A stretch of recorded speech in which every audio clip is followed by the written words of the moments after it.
you very much. You do a very good job. Thank you very much. Nice to meet you. Have fun. Shannon, can I be really annoying? This is the last time we're going to be in here. Can we take a picture? Yes. Could you not take a picture? Hello everyone, Samia here. We are going to go ahead and kick things off with a replay, some of the highlights from yesterday's GOP convention day 3. Stand by while I get that ready for you.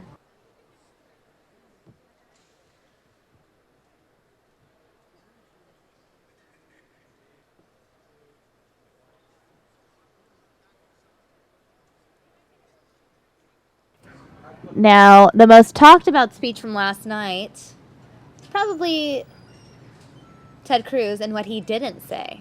Now, I know many of you guys tuning in were not too pleased with this speech, but in case you missed it, I'm going to go ahead and play it for you now in the upper right-hand corner of your screen.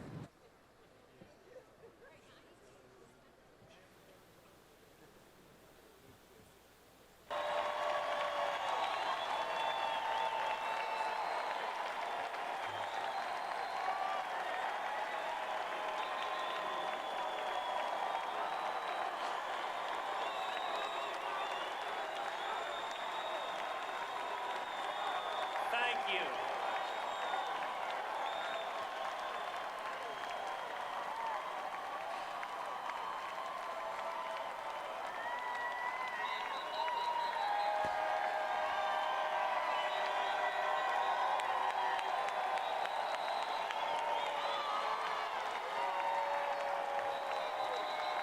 Thank you, and God bless each and every one of you. Heidi and I are so honored to join you here in Cleveland, where LeBron James just led an incredible comeback victory.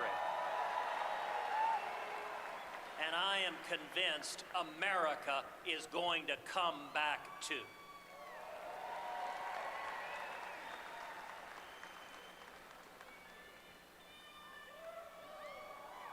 I want to congratulate Donald Trump on winning the nomination last night.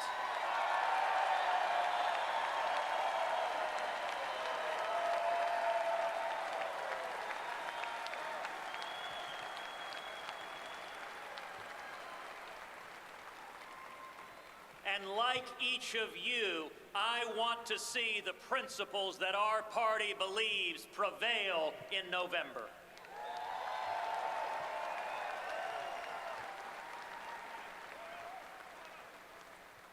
Conventions are times of excitement, but given the events of the last few weeks, I hope you'll allow me a moment to talk to you about what's really at stake.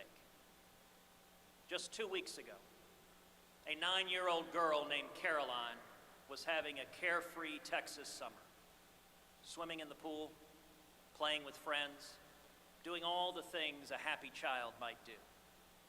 Like most children, she relied upon the love that she received from her mom, Heidi, and her dad, a police sergeant named Michael Smith. That is, until he became one of the 5 police officers gunned down in Dallas.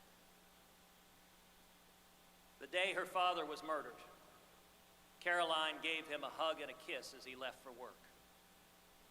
But as they parted, her dad asked her something he hadn't asked before.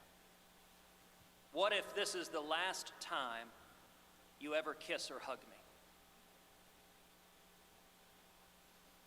Later, as she thought of her fallen father and that last heartbreaking hug, Caroline broke down in tears. How could anything ever be okay again? Michael Smith was a former Army Ranger who spent 3 decades with the Dallas Police Department. I have no idea who he voted for in the last election or what he thought about this one. But his life was a testament to devotion.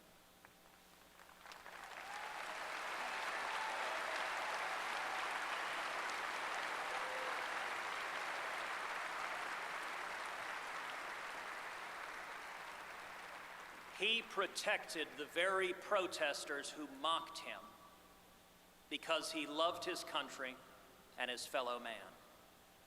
His work gave new meaning to that line from literature: to die of love is to live by it.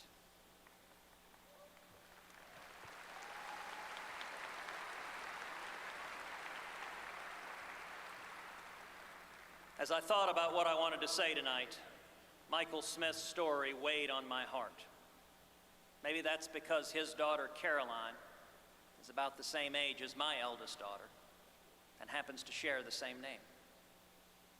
Maybe it's because I saw a video of that dear, sweet child choking back sobs as she remembered her daddy's last question to her. Maybe it's because we live in a world where so many others have had their lives destroyed by evil in places like Orlando and Paris and Nice and Baton Rouge. Maybe it's because of the simple question itself: what if this, right now, is our last time? Our last moment to do something for our families and our country? Did we live up to the values we say we believe? Did we do all we really could? That's really what elections should be about. That's why you and millions like you devoted so much time and sacrifice to this campaign. We're fighting not for one particular candidate or one campaign, but because each of us wants to be able to tell our kids and grandkids, our own Carolines, that we did our best for their future and our country.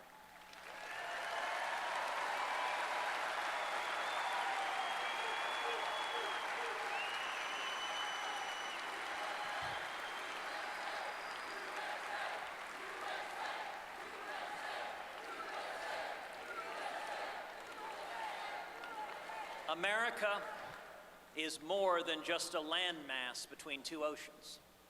America is an ideal, a simple yet powerful idea. Freedom matters.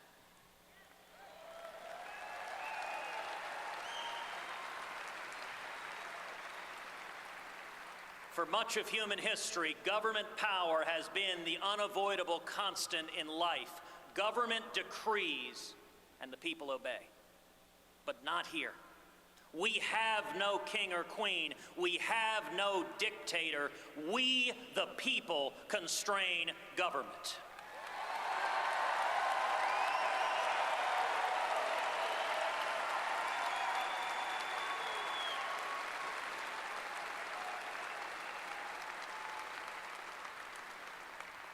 Our nation is exceptional because it was built on the 5 most beautiful and powerful words in the English language. I want to be free.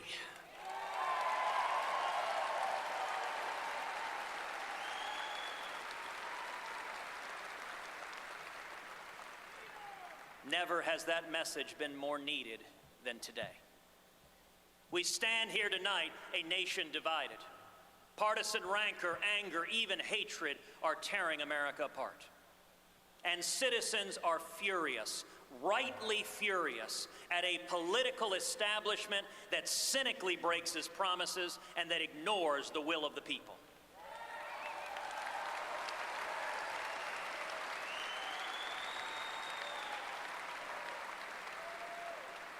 We have to do better. We owe our fallen heroes more than that.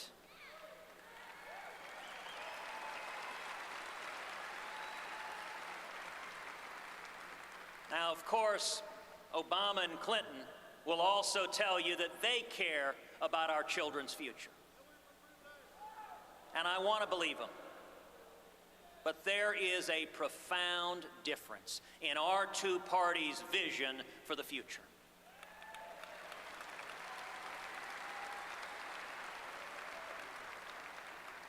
Theirs is the party that thinks ISIS is a JV team, that responds to the death of Americans at Benghazi by asking, what difference does it make? and that thinks it's possible to make a deal with Iran which celebrates as holidays Death to America Day and Death to Israel Day. My friends, this is madness. President Obama is a man who does everything backwards. He wants to close Guantanamo Bay and open up our borders. He exports jobs and imports terrorists. Enough is enough.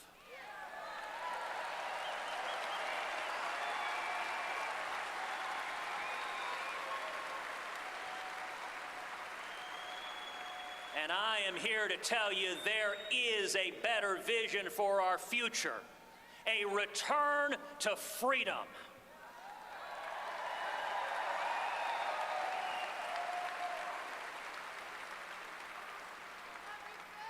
On education, your freedom to choose your child's education, even if you aren't as rich as Hillary Clinton or Barack Obama.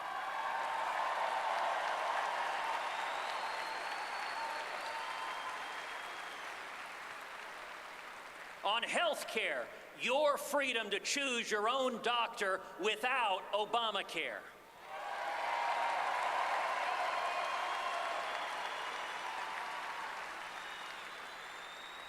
On taxes, your freedom to provide for your family without the IRS beating down your door.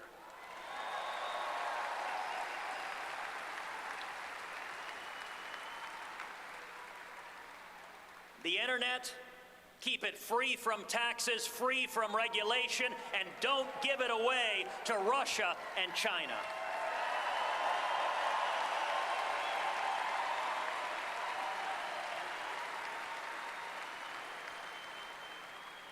Freedom means free speech, not politically correct safe spaces.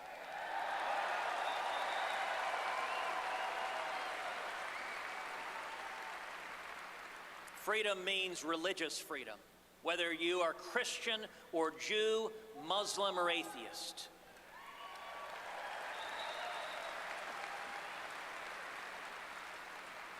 Whether you are gay or straight, the Bill of Rights protects the rights of all of us to live according to our conscience.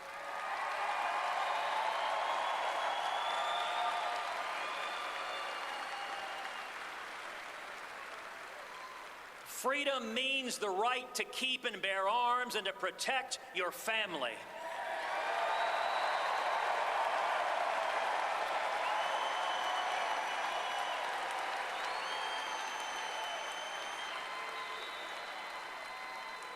Freedom means that every human life is precious and must be protected.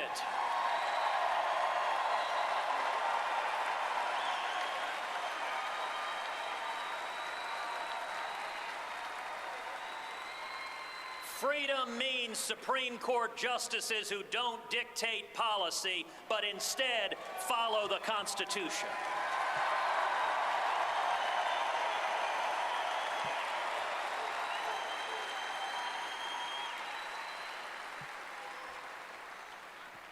And freedom means recognizing that our Constitution allows states to choose policies that reflect local values.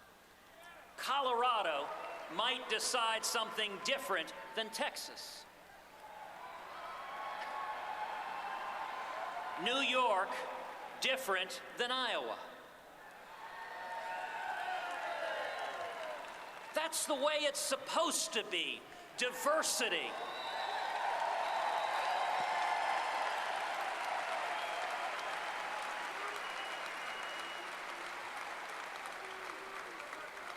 If not, what's the point of having states to begin with?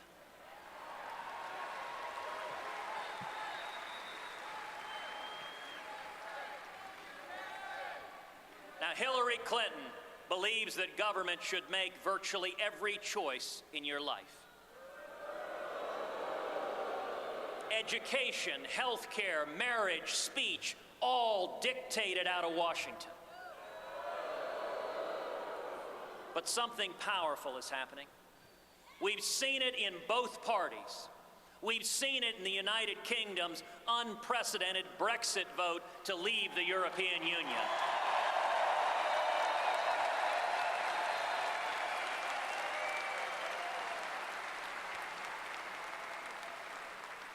Voters are overwhelmingly rejecting the political establishment and overwhelmingly rejecting big government.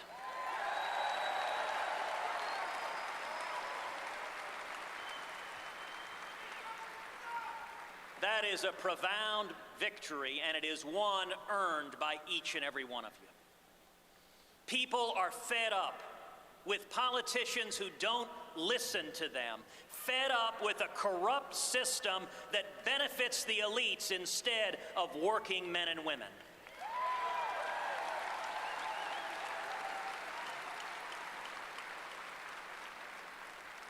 We deserve an immigration system that puts America first and, yes, builds a wall to keep America safe.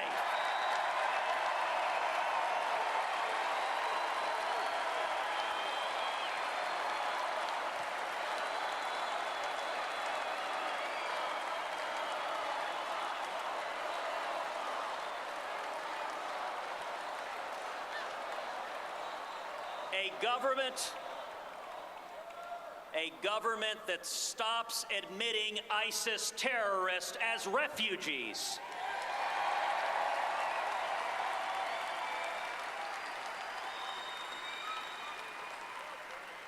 We deserve trade policies that put the interest of American farmers and manufacturing jobs over the global interests that are funding the lobbyists.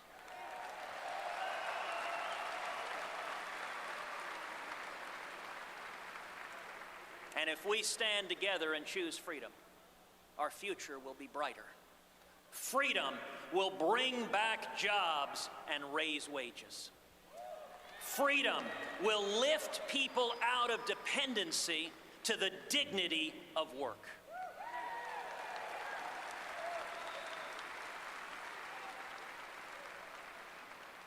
We can do this. 47 years ago to this day, America put the very first man on the moon.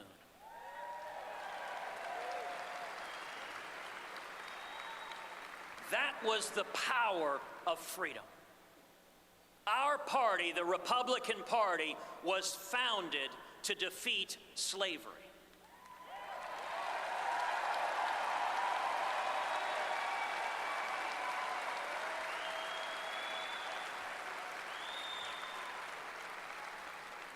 Abraham Lincoln, the first Republican president, signed the Emancipation Proclamation.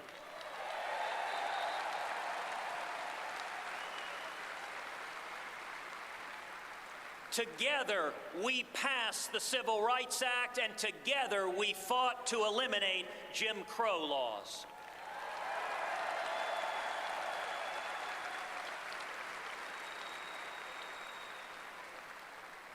That's our collective legacy, although the media will never share it with you. Those were fights for freedom, and so is this. Sergeant Michael Smith stood up to protect our freedom. So do the soldiers and sailors and airmen and Marines every day fighting radical Islamic terrorism.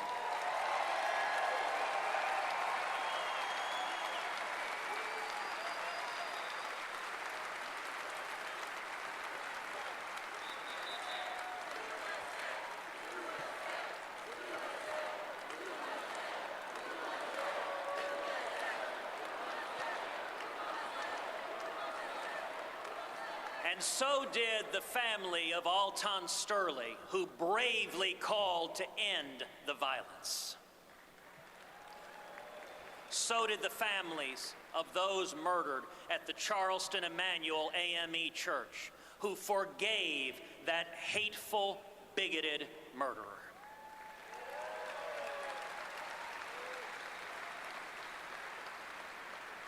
And so can we. We deserve leaders who stand for principle, who unite us all behind shared values, who cast aside anger for love.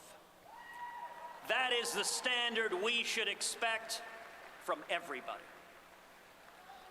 And to those listening, please, don't stay home in November.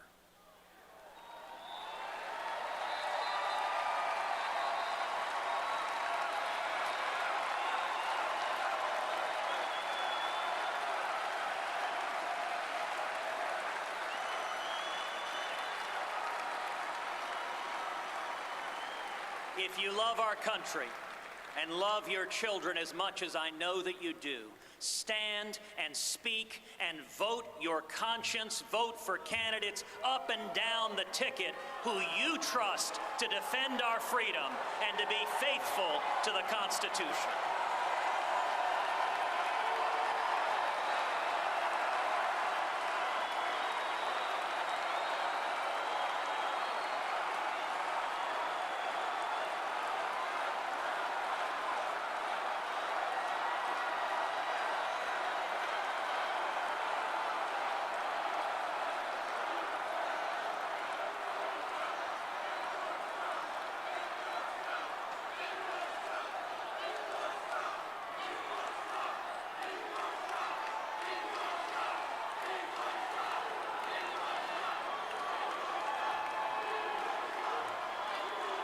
Appreciate the enthusiasm of the New York delegation.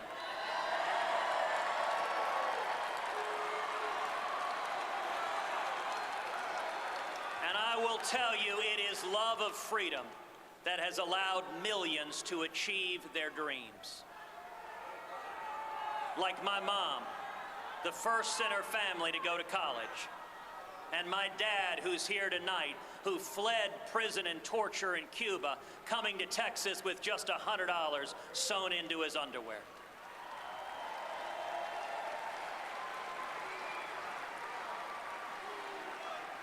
And it is love that I hope will bring comfort to a grieving 9-year-old girl in Dallas. And God willing, propel her to move forward and dream and soar and make her daddy proud. We must make the most of our moment to fight for freedom, to protect our God-given rights, even of those with whom we don't agree, so that when we are old and gray, and when our work is done, and we give those we love one final kiss goodbye, we will be able to say, freedom matters, and I was part of something beautiful.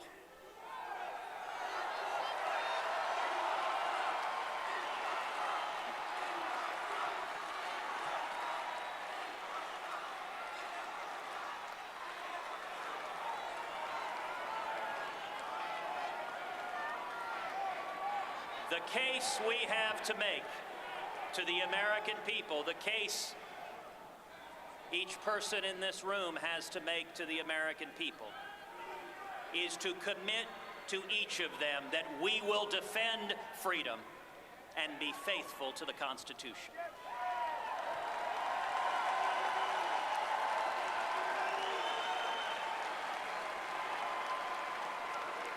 We will unite the party, we will unite the country by standing together for shared values, by standing for liberty.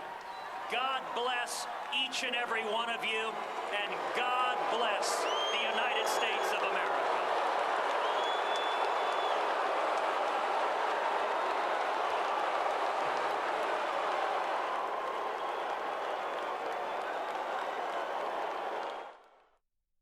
All right, guys, so that was the Ted Cruz speech that everyone was talking about, the fact that he did not formally endorse Donald Trump.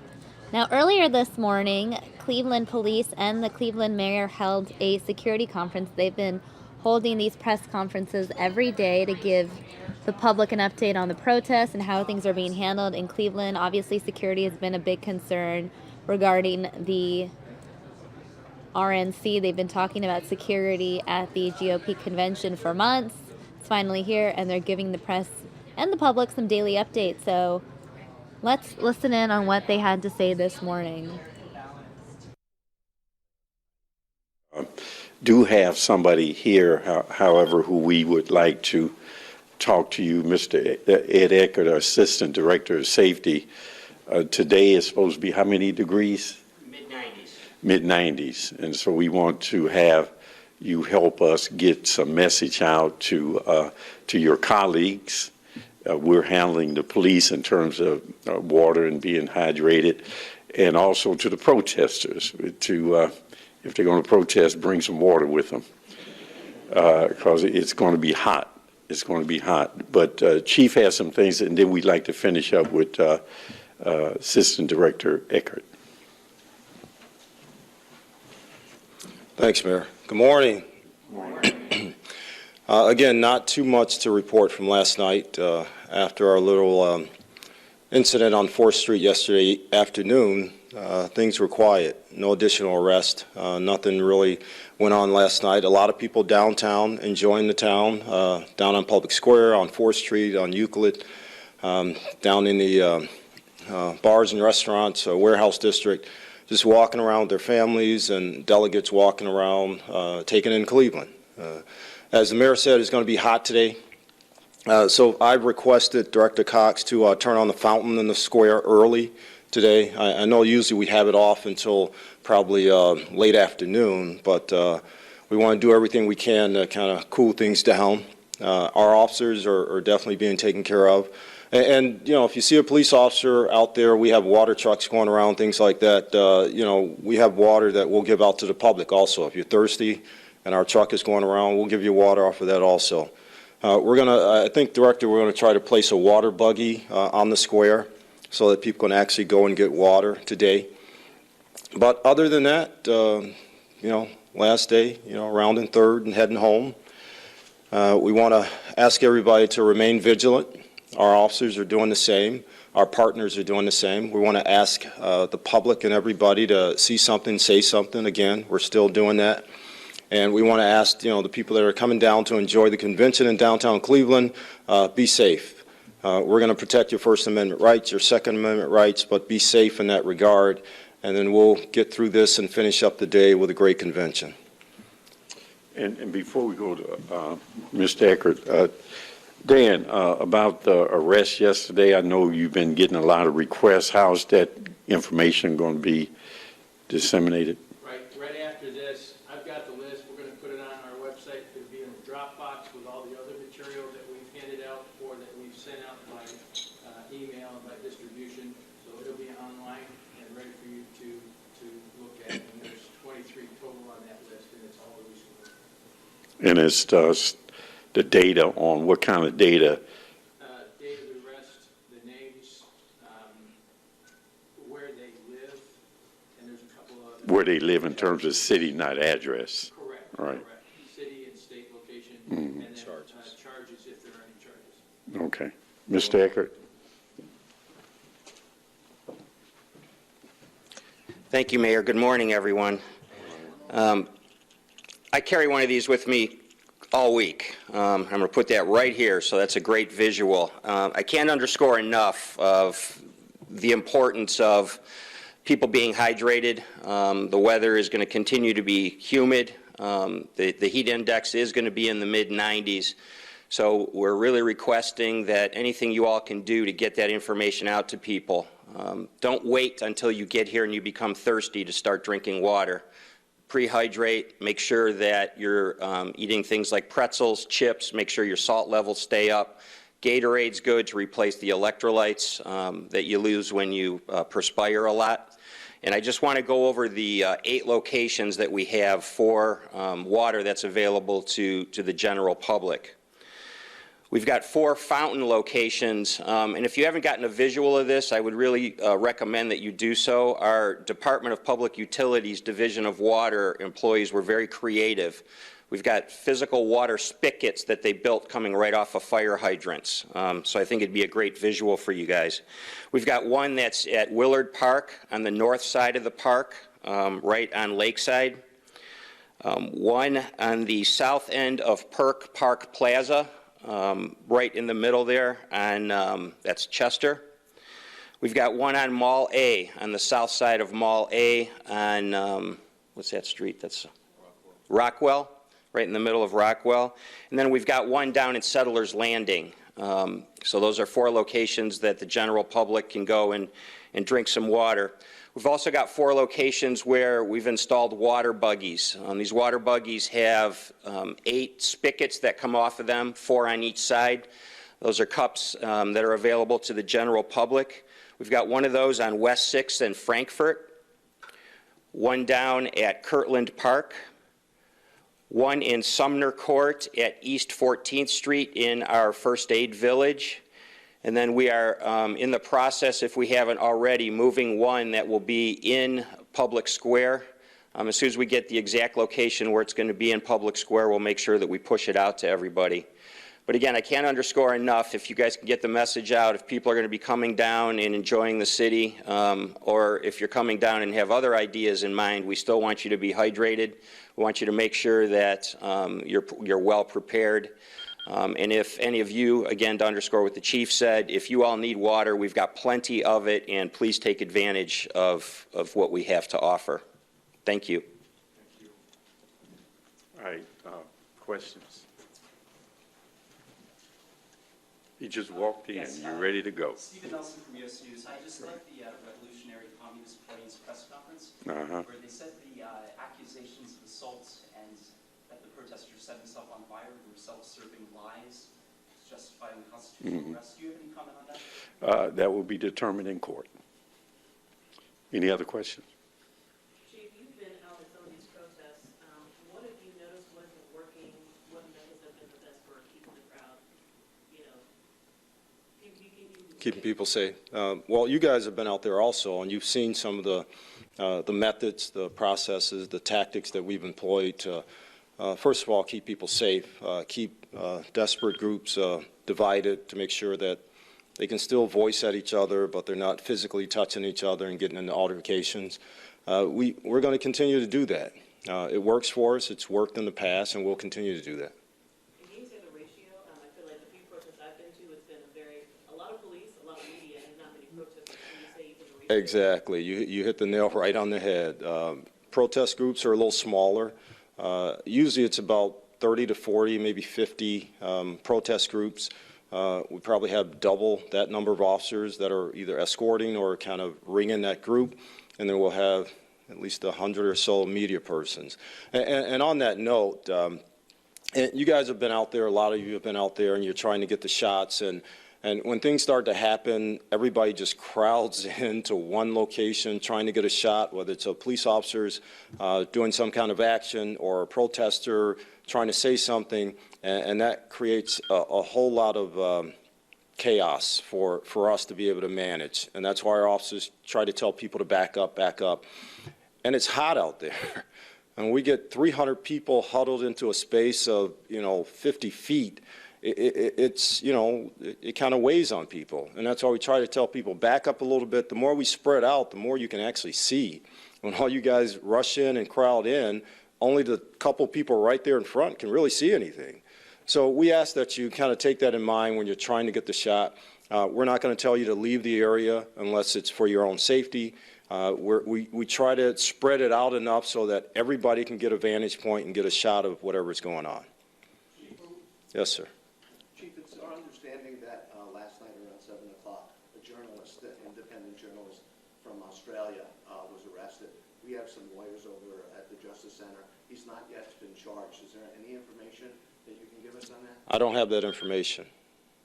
Chief, are we still at 17 arrests? 18 from yesterday plus the 5 before, so 23. Chief, as far as the flag burning incident, I know you guys are required to give a decent amount of warning when you give a dispersal order. You have to give repeat orders before you can effect arrests. Both the Revolutionary Communist Party, the legal observers who have the National Lawyers Guild, I myself was standing 5 feet from the flag on fire. Nobody's going to hear us Well, it was both given by loudspeaker by Commander FNN, who was the commander on the ground there, and it was verbally given by me 3 times face-to-face to several protesters. I gave them the command, you can either leave the area now via this way, you can get out now, or you will be arrested. And I gave that order 3 times to everybody face-to-face. No, I wasn't there immediately after the flag. I mean, when this first happened, I was at Ontario and East Roadway by the casino, and we actually ran from Ontario back down Prospect because we had just left. And once I got there, we tried to get the crowd back, see what was going on, and that's when we immediately start to tell people, all right, this is an unlawful assembly, there's violence being perpetrated, you have to leave the area. So the bulk of those 18 arrests that did not happen in the immediate conflict within minutes after? Exactly. I don't think anybody was arrested immediately after the flag was burned. The officer was trying to extinguish both them and the flag. Nothing happened then until we got enough people there, and then we started to give orders. And if I can, you do have 2 different circumstances. I don't know what happened particularly there because I wasn't there. But you have 2 different circumstances. If you have an unlawful assembly, I think you're supposed to give the orders 3 times. People have to hear it. But if you have something going on right then, you're not going to give 3 warnings. You will deal with it immediately. So there's a combination of those things. And what the chief is saying, that even though things were happening right then, he did take the time to say to people personally, right, okay. Can you assess the open carry issue and whether that has posed any issues for officers, or has there not been? No, I don't think it's been an issue with the open carry. It's you know, required some additional resources from us and from our partners to make sure that people understand they're going to be safe, both on the open carry side and on the public side. It hasn't been an issue. Nobody's been, you know, arrested, or nobody's, you know, challenged any of the things we've told them to do. So far, it hasn't been an issue. Can you quantify the amount you're seeing of this? No, it varies from day to day. Sometimes we'll get 1 or 2. Excuse me. Sometimes we'll get 1 or 2, and sometimes we get 4 or 5 in a day. But it varies. Yes, sir. Chief, what were officers responding to in that moment when the flag was lit? It seems they moved in quickly, and they'll argue that that's constitutionally protected free speech. What were the officers actually reacting to? Well, the lieutenant that was on the scene with the bike officers and the foot officers actually responded to the person on fire, and he had a fire extinguisher, to which people thought it was pepper spray, but it was actually a fire extinguisher. And he was telling, hey, buddy, you're on fire. And he's trying to put the guy out, and they're trying to push the lieutenant away, and basically struck the lieutenant. And that's when our officers intervened and said, wait a minute. And then the crowd basically got pushed into a corner. All right, you guys have to leave. They locked arms. Nobody wanted to leave. I mean, I personally grabbed 2 elderly people out of that group and told them to leave, escorted them away from the protest. And it looked like their group had some, like you said, folks kind of locking arms, trying to get between the people that were doing the burning and the police officers that were on the perimeter. Is that? I think that's how it started. Again, I wasn't there when it initially started. When I got there, everybody was locked arms underneath the tent, blocking the entrance to the convention site itself, and we were trying to give them commands to leave the area. Do you have any proof that? Yes, sir. Hold on. What were they charged with? There are a range of charges, and Dan can get you that entire list. Yes. I was told by an officer around the flag burning scene, actually right before it happened, that it's not legal to burn things in the street at all. Is that accurate? No. Well, I mean, to a certain extent, it's, you know, you can burn, the flag is constitutionally. The issue, excuse me, Chief, the issue is there's a law against open burning in Cleveland. But if you have a First Amendment expression, that's different.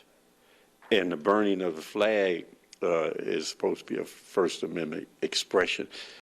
Remember back in the Vietnam era, there were people burning flags and they were arrested, and the Supreme Court decided at that time that even though it was an American flag, people were still allowed to do that if it's a First Amendment expression. So I think that the distinction between just open burning, now they wouldn't have been able to pile up a bunch of wood or paper and then light it on fire. That's an open burning. But if it's the First Amendment expression, it's a distinction there. I think that's what they were talking about. Okay. Chief, do you have any proof that the protester actually set himself on fire? They say it's a lie. And also, Again, all of that will be in court. I mean, you guys, there were 100 reporters there and camera persons filming the thing. Yes, sir. Speaking of filming, we have a picture of you praying with protesters. Yes. Explain. Well, they weren't actually, well, I guess in a sense they were protesters. They were protesting for peace. It's a young gentleman from Dallas, Texas, and, you know, his group has T-shirts that say "Free Hug," and he contacted me a couple days ago and said, "Chief, I'm from Dallas, and, you know, of course, a tragedy in Dallas." You know, we reached out to the police department there and the community and said, hey, we need to get together and stop this stuff. And he started this organization, and he goes around the country, and during demonstrations and things like that, he tries to bring people together, not divide them. And he said, you know what, Chief, right here on Public Square, I want to give everybody we can a free hug T-shirt. I want to get a huge circle, and I want to just pray. And I said, yeah, and we'll bring some police officers into this too, and that's what we did. How did that make you feel? Oh, it felt great. I mean, it was, you know, a little bit after the incident on East 4th, and people were kind of milling around. I mean, you guys were there en masse. The young gentleman, you know, everybody held hands. I mean, all kinds of people. We had Donald Trump supporters holding hands with Hillary Clinton supporters, holding hands with anarchists, holding hands with everybody else that was on the square, and they all stood there and they prayed together, and it was a good thing. It was a positive thing. Chief, I think it's safe to say that the country was expecting more in terms of arrests, more than 23 arrests. I know today is a big day, but can you characterize where all of this is in your expectation? Is this less than you were expecting it to be? Yeah, I mean, we still have an entire day to go through. I'm not, from the beginning, we didn't set expectations on number of people, number of arrests, or anything like that. We had expectations on what we can control, the number of officers coming in to assist us, our security plan, and how it was set up, and how it would be effective during whatever happened. So we didn't set expectations. For me, one arrest is too many for the convention or anything else. So right now, we're kind of, I'm a little disappointed, to be honest. Yes? The 18 arrests yesterday, were they all related to that flag burning and then the after? No. How many were from that specific incident? I think there are 17 from that and one from something else. We're still trying to get that, but it'll be on the list that you get. Anything else? Yes, one other question. It appeared that officers made a large perimeter just for the flag burning, and then everyone walked away and the protesters tried to establish their own. Was there a reason for that? What was going on at that time? You know, there were two incidents that happened back to back. One was a gentleman that wanted to do a flag burning, and we were clearing the streets out so nobody got burned up. And that gentleman decided not to do it, and he left. We all left, and again, by the time I walked around in Public Square, this other group just appears, they put on shirts, they formed their own circle. We tried to get guys there to help them because people were converging on them, and then they did what they did. Anything else? Yes. Yeah, going back to that prayer issue for a second, was that an ecumenical thing or was it a Christian prayer? It was a prayer. It was a prayer. It was a prayer for peace. All right. Yes. Well, some of them are here. They were here during this week, so yes, we have talked to them. Anything else? Thank you. All right, thanks.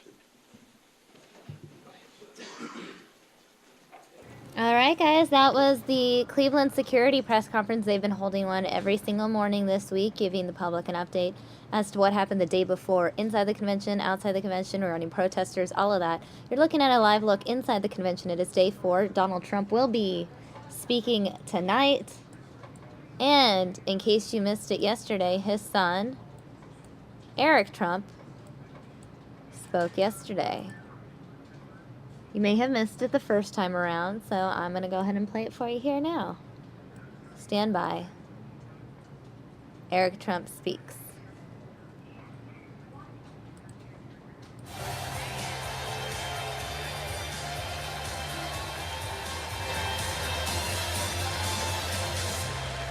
Wow.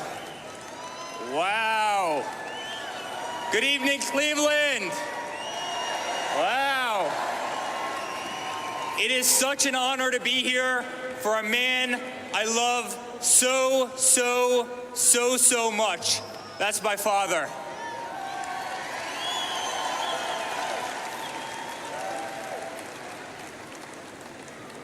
"13 months ago, my father sat my family down and told us the time had come. He could no longer sit idly by and watch our beloved country, the country that had given our family so much success, so much opportunity, crumble before our very eyes. He confirmed to us that he was prepared to announce his candidacy for President of the United States. He made sure to acknowledge that ours would not be an easy path, that we should prepare ourselves for what was to come, that we'd quickly learn who our true friends were. Without hesitation, we each committed our unwavering support. But this time, none of us could have predicted what lay ahead. The records he would break, the stadiums he would fill, the movement he would start. Today, my father stands before you with the most primary votes of any Republican candidate in the history of our nation.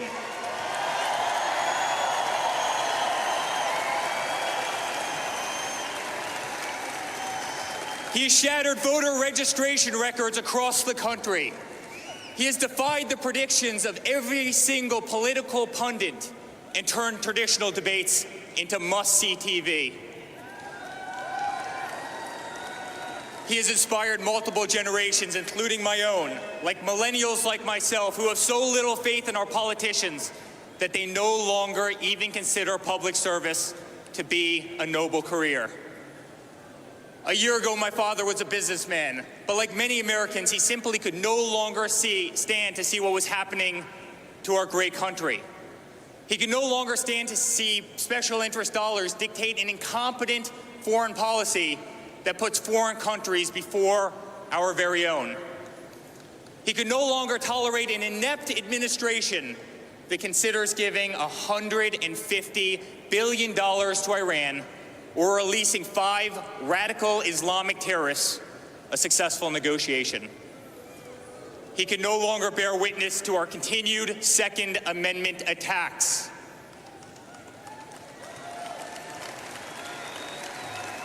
He could no longer stand to see the words Christmas stripped from public use or the Pledge of Allegiance removed from our schools in an effort to be politically correct.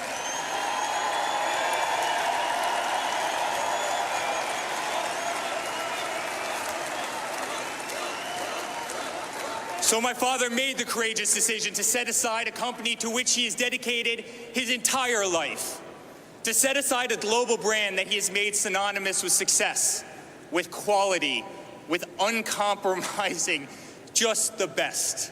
At a time when the people at the pinnacle of their career, like my father, would have held fast to a lifestyle that has truly become the epitome of the American dream, my father instead chose to give that dream back to the people it had eluded for so long.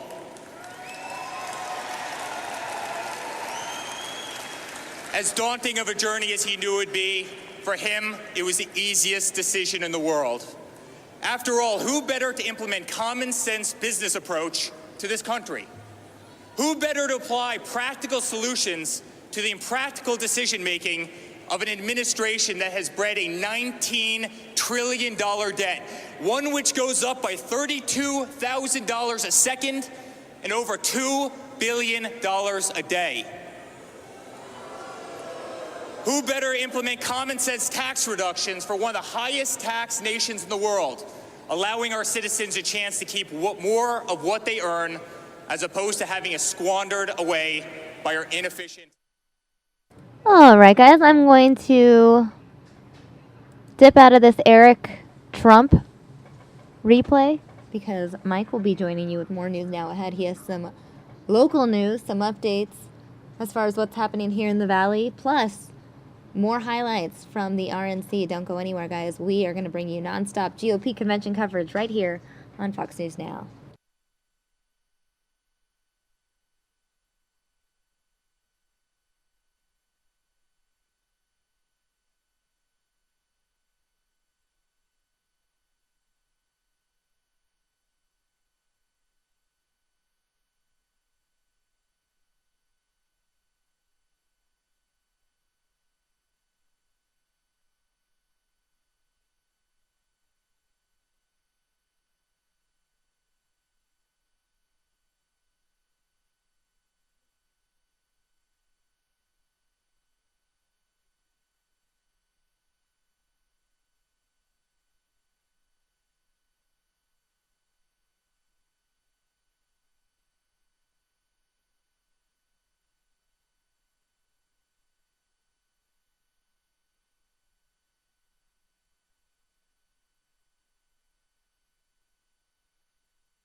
She said we'd be up in a few minutes. But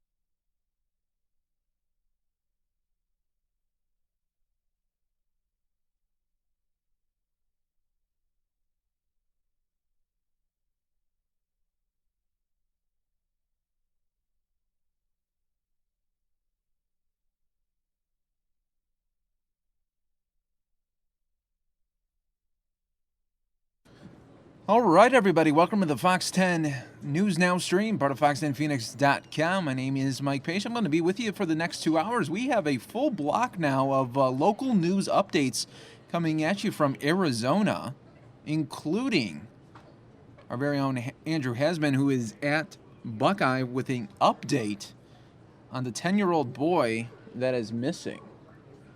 And Andrew, we see you here. How you doing today, Andrew? And what kind of update can you give us right now?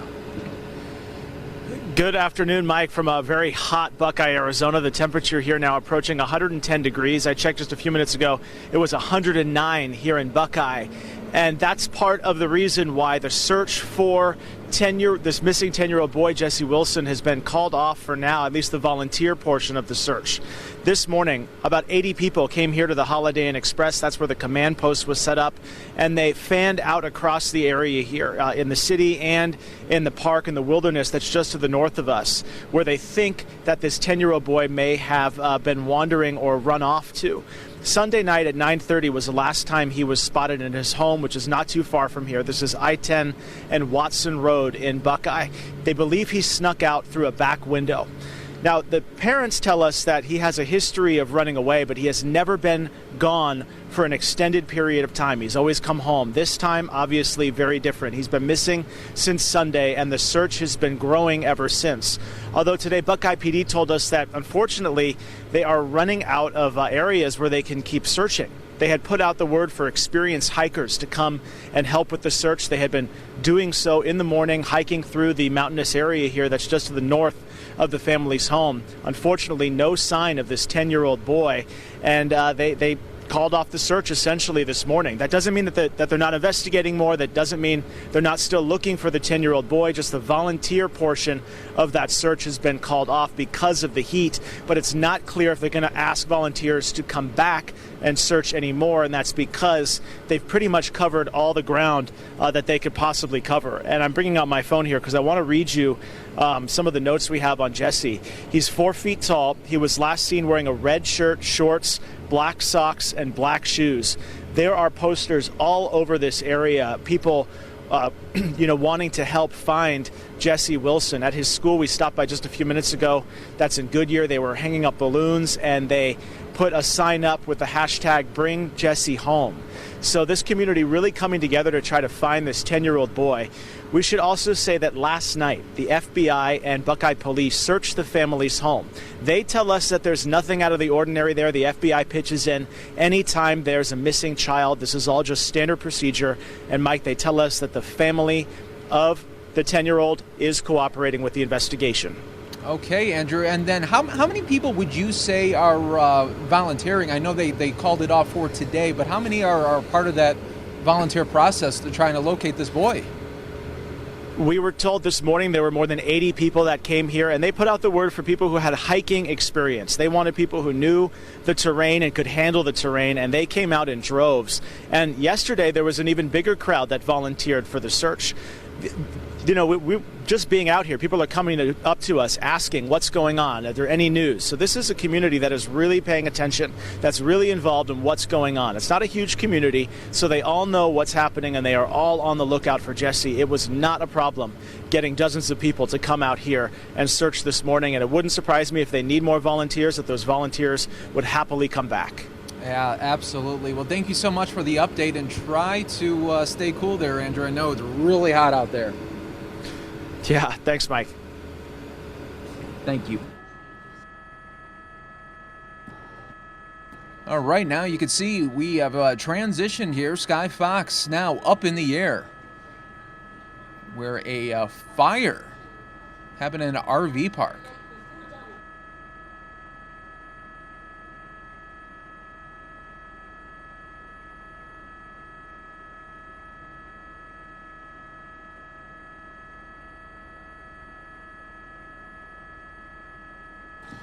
So this is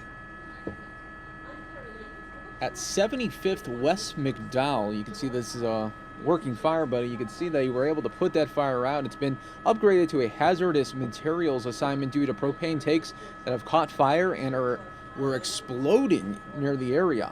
Crews will be fighting this fire from a defensive position.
All right, folks, back at it. A live look at the RNC right now. We are just hours away from Donald Trump taking the stage where he will accept the GOP nomination.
To your colleagues, we're handling the police in terms of water and being hydrated, and also to the protesters, to if they're going to protest, bring some water with them, because it's going to be hot. It's going to be hot. But Chief has some things, and then we'd like to finish up with Assistant Director Eckert. Thanks, Mayor. Good morning. Again, not too much to report from last night. After our little incident on 4th Street yesterday afternoon, things were quiet. No additional arrest. Nothing really went on last night. A lot of people downtown enjoying the town, down on Public Square, on 4th Street, on Euclid, down in the bars and restaurants, warehouse district, just walking around with their families, and delegates walking around, taking in Cleveland. As the mayor said, it's going to be hot today. So I've requested Director Cox to turn on the fountain in the square early today. I know usually we have it off until probably late afternoon, but we want to do everything we can to kind of cool things down. Our officers are definitely being taken care of. And, you know, if you see a police officer out there, we have water trucks going around, things like that. You know, we have water that we'll give out to the public also. If you're thirsty and our truck is going around, we'll give you water off of that also. We're going to, I think, Director, we're going to try to place a water buggy on the square so that people can actually go and get water today. But other than that, last day, rounding third and heading home. We want to ask everybody to remain vigilant.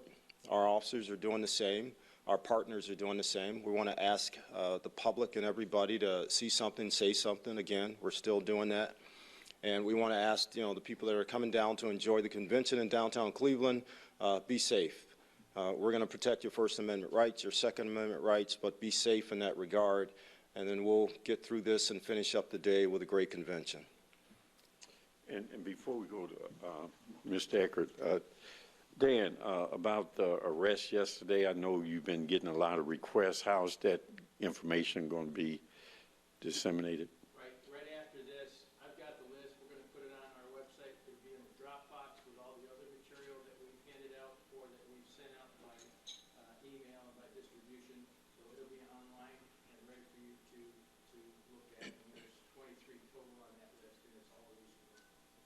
And it's the data on what kind of data? Date of arrest, the names, where they live, and there's a couple of other. Where they live in terms of city, not address. Correct. Right. Correct. City and state location, Mm-hmm. and then charges if there are any charges. Okay. Mr. Eckert? Thank you, Mayor. Good morning, everyone. I carry one of these with me all week. I'm going to put that right here, so that's a great visual. I can't underscore enough of the importance of people being hydrated. The weather is going to continue to be humid. The heat index is going to be in the mid-90s. So we're really requesting that anything you all can do to get that information out to people. Don't wait until you get here and you become thirsty to start drinking water. Prehydrate, make sure that you're eating things like pretzels, chips, make sure your salt levels stay up. Gatorade's good to replace the electrolytes that you lose when you perspire a lot. And I just want to go over the 8 locations that we have for water that's available to the general public. We've got 4 fountain locations, and if you haven't gotten a visual of this, I would really recommend that you do so. Our Department of Public Utilities Division of Water employees were very creative. We've got physical water spigots that they built coming right off of fire hydrants, so I think it'd be a great visual for you guys. We've got one that's at Willard Park on the north side of the park, right on Lakeside. One on the south end of Perk Park Plaza, right in the middle there, and that's Chester. We've got one on Mall A, on the south side of Mall A, on what's that street? That's Rockwell, right in the middle of Rockwell. And then we've got one down at Settlers Landing. So those are 4 locations that the general public can go and drink some water. We've also got 4 locations where we've installed water buggies. These water buggies have 8 spigots that come off of them, 4 on each side. Those are cups that are available to the general public. We've got one of those on West 6th and Frankfurt, one down at Kirtland Park, one in Sumner Court at East 14th Street in our First Aid Village. And then we are in the process, if we haven't already, moving one that will be in Public Square. As soon as we get the exact location where it's going to be in Public Square, we'll make sure that we push it out to everybody. But again, I can't underscore enough, if you guys can get the message out, if people are going to be coming down and enjoying the city, or if you're coming down and have other ideas in mind, we still want you to be hydrated. We want you to make sure that you're well prepared. And if any of you, again, to underscore what the chief said, if you all need water, we've got plenty of it, and please take advantage of what we have to offer. Thank you. All right, questions? He just walked in. Yes, You're ready to go. Stephen Nelson from US News. I just like the Revolutionary Communist Party's press conference, where they said the accusations of assault and that the protester set himself on fire were self-serving lies justifying constitutional arrest. Do you have any comment on that? That will be determined in court. Any other questions? Chief, you've been out at some of these protests. What have you noticed wasn't working? What methods have been the best for keeping the crowd, keeping people safe. Well, you guys have been out there also, and you've seen some of the methods, the processes, the tactics that we've employed to, first of all, keep people safe, keep desperate groups divided to make sure that they can still voice at each other, but they're not physically touching each other and getting into altercations. We're going to continue to do that. It works for us. It's worked in the past, and we'll continue to do that. Can you say the ratio? I feel like the few protests I've been to, it's been a lot of police, a lot of media, and not many protesters. Can you say even the ratio? Exactly. You hit the nail right on the head. Protest groups are a little smaller. Usually it's about 30 to 40, maybe 50 protest groups. We probably have double that number of officers that are either escorting or kind of ringing that group, and then we'll have at least 100 or so media persons. And on that note, and you guys have been out there, a lot of you have been out there, and you're trying to get the shots, and when things start to happen, everybody just crowds into one location trying to get a shot, whether it's a police officers doing some kind of action or a protester trying to say something, and that creates a whole lot of chaos for us to be able to manage. And that's why our officers try to tell people to back up, back up. And it's hot out there. And we get 300 people huddled into a space of, 50 feet. It's, it kind of weighs on people. And that's why we try to tell people, back up a little bit. The more we spread out, the more you can actually see. When all you guys rush in and crowd in, only the couple people right there in front can really see anything. So we ask that you kind of take that in mind when you're trying to get the shot. We're not going to tell you to leave the area unless it's for your own safety. We try to spread it out enough so that everybody can get a vantage point and get a shot of whatever's going on. Yes, sir. Chief, it's our understanding that last night around 7 o'clock, a journalist, an independent journalist from Australia was arrested. We have some lawyers over at the Justice Center. He's not yet been charged. Is there any information that you can give us on that? I don't have that information. Chief, are we still at 17 arrests? 18 from yesterday plus the 5 before, so 23. Chief, as far as the flag burning incident, I know you guys are required to give a decent amount of warning when you give the dispersal order. You have to give the people orders before you can effect arrests. Both the Revolutionary Communist Party, the legal observers who are here for National Lawyers Guild, and I myself were standing by people with flag on fire. What is the dispersal order? So can you just explain how it was given yesterday? Was it by loudspeaker? Well, it was both given by loudspeaker by Commander FNN, who was the commander on the ground there, and it was verbally given by me 3 times face-to-face to several protesters. I gave them the command, you can either leave the area now via this way, you can get out now, or you will be arrested. And I gave that order 3 times to everybody face-to-face. No, I wasn't there immediately after the flag. I mean, when this first happened, I was at Ontario and East Roadway by the casino, and we actually ran from Ontario back down Prospect because we had just left.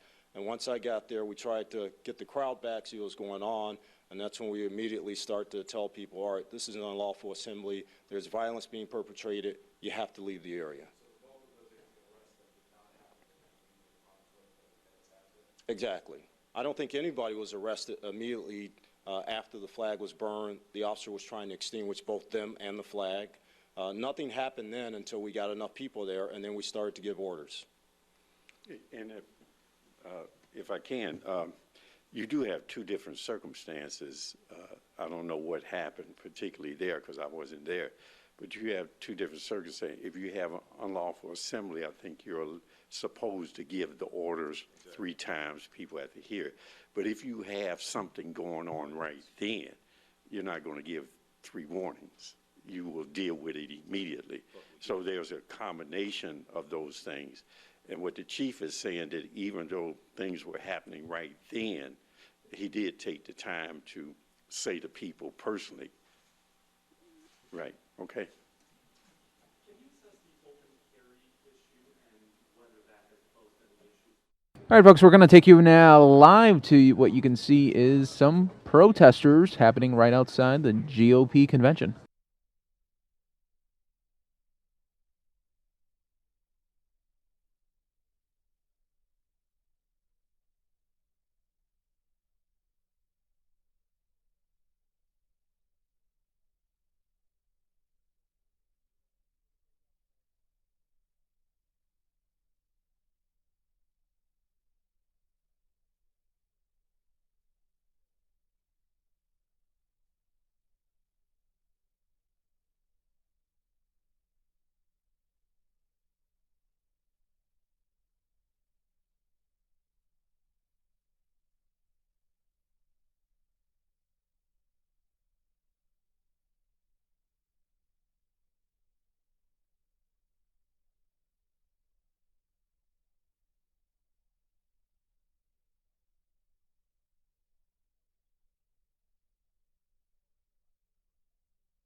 Okay, this is Mount Humphreys in the distance.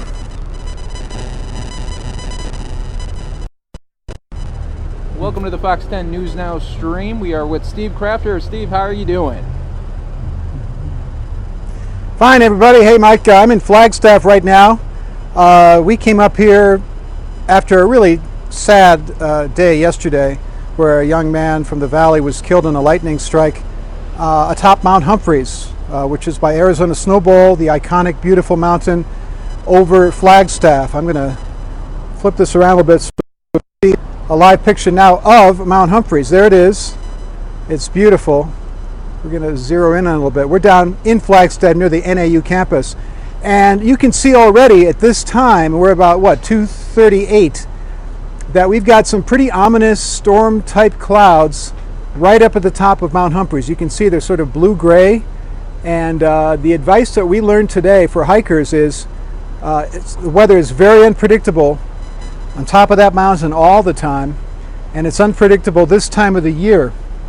And so the advice is when the storms roll in, they invariably seem to roll in the early afternoon, around 1 o'clock in the afternoon. So the advice is always for hikers to start really early and get down off the mountain by 1 p.m. because much after 1 p.m. it's very dicey up there. Absolutely. And we got down. I can't even really guess exactly what the weather is right now. It might be nasty up there. Yesterday the weather turned, went from sun to rough conditions, rain, hail, that type of thing, and lightning. A lot of lightning strikes, more than anything else. And one of those lightning strikes killed a young man from the valley very tragically and injured 2 more young men. They are both in Flagstaff Medical Center right now. I'm going to pull this shot out a little bit so you can see a little bit of the perspective. I'm in bright sunlight here in Flagstaff. Very cloudy up there. Yeah, so but you can as I look at my screen, it's hard for me to see it. No, but you could definitely see the change in weather just from where you are to where the peaks are right there. It's that is really a difference. Right. And let me show you just the clouds generally. I don't know, what's it like in the valley right now? Is it just sunny? Yeah, it's sunny and clear. Well, check this out. This place is, the minute you get up, elevation-wise, it's a different world completely. Oh yeah, it looks like a totally different state here. And then Steve, what were the? I'll tell you though, it's. No, go ahead. Go ahead. Oh, what were the? All right, well, I was saying that here in Flagstaff, it's.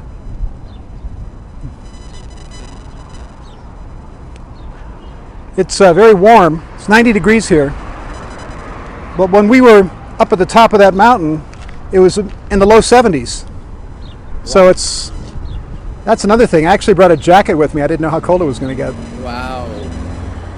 And Steve, what are the conditions of the 2 other hikers? I know they're still at the hospital, but was there an update this morning on them? No, we have not received an update, nor have we received the names, nor have we officially received the name of the young man who passed away so tragically yesterday. Reason being, that young man is 17 years old and has not been released to us. And here at Flagstaff Medical Center, we've got a juvenile who's 17. We're not going to get his name because of privacy rules. And there's an 18-year-old. He's an adult. We will get his name, but the Flagstaff police and medical authorities here are making sure that everyone in his family has been contacted before they make anything public, which is a normal protocol that, of course, we respect. And we don't have specifics on their conditions for that reason, nor do we have their names. But we hope to get some information later this afternoon. Wow, it's really dark up there as I look out at this mountain. Yeah, very, very wow, what a difference when you get up to that peak there, though. Wow. Well, you have to remember that here in Flagstaff, we're over 7,000 feet. And by the time you get to the top of Mount Humphreys, I believe you are over 12,000 feet. So that's a very different climate up there. You're above the tree line. Yeah, very, very different. And And did you guys see any more hikers trying to go up that way today? Yes, and we're working on a story for 5 o'clock, Fox 10 News at 5, about that. There are plenty of people who love the mountains, want to hike.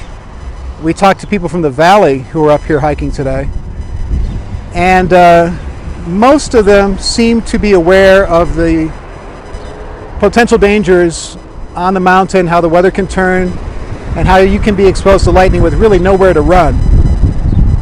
And they were talking about what happened yesterday. They were aware of it, and they were giving us some sort of advice that we're passing along to everybody else. You know, starting early, finishing early, and obviously the simple things that you should always do: bring more water than you think you're going to need. You dehydrate very rapidly at high altitude, and it's very harsh as you're hiking. And it's a 4.8 mile hike, and you're going up, 2,000-3,000 feet in elevation from the trailhead to the top. So it's a beautiful place, but you have to appreciate the potential dangers, and you have to respect the mountain, obviously. Absolutely. Well, tough conditions up there, but no doubt an even tougher story to cover there. So we do appreciate you being up there, and we look forward to your report coming up at 5. You got it. Let me see if I can get this back to a normal setting. There you go. Thanks very much. Glad to bring you guys the update, and we'll see you at 5.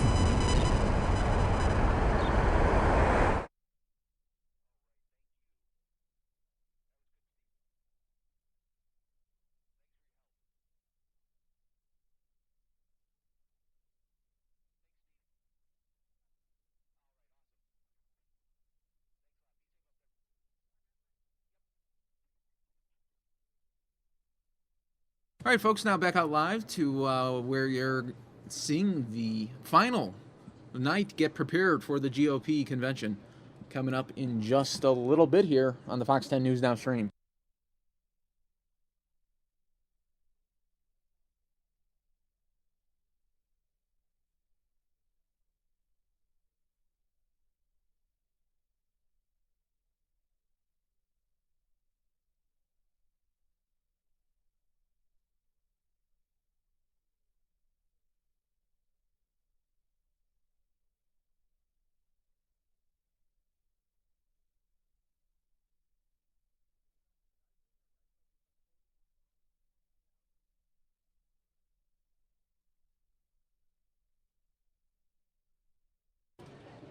All right, folks, so we're going to take you now out live to where we had the shot before. This is in Cleveland Public Square, where a flag protest is happening right now.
Oh yeah.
All right, everybody, welcome to the Fox 10 News Now stream. We're watching a live flag protest from the Cleveland Public Square.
Yeah, it helps. Welcome to me tomorrow.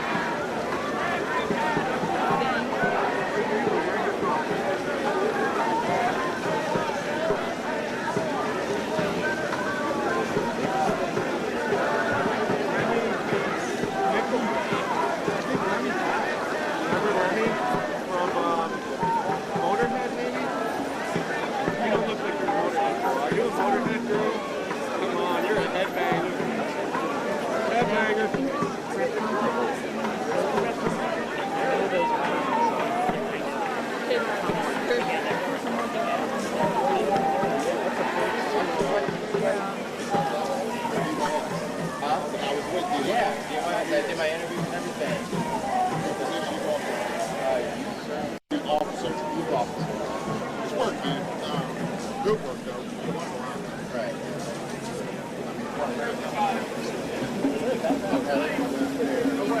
This artist wanted to go against seasonal.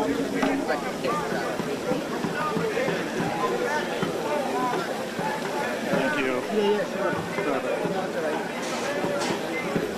Mr. Worldbeat, you must be tired. Everybody needs to go. Oh, the union says half-hour break. You know, you've been playing music for an hour and a half. That's for a half-hour break. Union contract. Oh, and we're not paying you for your one-day break.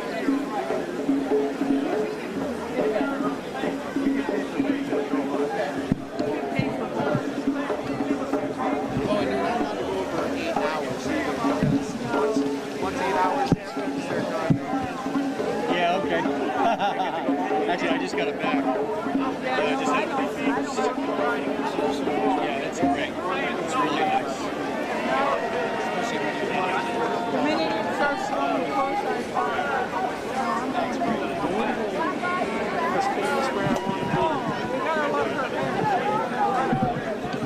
You know, some girls can pull that off. Yes, you can pull it off. Some girls can't.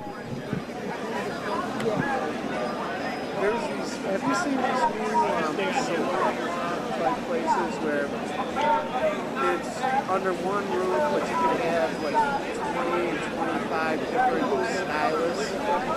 So you're the girl who does your hair no longer works for the beauty salon. She went from the beauty salon where she left so that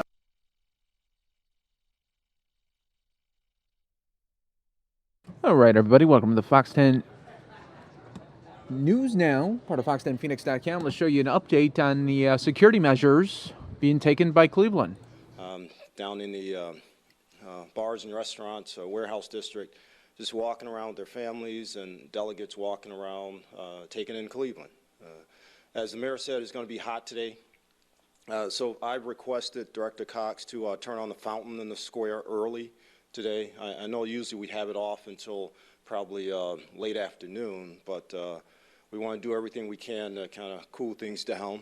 Our officers are definitely being taken care of. And, you know, if you see a police officer out there, we have water trucks going around, things like that. You know, we have water that we'll give out to the public also. If you're thirsty and our truck is going around, we'll give you water off of that also.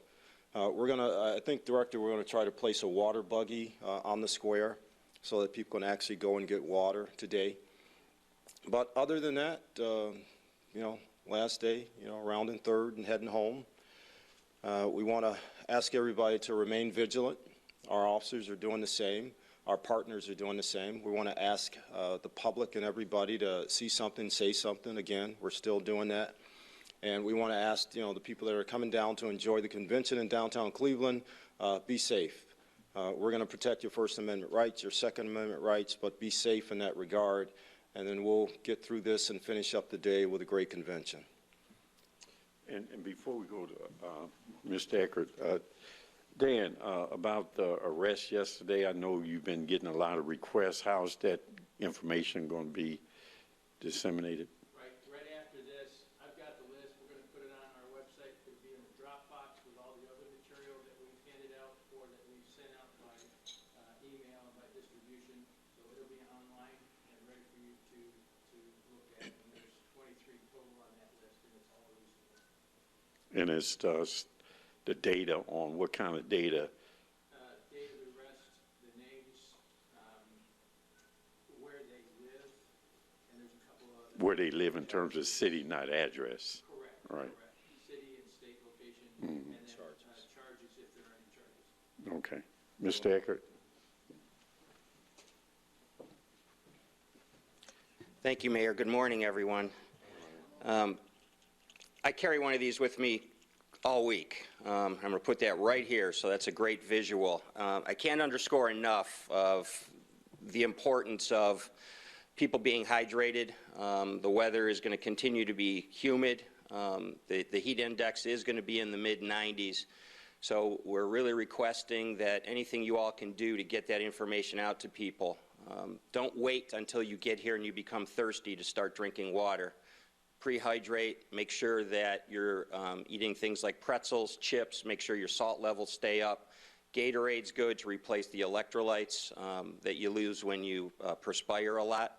And I just want to go over the 8 locations that we have for water that's available to the general public. We've got 4 fountain locations, and if you haven't gotten a visual of this, I would really recommend that you do so. Our Department of Public Utilities Division of Water employees were very creative. We've got physical water spigots that they built coming right off of fire hydrants, so I think it'd be a great visual for you guys. We've got one that's at Willard Park on the north side of the park, right on Lakeside. One on the south end of Perk Park Plaza, right in the middle there, and that's Chester. We've got one on Mall A, on the south side of Mall A, on, what's that street? That's Rockwell, right in the middle of Rockwell. And then we've got one down in Settlers Landing. So those are 4 locations that the general public can go and drink some water. We've also got 4 locations where we've installed water buggies. These water buggies have 8 spigots that come off of them, 4 on each side. Those are cups that are available to the general public. We've got one of those on West 6th and Frankfurt, one down at Kirtland Park, one in Sumner Court at East 14th Street in our First Aid Village. And then we are in the process, if we haven't already, moving one that will be in Public Square. As soon as we get the exact location where it's going to be in Public Square, we'll make sure that we push it out to everybody. But again, I can't underscore enough, if you guys can get the message out, if people are going to be coming down and enjoying the city, or if you're coming down and have other ideas in mind, we still want you to be hydrated. We want you to make sure that you're well prepared. And if any of you, again, to underscore what the chief said, if you all need water, we've got plenty of it, and please take advantage of what we have to offer. Thank you. All right, questions? You just walked in, Yes, you're ready to go. Stephen Nelson from US News. I just left the Revolutionary Communist Party's press conference, Uh-huh. where they said the accusations of assault and that the protesters set himself on fire were self-serving lies justifying constitutional arrest. Do you have any comment on that? That will be determined in court. Any other questions? Chief, you've been out at some of these protests. What have you noticed? What isn't working? What methods have been the best for keeping the crowd, Keeping people safe.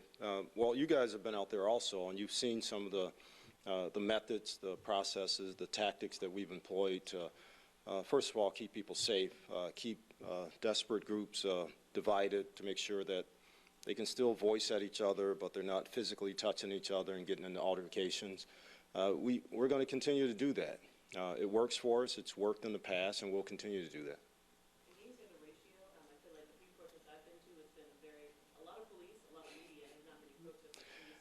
Exactly. You hit the nail right on the head. Protest groups are a little smaller.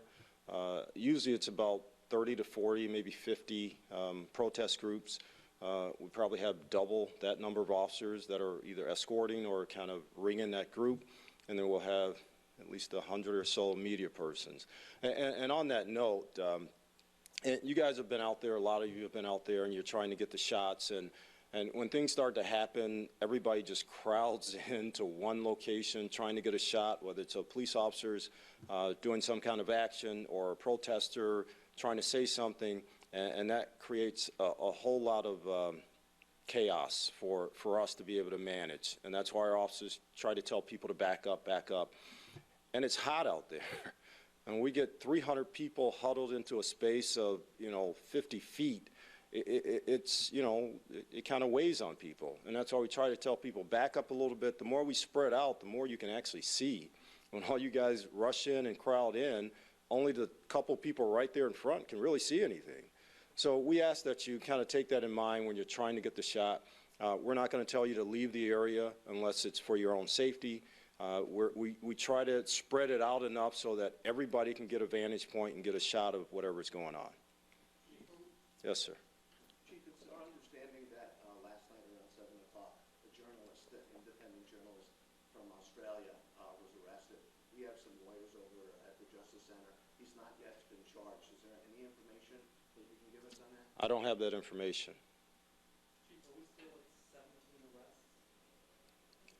18 from yesterday plus the 5 before, so 23. Chief, as far as the flag burning incident, I know you guys are required to give a decent enough warning when you give a dispersal order. You have to give the people before you can effect arrests.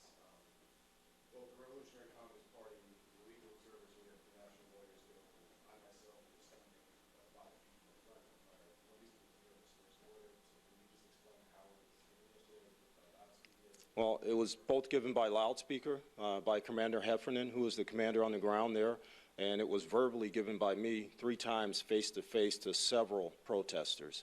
I gave them the command, you can either leave the area now via this way, you can get out now, or you will be arrested. And I gave that order 3 times to everybody face-to-face.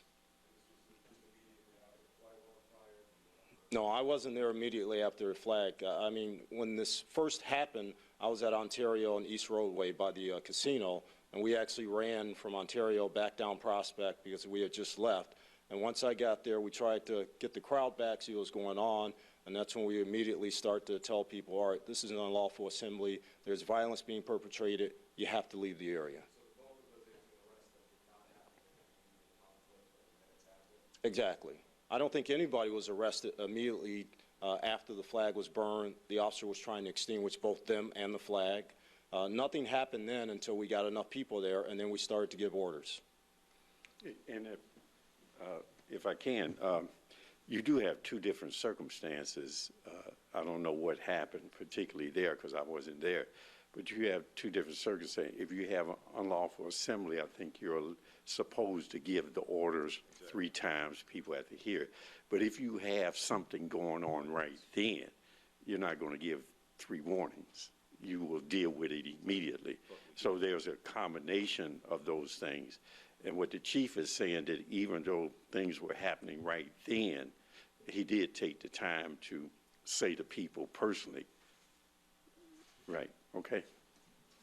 Can you assess the open carry issue and whether that has posed any issues for officers, or has there not been? No, I don't think it's been an issue with the open carry.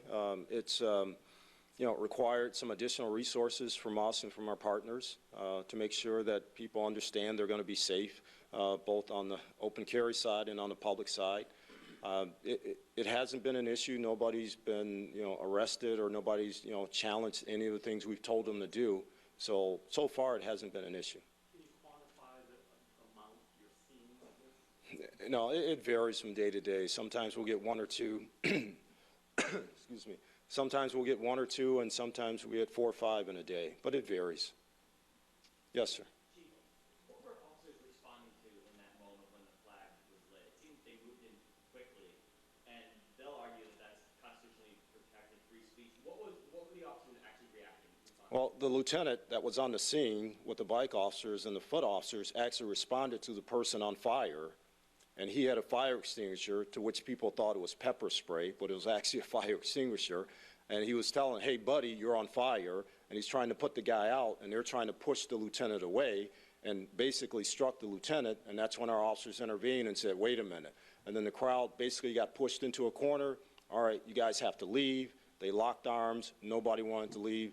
I mean, I personally grabbed 2 elderly people out of that group and told them to leave, escorted them away from the protest. And it looked like their group had some, like you said, folks kind of locking arms, trying to get between the people that were doing the burning and the police officers that were on the perimeter. Is that? I think that's how it started. Again, I wasn't there when it initially started. When I got there, everybody was locked arms underneath the tent, blocking the entrance to the convention site itself, and we were trying to give them commands to leave the area. Do you have any proof that? Yes, sir. Hold on. What were they charged with? There are a range of charges, and Dan can get you that entire list. Yes. I was told by an officer around the flag burning scene, actually right before it happened, that it's not legal to burn things in the street at all. Is that accurate? No, no. I mean, to a certain extent, it's, you know, you can burn, the flag is constitutionally. The issue, excuse me, Chief, the issue is there's a law against open burning in Cleveland. But if you have a First Amendment expression, that's different. And the burning of the flag is supposed to be a First Amendment expression. I can remember back in the Vietnam era, there were people burning flags and they were arrested, and the Supreme Court decided at that time that even though it was an American flag, people were still allowed to do that if it's a First Amendment expression. So I think that the distinction between just open burning, now they wouldn't have been able to pile up a bunch of wood or paper and then light it on fire. That's an open burning. But if it's the First Amendment expression, it's a distinction there. I think that's what they were talking about. Okay. Chief, do you have any proof that the protester actually set himself on fire? They just say it's a lie. And also, Again, all of that will be in court. I mean, you guys, there were 100 reporters there and camera persons filming the thing. Yes, sir.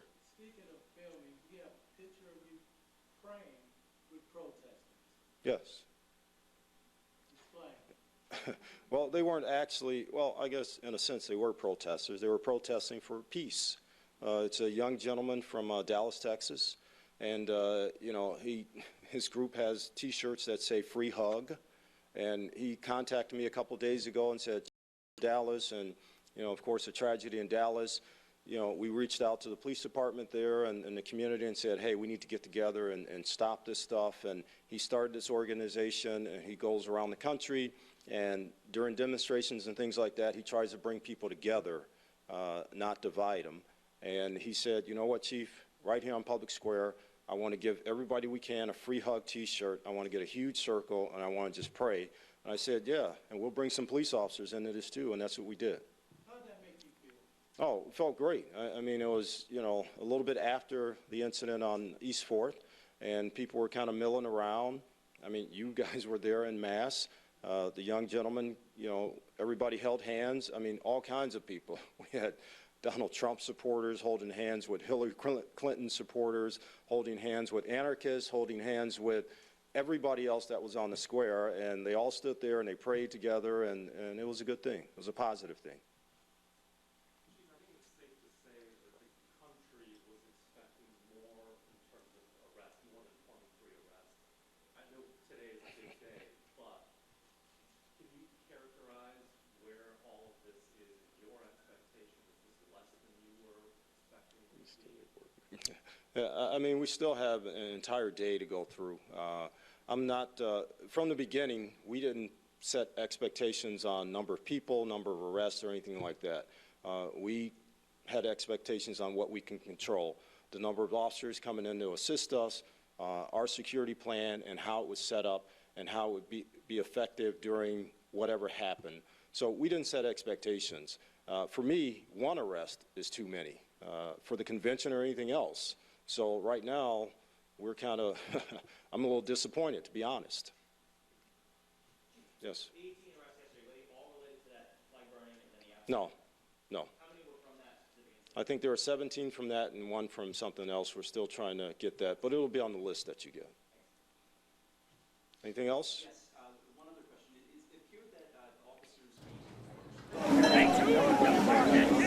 All right, folks, once again, taking you out live to Cleveland, where there is a protest going on right in the middle of the square here.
Simonson, what are you doing down there? What are you doing down there?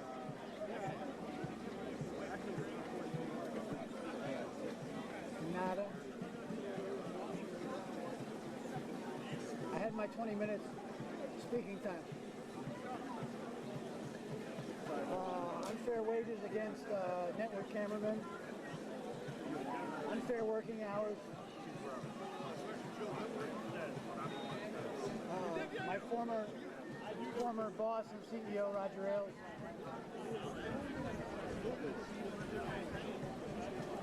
Now I heard he's going to be a good part of his buyout was he still can be a consultant for like a year and a half. I don't know who. Some of that must have stuck, I guess, that whole lawsuit and discrete sector bringing up. Surprising. But, you know, who knows? Could be anyway.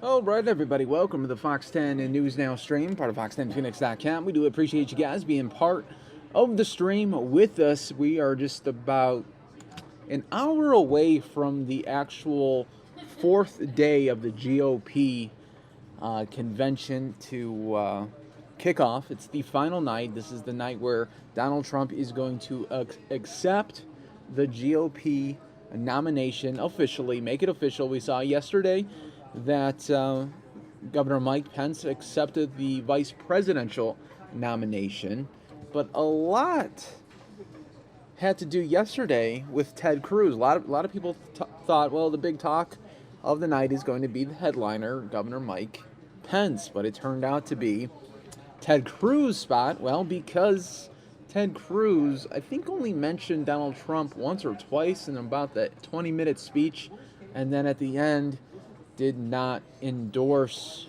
Donald Trump, and that got a lot of people upset in the crowd there. You could see there was a lot of booing at the end of it once the crowd realized that an endorsement was not coming, and that got a lot of people upset. So who knows really what we're going to see tonight?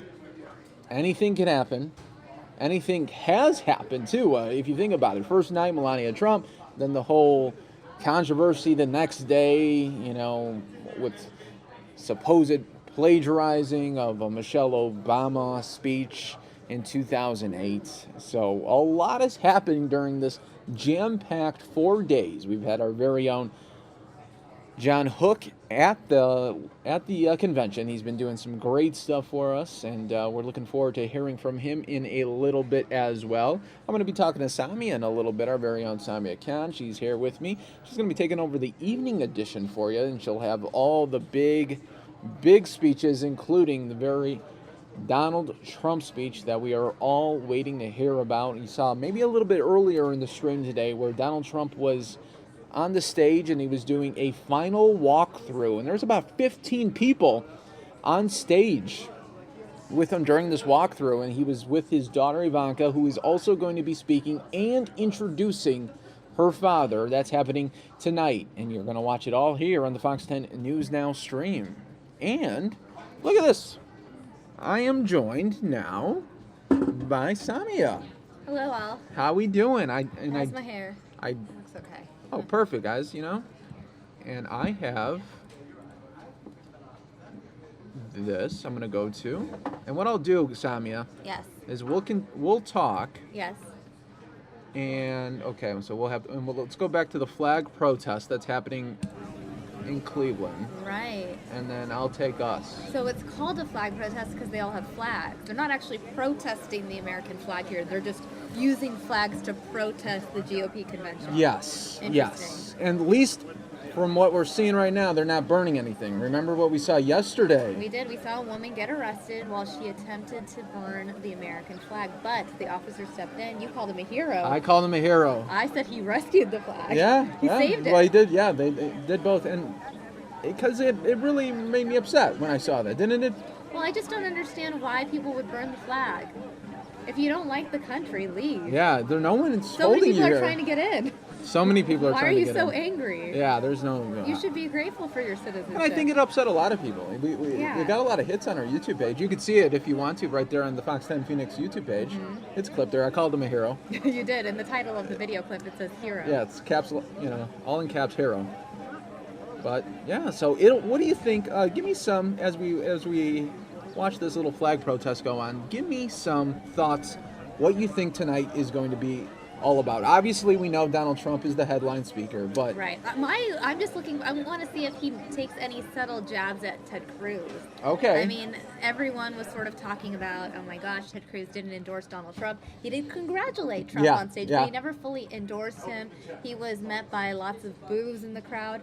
And Donald Trump addressed it on Twitter last night. The question is he going to bring it up today? Or I don't think he'd actually mention Ted Cruz's name at all because he wants the attention on him. But maybe he'll take a subtle jab, like what Taylor Swift does when she makes statements. Sure, You all yeah. know who she's talking about. That's true. Without actually having said the name. So I don't know. And by the way, guys, if you want to partake in our discussion, our Twitter handles are on the bottom of your screen. yes, So you can tweet. interact with us. We'd love to tweet hear us. from you. And here's what I just wish it wasn't a teleprompter Trump. Right. Could you imagine if he came out there with no teleprompter, and because he only comes out, with his rallies like a sheet of paper that just has looks like a deep black marker. Not only that, but you and I, we have seen hundreds of Trump events. We have. You figure this whole past year. Yeah, and at least for me, the thing that captures my attention is when Trump is himself and he's off the cuff. Yes. Teleprompter Trump, I'm personally not as No. moved by. I know. I think that I sometimes... He's a little bit more flat. I tune out teleprompter Trump sometimes, Yeah. but when I see real Trump, you can't help but pay attention to every single word.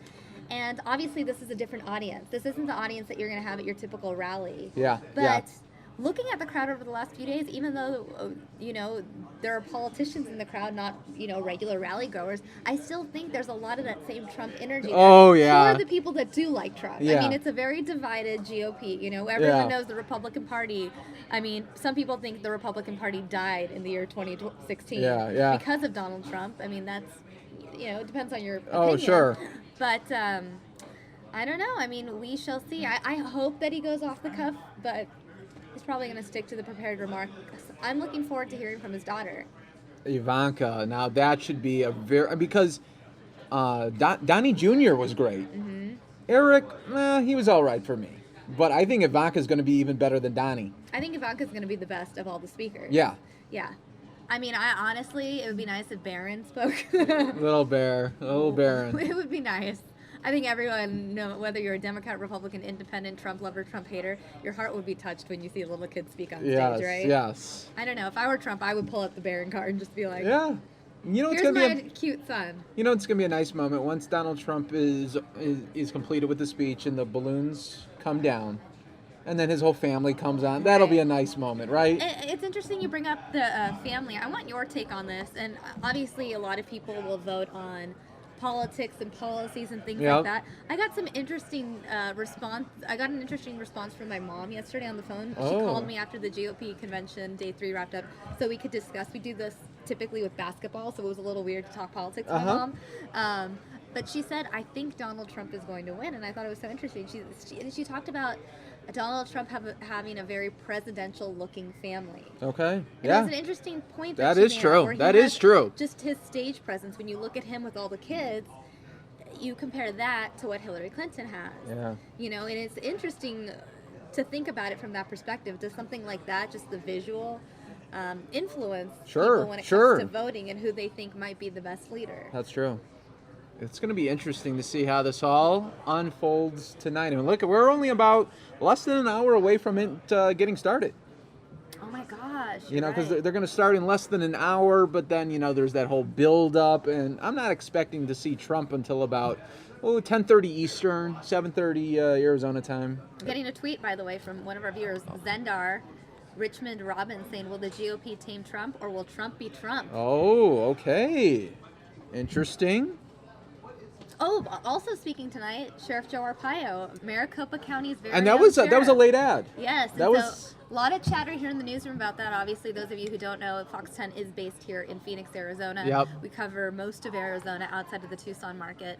But yeah, I mean, this is our sheriff, and he will be speaking on this stage. He's gone to a number of Donald Trump events. Oh, and sure, and rallies. he's introduced them a lot. Right, all of the ones here in Arizona, obviously, but he's also traveled to Yeah. different places to help campaign with Trump, and now he's going to be on the GOP convention stage on the biggest night of the convention, really. And even when Sheriff The grand finale. Yeah, this is the grand finale. And even when Sheriff Joe isn't with Donald Trump, I would say probably within the last 10 rallies Trump's had, he's mentioned Sheriff Joe. Oh, he mentioned You know? Sheriff Joe during every event. That's true. You could make it a drinking game. But really, Sheriff Joe is, and we knew this before Trump, but he's really a sheriff that a lot of people know about, not just here in Arizona. I mean, he is. Does it have to all to do with his pink, national, his worldwide. pink jail, like and all that, the pink outfits? Is that known- where he got the claim? I don't know exactly how different people know Tent him. City.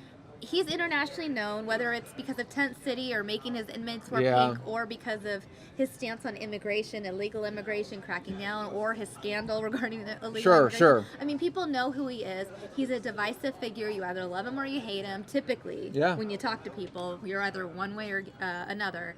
But he's been sheriff here in Maricopa County for more than 2 decades. Yeah, so. a while. And look at Tommy, we almost got 1,000 people watching. Thanks, guys, for tuning in. I know many of you guys are dedicated viewers. I mean, you're already waiting. You're already tuning in before the event I even know. begins. So we appreciate you. This is like the build-up of the build-up. I know. And if you guys have any tweets, if you guys have anything you want to say regarding Let the us know. GOP We're waiting here. You know, convention. Sammy already got one, but I was kind of I didn't get one yet. Go get one. Yes. You will. You will. No, but right now we're just looking at a live flag protest in Cleveland. Not too much action going on here, and that's good. We don't want to see a lot of action. Let them, if they want to protest, they can do whatever they want. Looks like a very peaceful protest here, so that's the positive sign here. And let me just show you a live look inside as it's getting a little bit closer. This is a live look now at the Quicken Loans Arena, where it's starting to fill up again. Delegates are coming. So that means we are getting a little bit closer. That's good. What else do you think is going to happen, Samia? It's hard to predict what's going to happen, but you know something's going to happen. Yeah. That's the thing. I mean, yesterday we didn't predict that Ted Cruz was going to get booed off the stage. No. And yet it happened. But you know what? You got to respect the crowd, though, because in the beginning they were with them. They were with them. But then once they found out, once they knew Realized. he was not going to go the Trump way, that's when they turned on him. Then a lot of the internet responded. I mean, you got so many different perspectives. Some people thought that Ted Cruz was just holding his ground and he was taking the moral high road and not endorsing Trump. And other Yeah. people made what I think were probably more accurate observations. Sure. That Ted Cruz wants to run in 2020, whether Donald Trump wins the presidency or Yeah, not. yeah, And so if yeah. Ted Cruz comes out and says, I endorse Donald Trump, then That that just clip, blows his 2020. That clip is going to haunt him in Yeah. 2020 if Donald Trump is president. So I think it's not so much about Ted Cruz taking some, moral high ground or anything, Yeah. or principally being against Donald Yeah. Trump. I think Ted Cruz, He's just looking out for himself. self-interest Yeah. completely. Personal opinion. I said this a little bit earlier ago, and I'm going to say it again. With Ted Cruz yesterday, you know what it was kind of like watching Ted Cruz on stage at the convention? This is what it was like. It was like you go to someone's birthday party, right? And then first off, you don't talk to the birthday person, and then you're mean to them. That's what it was kind of like. No, it's like you go to the birthday party, you don't talk to the person whose birthday it is, and then you try to steal his present. Yes. Yes. Or right before you blow out the candle, you try to do a 20-minute speech on him. Right? Or like And right then before, and take then a the candle thunder. wax melts. Yeah. And yeah. no one can eat the cake. And no one has another lighter for the lights. Yeah, maybe. Well, at least Mike Pence did try to relight that fire, though. Yeah, I he think came a out lot on of fire. people thought that Mike Pence spoke very well. My mom's analysis, Yeah. according to Mrs. Collin out in Sure. Fresno, California, she thought Mike Pence spoke very well. She didn't like Ted Cruz, she said. Oh, yeah. I think Ted Cruz, a lot of people said, he's looking out for 2020, which we talked about. But a lot of people said, you know what, he launched his 2020 campaign yesterday and then killed it on the same night. He should. You think Ted Cruz would have probably been better off just not speaking at the convention at all? Yeah, maybe he's... What do you think Jeb Bush was doing this whole convention? I know, what is Jeb up to? Poor Jeb, wow. You know what I hope he's on vacation The somewhere. final numbers came out, and he only got 3 total delegates out of this whole thing, and he spent $50 million on each of them, so $150 million. Wow. And he only had 3 delegates. I mean, obviously, wow. This whole campaign did not turn out the way anyone expected. I mean, a little over a year ago, we were talking about Jeb Bush, maybe his #1 competitor being Scott Walker. Yeah. Scott Walker was one of the first to go. Yeah. And then we heard him speak, and a lot of people on the internet pointing out, wait, this is the same Scott Walker who dropped out of the GOP race because he wanted to prevent Trump from becoming the nominee. And is this the first election season where pretty much everyone that was running had a nickname? Almost. So another thing. Did Kasich have a nickname? Did he ever? Yeah, 1 for 48 cases, or 1 for 41, one for 38 cases. Yeah. But that wasn't one of the ones that. It wasn't stuck. Lion Ted. It was a good one. Yeah. But I think he didn't have as much animosity towards John Kasich. And if you read that New York Times report, there were reports that Trump's kids approached John Kasich and asked him basically if he wanted to be the most powerful vice president in history. Okay. Suggesting that Trump doesn't really, that vice president would be in charge of domestic and international affairs. Yeah. And apparently he responded, well, then what would the president be in charge of? Making America great again. This is the report, according to this New York Times article that was kind of circulating yesterday. Yeah. And so it's possible that he never wanted to say anything too negative about Kasich, because maybe in his mind he knew that Kasich would be a good VP. Yeah. He's moderate. He can appeal to both sides. Ohio is a key state, so I think that was probably the logic there, to not completely put John Kasich on blast. Whereas I never really thought he was going to consider Ted Cruz in any sort of prominent role. Yes. That's Lion Ted. And anyone who got out of the campaign early, they weren't around long enough to get a nickname. Yeah. And what was Marco? Little Marco? Little Marco. Lion Ted. Yeah. Well, Crooked Hillary. Jeb was just low energy. Yeah, low energy. That's all. Low energy. Ooh, that was probably the worst one, I think. To be Donald called Trump low changed energy. the game because everyone thought going into this that Jeb Bush was going to become the nominee. Last year, in early 2015, early to mid 2015, it was huge news when Mitt Romney said he was not going to run. Yeah. But the whole logic behind that was Because Mitt Jeb was stepping aside for Jeb. I wonder how much regret Mitt has because Mitt is part of the anti-Trump coalition. Yeah. Within the GOP. So I don't know. Let's check Twitter. Is anyone talking to us? Yeah, let's see. And Tweet we have me. now. I got tweets. I can now safely say we have more than 1,000 people now watching. Thanks, guys. Richmond Robbins, Zendar AZ saying, I love the phrase, by their fruit you shall know them. The kids of Trump are awesome. He has to be a good father. Rob saying, I'm only watching now. Oh, this is sad. Read it. I just saw the same thing. Here we go. You want me to read this? Read it. This is what I have to put up with sometimes. sometimes. Watching now to see you. LOL. Oh, hi, Mike Page. Blackstone. Good job. Hi, Rob. He probably loves you, too. Oh, it's just no. like a, Yeah. See? And Steven saying... Oh, no. Sorry, too. Okay. I just read these and laugh. Is that guy next to you a Hillary supporter? He looks like one. Oh, wow. Sad. Wow. Well, technically, we're not supposed to talk about Yeah, our we're right down the political middle anyway. affiliations here. I like exploring both sides. Yeah. I'll say positive things about the left and positive things about the right, negative things about both. I'll tell you guys the stories that my mom's... Yeah. When it's said by my mom, it's funny. And she's not getting paid by anyone, so she can say whatever she wants. She said Donald Trump seems trustworthy. Ted Cruz doesn't.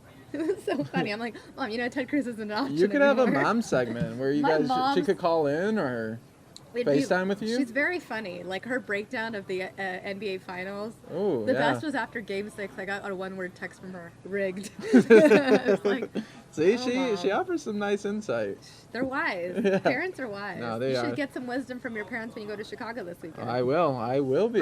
Bring us back If some I get there. knowledge. If you get there. Yeah, Mike is one of the unfortunate many Southwest that have been affected by this Southwest victims. outage. Yeah. So we'll see. I'll get there somehow. Somehow you will. Meanwhile, in Cleveland, Yep. a protest happening right now. That's what you guys are looking at on the screen. Those of you just joining us, they are not protesting the American flag. They're using flags to protest Yes. the convention. And they're doing it in a very peaceful way. Well, look at the cops. I mean, they're all lined up, Yeah. side by, on both sides. They're trying to keep it as civil as possible. This is day 4, the grand finale, the Republican National Convention, guys. This is the night that This Trump is the night. he accepts the GOP nomination. Guys, the balloons are dropping tonight. This is a big night. The balloons are dropping tonight. We had a shot earlier where they showed all the balloons. They don't show the ceiling too much because they don't want to give it away too much, but the balloon, you think about an arena, okay? Think about how big an arena is on the ceiling. Well, you can't see the ceiling because it's all red and white balloons, and they're ready to come down. It is actually a very fun experience being in the crowd when balloons drop. Yeah. Have you ever experienced a balloon drop? Not that big. I am. Only for New Year's Eve at a little club, not like arena. In college, I covered Governor Schwarzenegger's inauguration or his victory party. Oh, wow. When he was reelected in California for our local news station, or our student news station. And I remember all the balloons falling and me talking to one of Governor Schwarzenegger's ex-girlfriends. And I was like, how are you invited to this? Are you still supposed to be talking to your ex after all these years? See? But then I get a Schwarzenegger, Yeah. so you never know. You never know. I mean, the nanny. Yeah. Just kidding. Yep. Felipe asking, do you think there will be a protest at the DNC? Good question. I know that Ron Hoon and I had discussed this idea a couple months ago, maybe a month ago. Not so much, it wouldn't be pro-Trump protesters. I think it would be pro-Bernie protesters that are upset that Bernie didn't get it. I think there might be some people showing up to the DNC that are pro-Bernie, anti-Hillary, upset with the system, hate the DNC, hate Debbie Wasserman Schultz. You know what I mean? Yeah. I could see that happening. What do you think? I'm not even looking that forward yet to the DNC. You're focused on this weekend. You're not thinking about Well, Monday. no, I have one more parting words for this whole week in general for the Republican. What's that? Didn't you think there was going to be a little bit more star power? You figure, look at all the years he's been on Apprentice. You don't think he could have got any of those Apprentice celebrities? Here's the thing. If Donald Trump were the GOP nominee and he hadn't said all the things that he had said over the last year that alienated a lot of people, I guarantee he would have had so many more celebrities on that stage because he himself is a celebrity and he has been Apprentice after all those years. There's all these people that are so concerned with their own career that they don't want to go on that stage because it may hinder their career. If Donald Trump was the GOP nominee without having said all those things about all these different groups, it would have been a different story. And when we look back at the whole year for Trump, you know what was amazing? There would be times where he would say something earlier in the campaign. He would say something, and then you thought, okay, he's done. That's going to do it. And then it never. Like the thing he said about McCain. Or Muslims. I mean, you name it. Or Megyn Kelly. Megyn Kelly, women, Hispanic. Yeah. You name a group. I mean, so he offended a religious group, an ethnic group, a gender. There must have been 20 times during the campaign where you thought, okay, that did him in. The thing is, we just went black. Let's go. Maybe to the shot inside. Shot inside. There is a little countdown. That's a generic countdown for the next time they're going to be doing a hit. Right. Did he really offend all those groups, or did the media make it seem like he offended all those groups? That's my question. So he makes these comments, and then maybe there are media organizations out there that generalize and say he's offended all Hispanics, he's offended all. What if there's people within that group that aren't offended by a statement? That maybe think, well, he makes a point about some people within this specific group. That's true. I don't know. I'm just saying that probably not all people of every group were offended. True. Probably a majority. Absolutely. Sure. But look at what we have here, Sammy. It's just coming down. It's our first look inside at the ground level of what we are going to be watching. So look at it, folks. We're about 30 minutes away now from it really kicking off. You can see the delegates and other members coming to get their seats because they know it is coming up. By the way, we're getting a viewer, Paul, NY Welsh, saying, watching from Bath, England. Go Trump. Paul, actually, I was just in England a couple of months ago. I almost went to Bath. We could have hung out in person. Look at maybe. us. It would have been cool. That'd be they cool. have like outdoor baths from back in the day there. I think that's what the town is named after. I've never left the country. Because you love America. Yeah. That's why, And right? That's your save. Hopefully that will be my save. You know. You love America. Well, I do, but You should travel. I should. You could go visit our friend. Shouldn't I first try LA? You haven't been to Los Angeles either. But you could visit our friend Paul in England. There we go. Yeah, There and we they go. speak English. You'll be fine. Oh yeah, I'll be set. But look at all these funny hats. That's another thing of the whole week, you know? It's almost like a Kentucky Derby, but it's inside, and it's a very different horse race. I like the comparison. You like that? It's still a sport. Still a sport, yep. Anything's possible. Anything can happen. Crazy hats. Yeah, crazy hats. And yeah, I'm going to leave it at that. you think it's bittersweet there? You know, they know it's the, oh, look at this guy. Maybe not bittersweet for him. This is like deep thought. This is like, oh, wow. He's wearing a nice bow tie. Yeah. Do you think it's kind of a bittersweet, though? It's the fourth and final day. They must be very tired, everyone, but they're like, I don't want it to end either. I mean, because it's like a party, yeah. like to see all your friends Yeah. and hang out, and it's like this whole thing. I bet this election cycle is the most exciting of all election cycle, like conventions. I think. Yeah. It's going to be something to see. I don't remember this much national attention on conventions in years prior to this, and I don't know if that's just because I'm young, and before this I didn't really care as much being a kid. Yeah. Or if it's because of social media and now everyone can join in the conversation, so everyone can comment, so now everyone's watching. Or is it because it's Trump that everyone cares? It's I don't know. What is Wow. Well, I should have worn red, white, and blue today. I feel so out of place in my green dress. yeah. I didn't help either. I went purple. I know. Lavender. Next week I'll try to be patriotic There we for go. convention coverage. Yeah. Or wear a hat.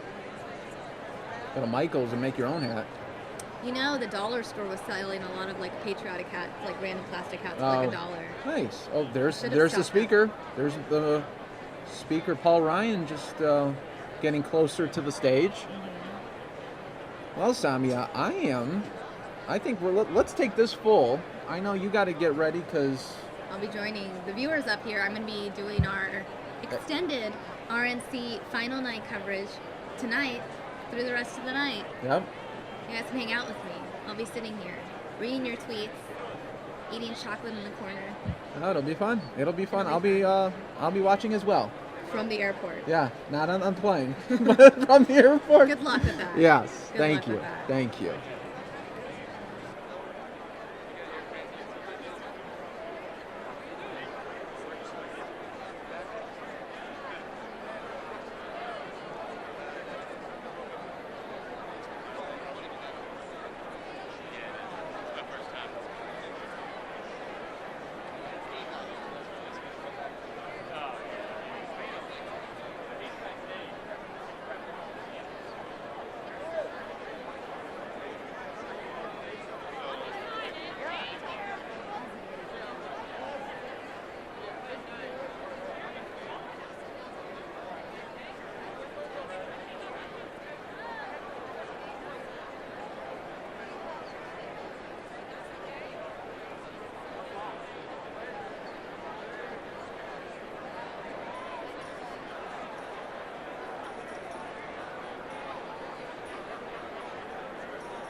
right, everyone, Samia here. I'm about to put a question on the screen. You guys can answer that question. We're going to do some interactive chatting while we wait for the final day of the GOP convention to kick off. Hello, everyone. I'm Samia. If you don't know me already, you can go ahead and tweet me, SamiaFox10. The question I'm asking all of y'all tonight, what do you think will happen on the final night of the Republican National Convention? Do you think anything crazy will happen? We know that Donald Trump is speaking tonight, as is his daughter. I'd love to get your thoughts. You can tweet me, SamiaFox10. I know that I'm already getting some tweets from you guys. I'm going to go ahead and check in. I have my phone right here. I'll see all your tweets coming in on my phone. Let's see who is tweeting me now. Richmond Robbins saying, what is your opinion of Mike Pence in his speech last night? Well, Richmond, my mom thought that Mike Pence spoke very well. She said that Mike Pence spoke the best of the night, so I will give you my mother's opinion on the speech. Mr. Cap saying, hey, Samia, I'm from Cambridge, England. What do you think about Hillary for prison flying around Cleveland? Hello, Mr. Cap, Cambridge, England. Lovely. I wanted to go to Cambridge. I did not make my way out there when I was in England. But glad you're tuning in from all the way in the UK. What do you think about Hillary for prison? I think that Paul Ryan summed it up pretty well. He thinks that realistically, it's not a feasible option. Obviously, people want to see Hillary Clinton punished for the email situation. Whether that happens or not, we already know what the Department of Justice is doing. They are not going to press criminal charges. The FBI suggested no criminal charges. Chris Christie did come out and suggest that he would further pursue it. Now, we all kind of assume that if Donald Trump becomes president, Chris Christie would be the Attorney General, then he would be the new Loretta Lynch. So who knows what'll happen? I hope that answers your question, Mr. Caps. Paul sending me a photo of the 2,000-year-old Roman baths in Bath, England. Thank you for that. Stephen saying there will be a hologram of Jesus. Thanks for that tweet, Stephen. The question on the screen is, what do you think will happen on the final night of the RNC? Richmond Robbins says, I think there will be a protest and Trump will say, escort them out, but don't hurt them. Interesting. I love hearing what you guys have to say, so go ahead and find me on Twitter, SamiaFox10, and we will read your tweets live here on air. I do know that we will be speaking with John Hook momentarily. John Hook is live in Cleveland, so hopefully we'll be able to chat with him momentarily.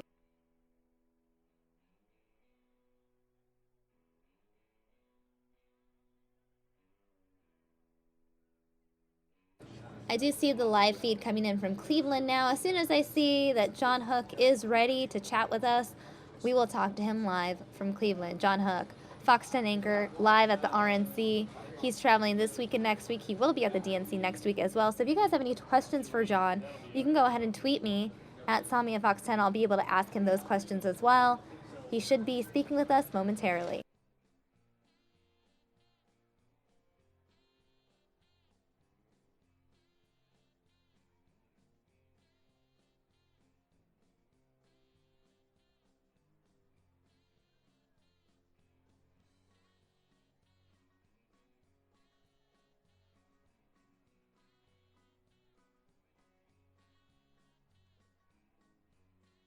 And it looks like John Hook is ready to chat with us, so let's go ahead and chat with him now. Hi, John. You're live on News Now.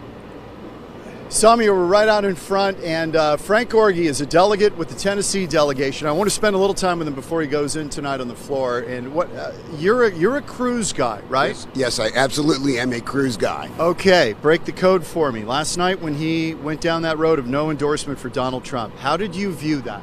Well, I was actually on the floor, and I had watched the coverage on the media, and they made it sound, I've heard the language, he was booed off the stage. That's false. He was not booed off the stage. Some of the Trump people were unhappy with the fact that he did not make an explicit endorsement of Mr. Trump. But here's the deal. What he said was, follow your conscience and vote up and down the ticket. Now, the only reason for you not to vote for Donald Trump would be that your conscience tells you he's not the right man.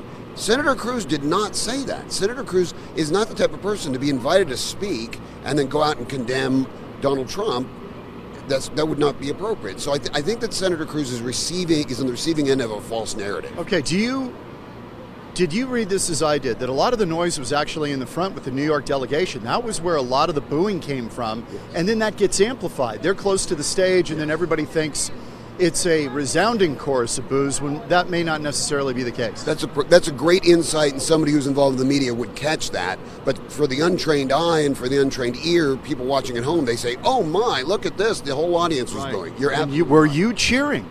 Yes, I was cheering. There were people cheering Ted Cruz too. Oh, absolutely. There was everybody I was surrounded with was cheering enthusiastically for Senator Cruz. Now, did you have trouble, since you're an alternate in the delegation, Tennessee delegation, did you have trouble because you were a Cruz supporter not being an actual delegate that you became an alternate? Did you get pushed away, in other words, because you supported Cruz? Oh, no, I didn't get that sense at all, no. Because we did have that happen to a delegate in Arizona. She's sitting up in the overflow with Texas. Lori Hack. You probably read about it. I was not aware of that. She's a Cruz supporter also. That's very shameful if that's the case. It should not be. She thinks she was strong-armed, but they wanted to show cohesion. Okay, let's fast forward to tonight, Samia, with, and I want to ask Frank about this. Is there anything Donald Trump can say tonight that will really make you feel comfortable with him as your Republican nominee? Well, I have some deep concerns with his very ambivalent language with regards to Planned Parenthood. So if he can make that clear for a lot of social conservatives, I think he can get a lot of social conservatives on board with that kind of language. Other than that, the alternative is unthinkable. So you're on board anyway? We can't vote for Hillary Clinton. The Supreme Court hangs in the balance. This is not the time for he's not perfect. I had the perfect candidate. I had a fantastic candidate. We didn't choose, the voters didn't choose him, so Donald Trump is the guy. He's certainly better than Hillary Clinton. And you're comfortable with that? Yes. Okay. Listen, thank you, Frank. Good luck tonight. It should be interesting. Thank you. Will there be party unity after this, or is that still kind of an elusive thing? Oh, no, I believe there will be. I believe absolutely that there will be party unity. Because it's been a little bit of a rocky road here. You got to admit, it's been a little bit rocky. Oh, sure. Oh, no. In the sense of, look, this is not a coronation and this is not an inauguration. This is a political convention. There are people here. There were Rubio people and on down the line, Jindal and Huckabee, I imagine, have fans here. So everybody's not here that's going to speak in one tone saying, I'm all about one thing. Aren't you glad it's been a peaceful convention so far? Absolutely. And Cleveland's a great city. Cleveland, fantastic. The people are fantastic. The law enforcement has been incredibly fantastic and very professional. Yes. Frank, thank you for your time. Pleasure to meet you. Thank you. All right. He's an SC guy. He's a California guy. But we have one Sun Devil right here who's also John. sitting in on the delegation. You know I don't I'm know an if you're SC girl dressing too, the right? part to just get in, or if you really are in the delegation. I wish I was. You're an ASU guy. I know how we can be a little bit crafty and sneaky sometimes. Dress for the job you want, right? There you go. Your name? Jeff Oates. Okay, now Jeff, you're a California guy. You went to ASU. Correct. Is this your first convention? This is my first convention. Impressions for the untrained out there who have never seen one of these before up close. It's been a wonderful experience. I've got to shake hands with many people that I admire, people that I oppose, but have turned me around to saying, hey, I admire that person because he's a sincere person. I might not agree with him, but I've met across the board, from liberal Democrats to conservative Republicans. I've watched the process. I got to go out on the floor. I was actually on the floor right behind the New York delegation with the Florida delegates when Cruz spoke. Oh, so you know what I'm talking about. What you were asking Frank about is exactly true. A majority of it came from right there in front of the stage. Are you a Trump guy? No, I'm a Cruz guy. You're a Cruz guy. But like Frank, Trump is our nominee. We're definitely not going to support the alternative. Is it safe to say that the party in that hall is skeptical of Donald Trump? I'm not qualified to say that. I mean, everybody might be skeptical of anybody for any particular reason. Some conservatives might want to hear something specific from Trump tonight, like Frank said about Planned Parenthood. I'm a big Second Amendment guy, as well as a Planned Parenthood guy. Did you carry while you were in Cleveland? No. I didn't want to travel because then you got to think about how am I going to secure it Sure. when I come to the convention. I'm not going to leave it in a hotel room or anything like that. But when in Arizona I carry, and when my state that I have adopted now, Washington, because I live and work in Seattle, I carry all the time there. Okay, one more thing before I let you go. Would you say that the binding agent for all Republicans in there right now is you may have misgivings about Trump, but no one in there wants Hillary Clinton? Is that just safe to say? Oh, I'm sure that's a constant thread that's going through all Republicans that are here. So that makmakes Trump acceptable. Definitely, and it's like any convention. There was probably people who had many misgivings about Ronald Reagan in '76. That's why they went with Ford. Right. Many then went, well, we got 4 years of Jimmy Carter after that. Let's take another look at Reagan. So You think Cruz's time is coming? Oh, I hope so. I hope he's involved in whatever capacity. You know, I would not be shattered if he was appointed to the Supreme Court. He's a brilliant constitutional mind. Before we go Devils. Take us there, You're Coach good Graham. man. You're good man. Guys, thank you very much. John Huck, you know I'm on the side of the Trojan, Jeff right? Scott. You know Hang I'm on, with wait the a minute. Trojan, One right? of my old pals and a Fox 10 alum, Jeff Scott. What's up, buddy? How are you? I'm great. How are you? These 22-hour Giving days some are love great, here, buddy. huh? Oh, it's great to see you. Great to see you, Go man. Devils. Go Devils. Yeah, Yeah, yeah, another yeah. Sun Devil. Love it. What's your impression so far? It's been a hell of a show. It has been. I mean, you know, whether you agree with it or not, it's just been a real interesting. Now, you're representing who right convention. Arizona and California News Radio Network, so about 100 radio stations. Listen to the voice. This guy, he's tough. Scotch and cigars, baby. All right, you've been to a few of these. So have I. This is my 9th. How many for you? 6, I think. Okay. Do you agree that this has been the least cohesive? Yeah, it is a little bit of a mix of everything, yeah. And partially intentionally, I think. I think that there was the intent was to bring in people who don't normally speak at conventions, to bring in the type of people who appeal to people that don't normally watch conventions.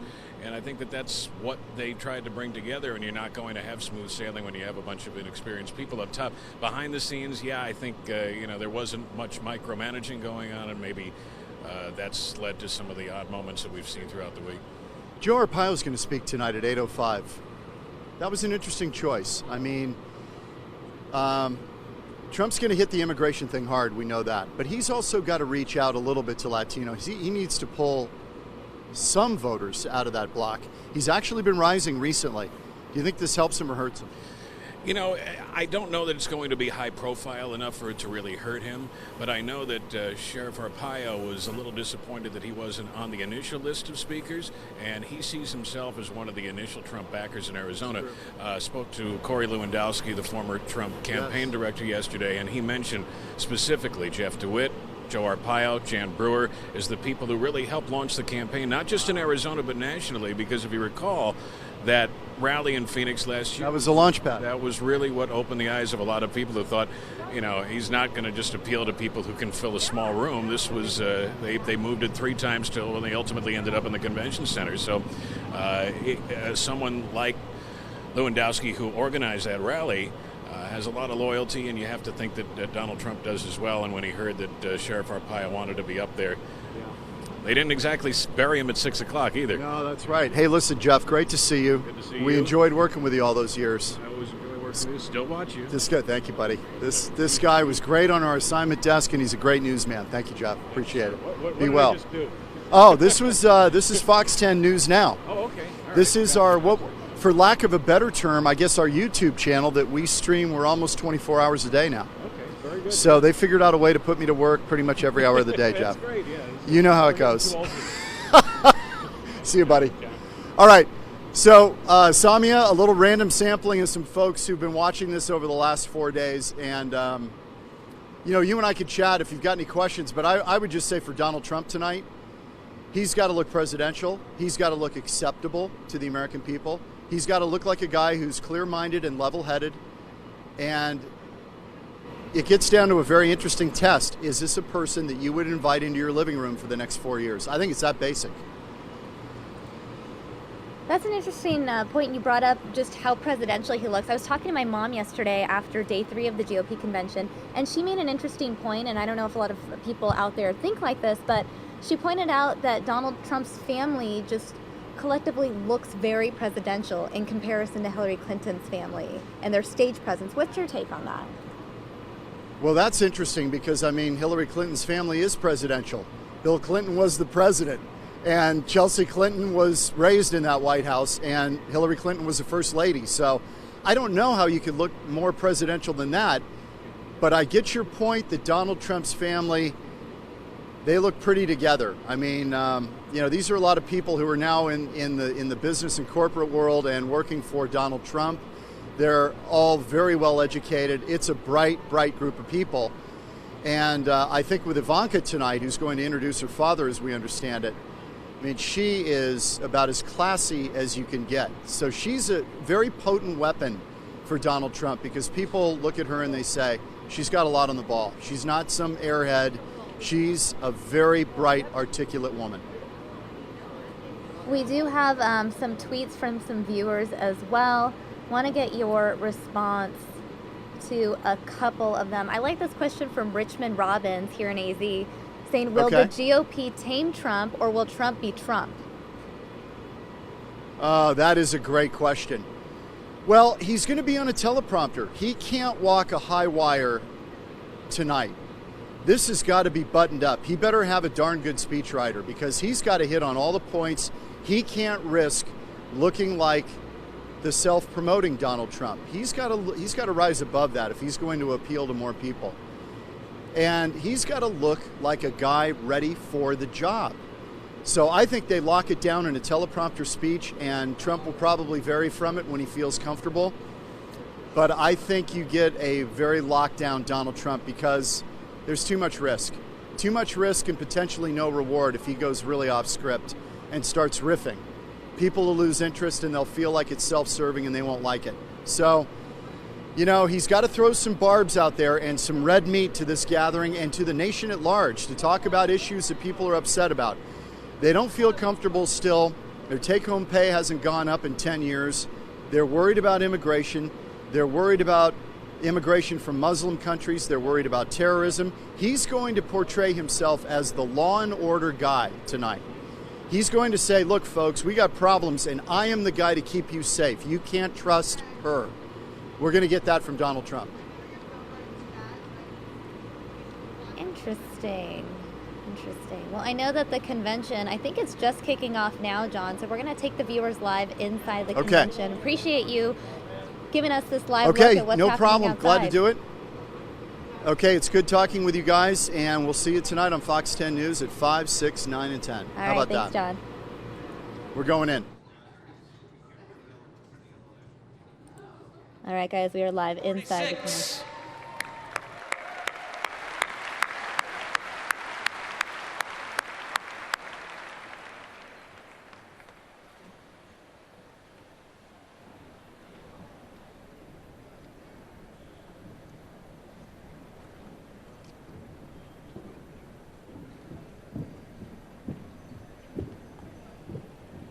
Johnny?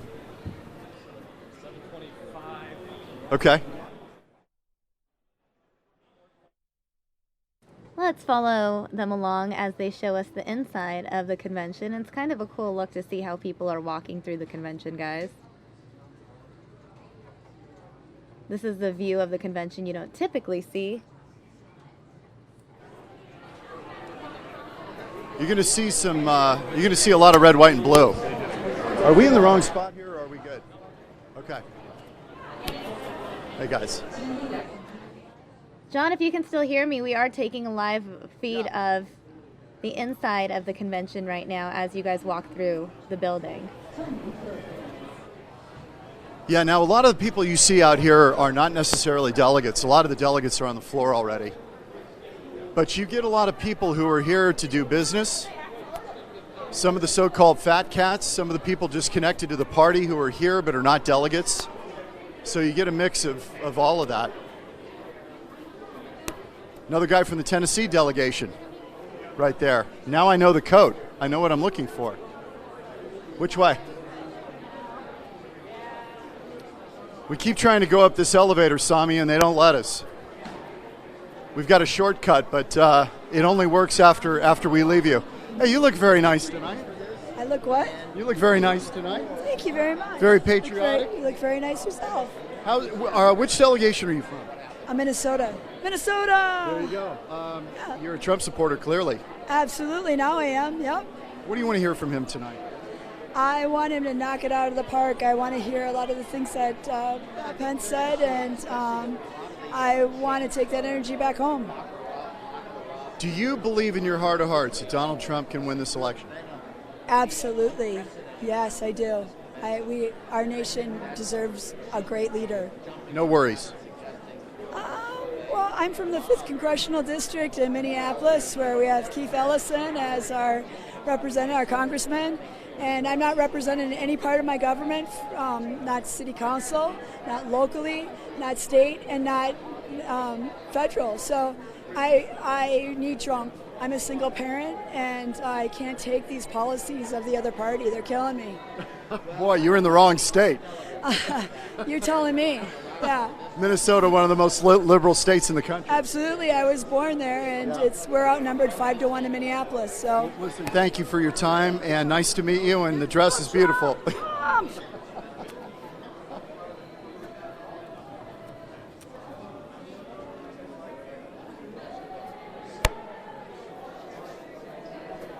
We're going to pause here for the Star Spangled Banner.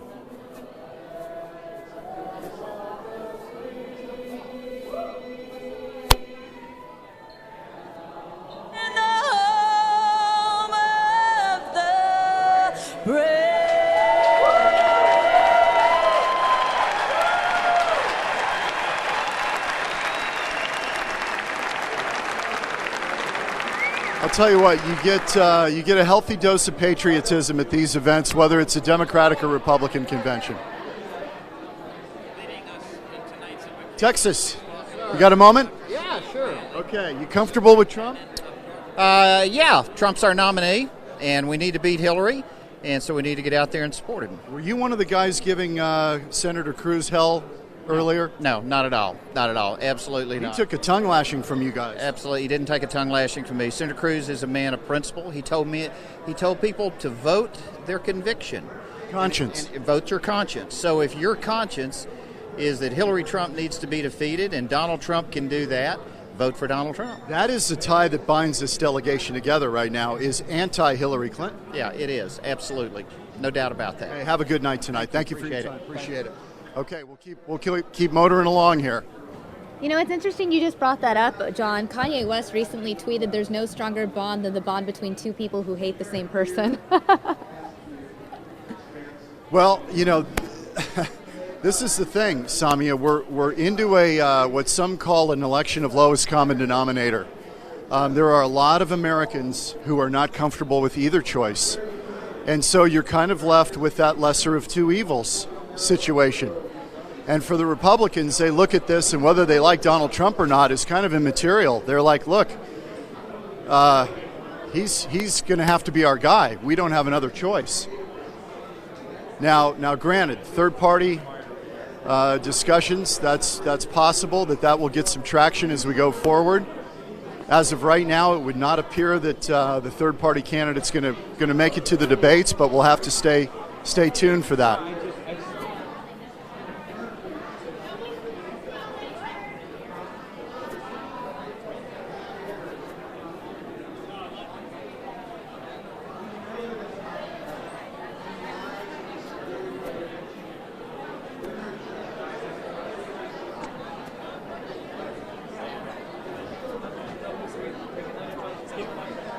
Popcorn in here smells really good.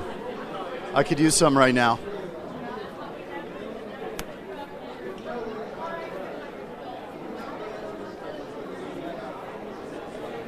John, I understand that 15,000 media were credentialed. How many people are in that building or in that arena?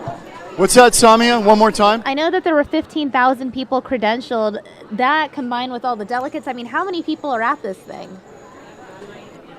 Oh, there's a bunch. I mean, think about the arena probably seats, I don't know, it might seat 11,000. And then you've got the floor entirely filled with delegates, and the delegate number is 2,000 some odd. So, how many? Yeah, 2137, right. That's why we needed 1137. Are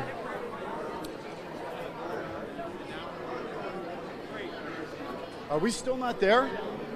It seems like we've gone too far. I don't want to miss our live shot here, Samia. It said 114. 114. I don't know. I feel like we went too far.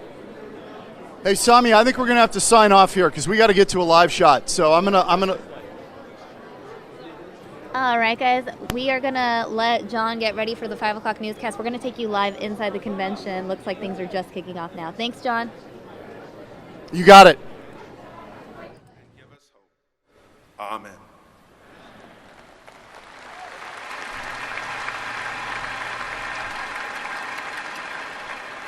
Please remain standing while the callers are retired. Go!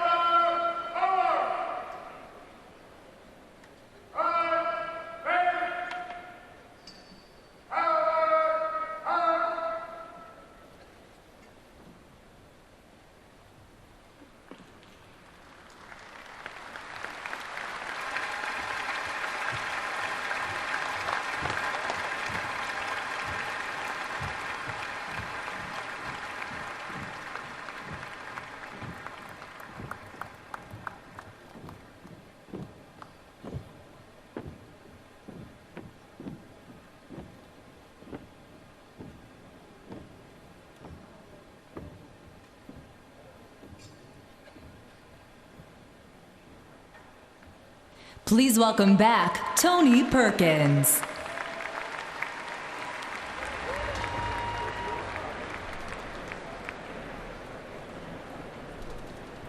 Ladies and gentlemen, you may be seated. I'm here speaking tonight in my personal capacity and not on behalf of any of the nonprofit organizations that I lead. We have gathered here in Cleveland to select the Republican nominee for president, and we have accomplished that mission. Donald Trump is the nominee of the Republican Party.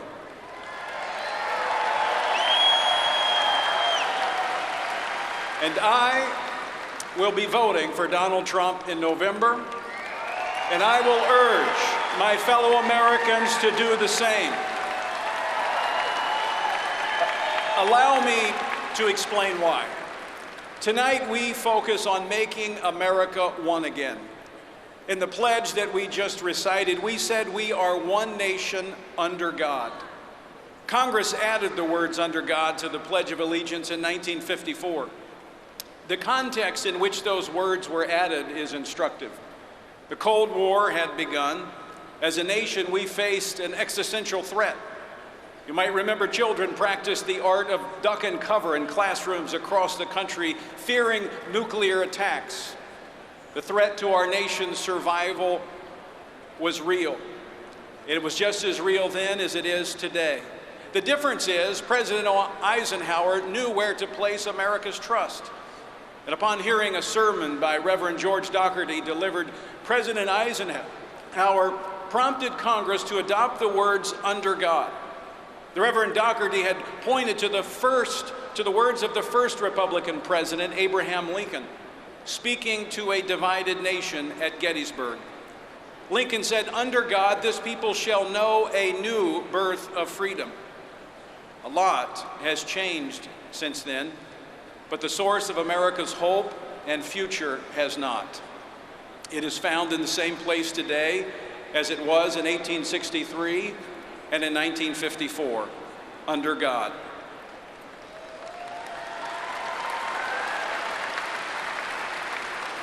But, my friends, our freedom to appeal to and unite under God has been under steady assault. This is why we must stop those in our government and on our courts who have either in principle or practice attempted to remove these two words, "under God," and all that they mean from public life here in America.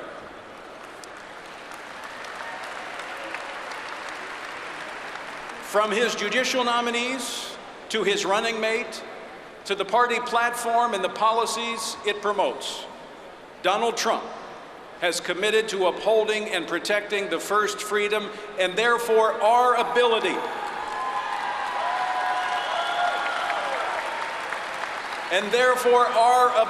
as citizens to unite our nation once again under God. Let us go forth from here and do that work. Thank you, and God bless you.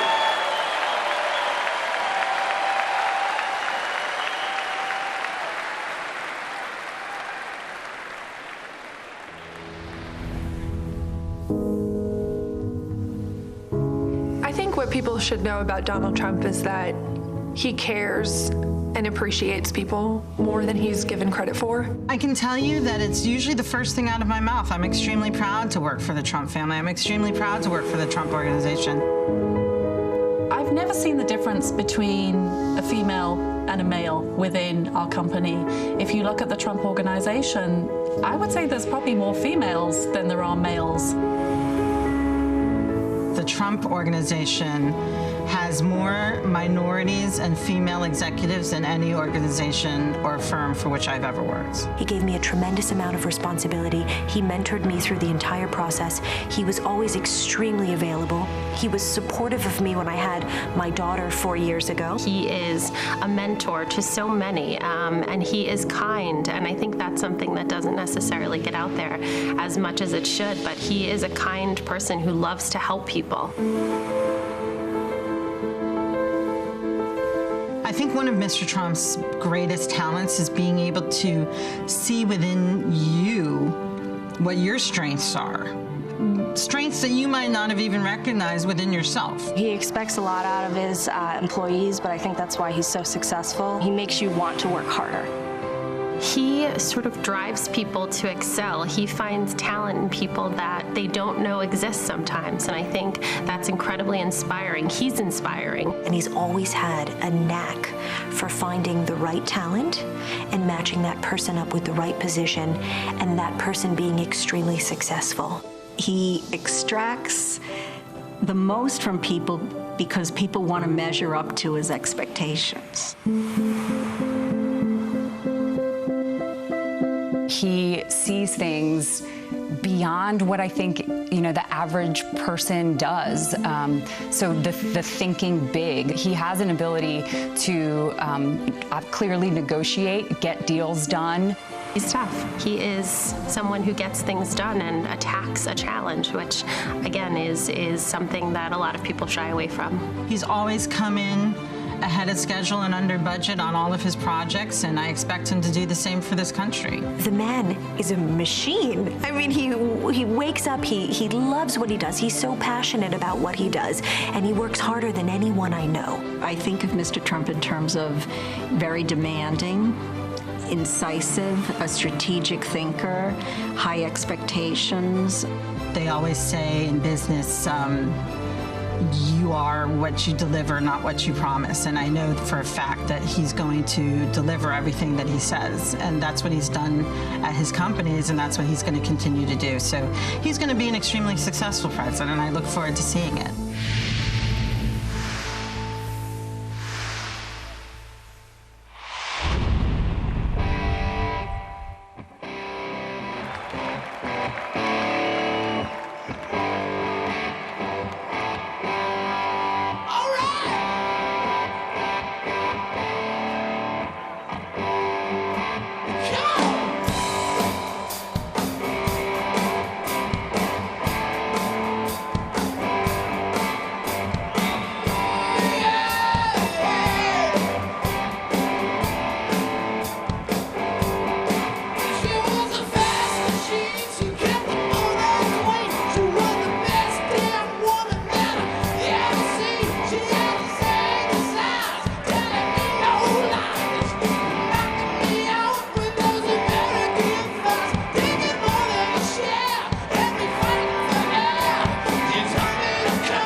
Hello, everyone. The question of the day is on the screen right now. What do you think will happen on the final night of the RNC? I'd love to hear your take. Also, if you just want to provide your analysis as to what happened over the last 3 days, what your take was on all of it, you guys can tweet me at SomiaFox10. My Twitter handle is right there. We'll go ahead and read your tweets. As long as there's no one speaking on the stage, I am here to read your tweets, get your feedback, and find out how you feel about how this whole convention has gone thus far and what you expect tonight. Personal opinion, I'd like to hear from Barron Trump, Trump's 10-year-old son. The other kids got to speak. Why not Barron? Let me know what you guys think.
Please welcome President of Liberty University, Jerry Falwell Jr.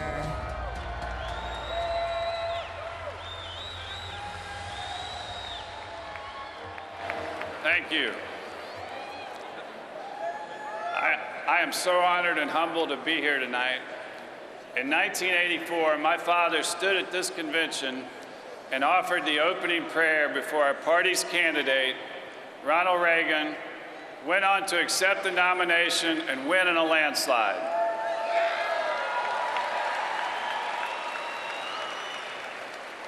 A little over 30 years later, I stand here with the sincerest prayer that history is about to repeat itself with the election of Donald J. Trump.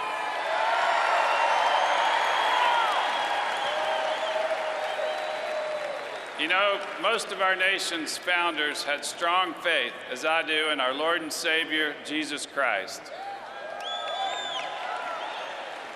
My family has lived in Virginia since the 1600s and in the Lynchburg, Virginia area since 1834.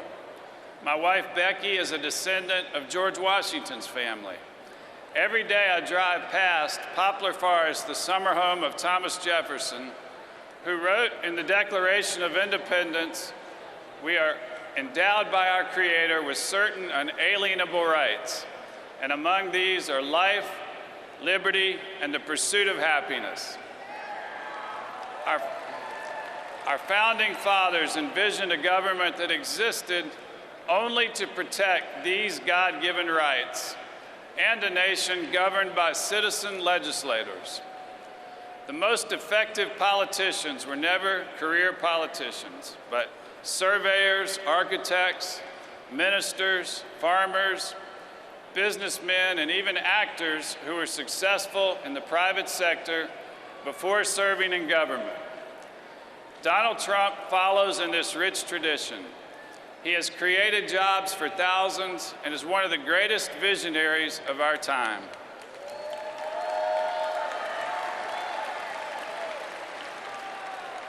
I first supported Mr. Trump after I spent 20 years as a young lawyer working with my father to restore Liberty University to financial health. Since 2007, Liberty has become the largest and most prosperous Christian university in the world. And I am convinced that Donald Trump can work that same magic for a nation with $19 trillion in debt. But my family and I have grown to love and respect the Trumps for other reasons. We have never met such a genuine and loving family.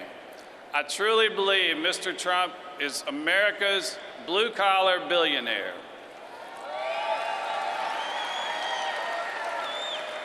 He is down to earth, he loves America and the American people. He is a true patriot and a champion of the common man. Mr. Trump has added a plank to this party's platform to repeal IRS rules sponsored by Lyndon Johnson in 1954, barring churches and nonprofits from expressing political free speech.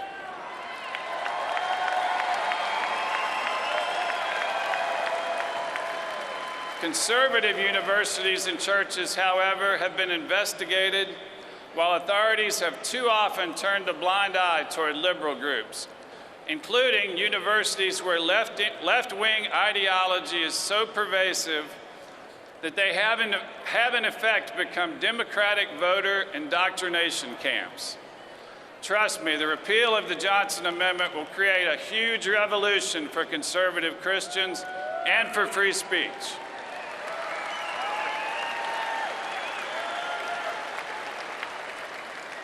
We are at a crossroads where our first priority must be saving our nation. We must unite behind Donald Trump and Mike Pence.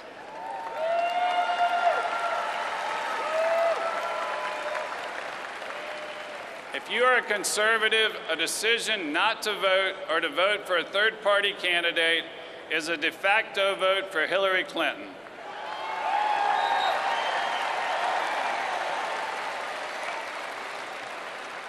If Hillary Clinton is allowed to appoint the next few Supreme Court justices, that in itself could be a fatal blow to our republic. On the other hand, a vote for Donald Trump is a vote to uphold the Second Amendment right to bear arms.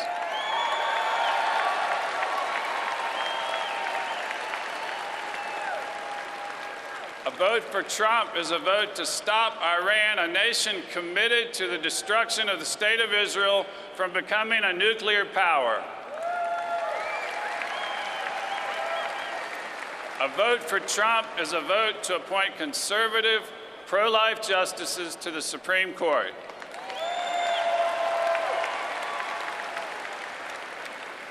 You know, in the days before my father passed away in 2007, he joked with CNN that he dreamed that Chelsea Clinton had interviewed him about the 3 greatest threats facing this nation. He replied, those 3 greatest threats are Osama, Obama, and your mama.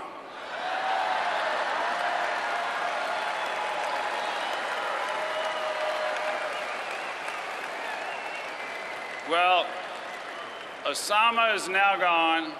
Obama has 6 months left in his term.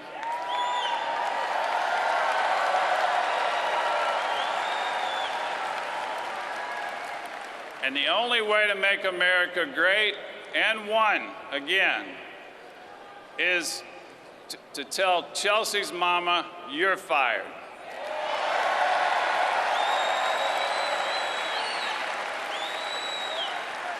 And the only way to do that is to elect Donald Trump and Mike Pence, President and Vice President of the United States.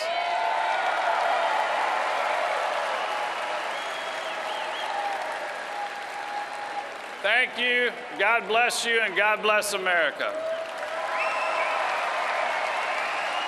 From Maricopa County in Arizona, please welcome Sheriff Joe Arpaio.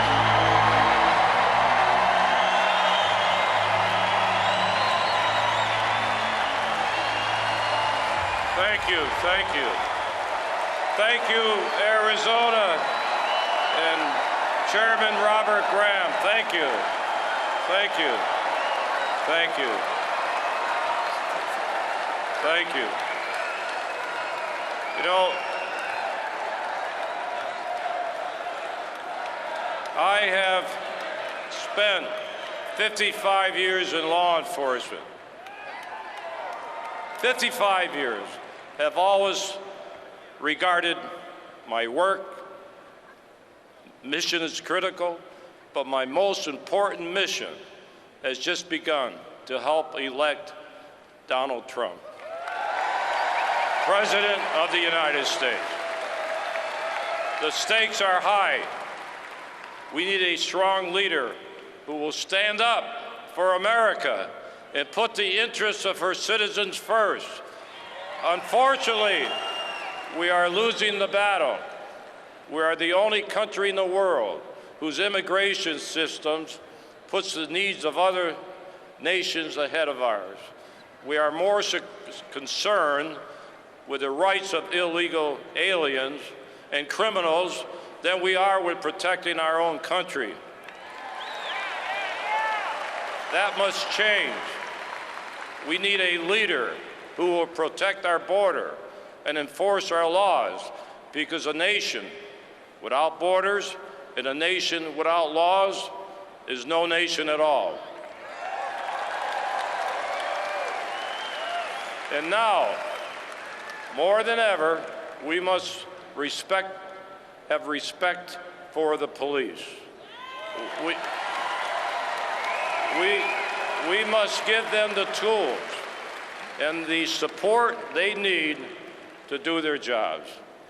The highest levels of government must have our backs as they risk their lives every single day to perform their jobs and protect our citizens. As someone who for 35 years has been a top law enforcement official, living and working on both sides of the border, I can tell you firsthand about the dangers of illegal immigration and drugs.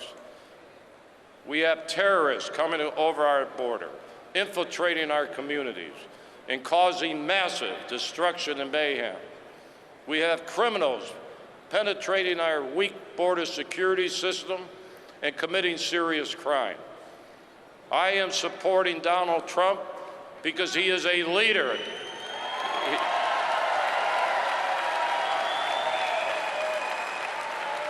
He produces results and is the only candidate for president ready to get tough in order to protect Americans. I have fought on the front lines to prevent illegal immigration, and I know Donald Trump will stand with me and other proud of Americans to secure our border. Donald Trump will build the wall.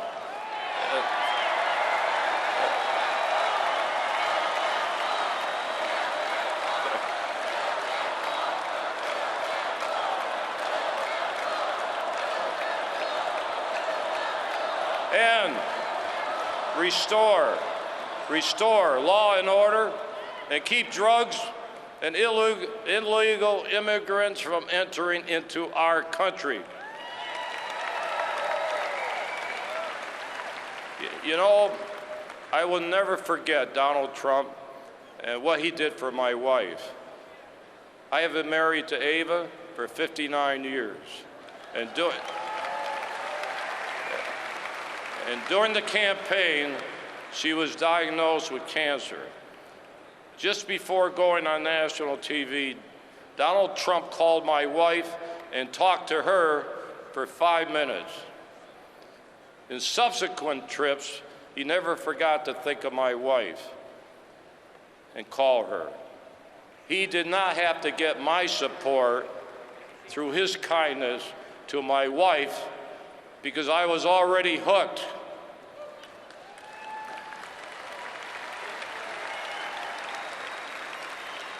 Let's elect a leader who will stand up for America and protect our border and support law enforcement and the military.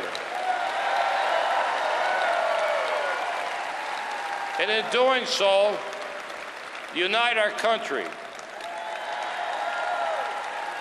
Let's elect Donald Trump. Thank you.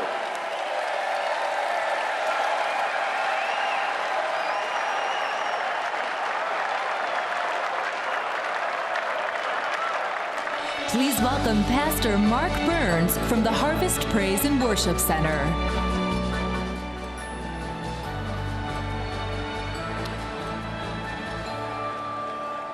Hello, Republicans! Are you ready to elect the next president of these United States of America?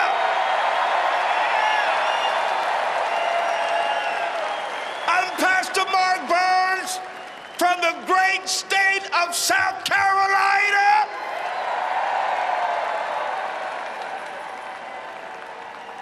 And listen, Republicans, it is so important that we come together to defeat Hillary Clinton and those race-baiting Democrats. Yeah. And those Democrats will do whatever it takes to keep us Americans focusing on the colors that divide us and not the colors that unite us.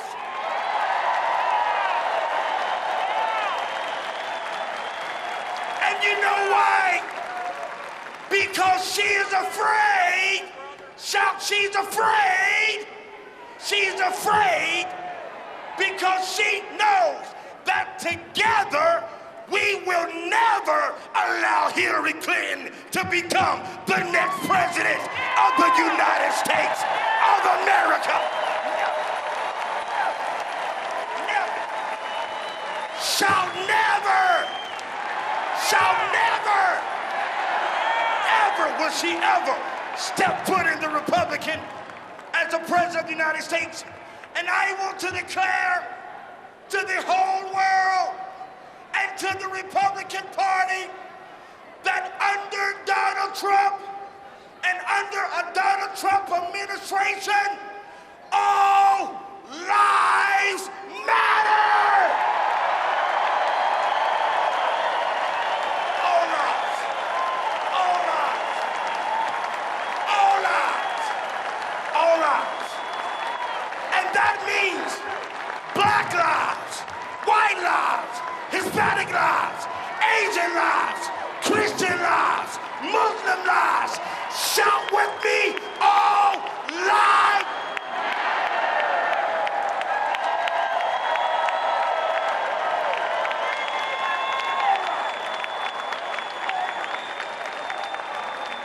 And even though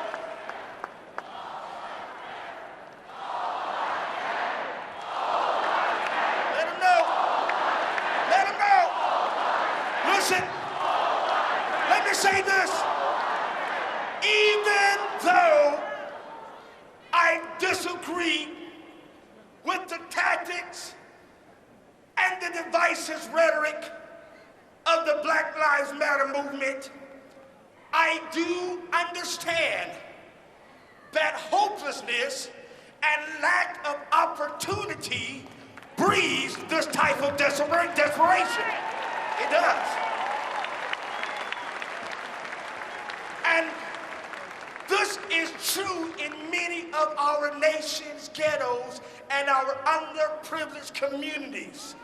Mass protests in urban centers are born out of this kind of desperation. But the thing is, the way that we can solve the problem and to eliminate this kind of a desperation is to create good jobs, urban economic rhythm, good jobs, urban revitalization, and opportunities for job training and long-term solutions that will solve the problem in our troubled cities around this country.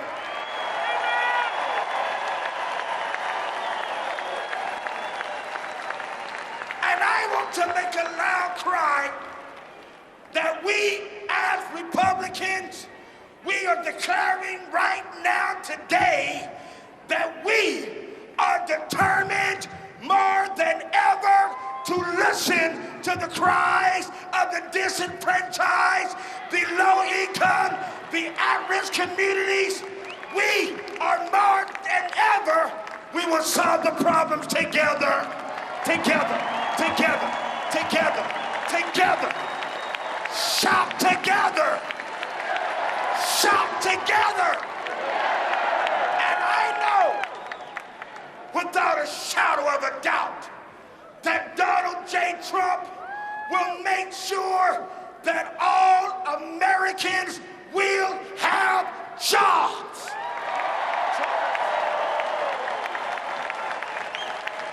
You know why? Because Donald Trump is not going to pander after no one race. His heart is after the human race. And together, shout together. Shout together, not as black Americans, white Americans, brown Americans, yellow Americans, or red Americans, but just as Americans.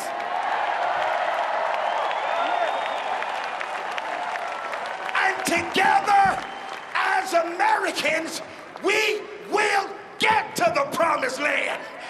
Promised land. We'll get there. And the promised land is a place where jobs have returned back to this country, where college degrees replace mass incarcerations, and no matter what terrorist group that tries to destroy our way of life, We will rise from the ashes.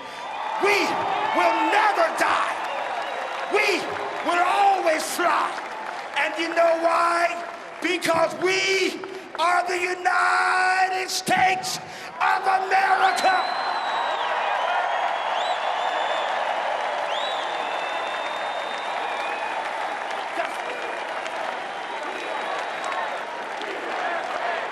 And hear me, listen, and despite the color you was born with, here in America, the only colors that matter are the colors of the red, white,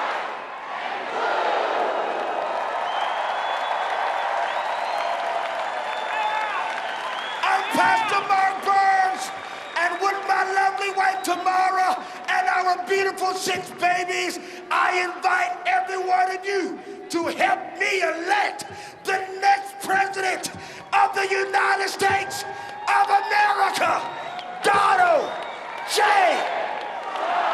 Shout Trump, Trump, Trump, Trump, Trump.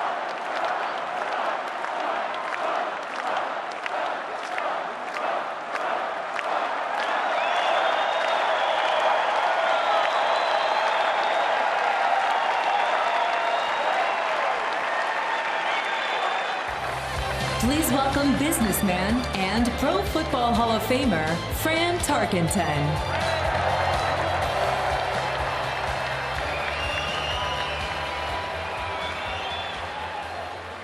Thank you very much. Thank you very much. Pastor Mark Burns was back in the green room with me, and he was so quiet. He was humble. He was in prayer. And I put my hand on his head and on his shoulder and on his heart, and I said, loosen up.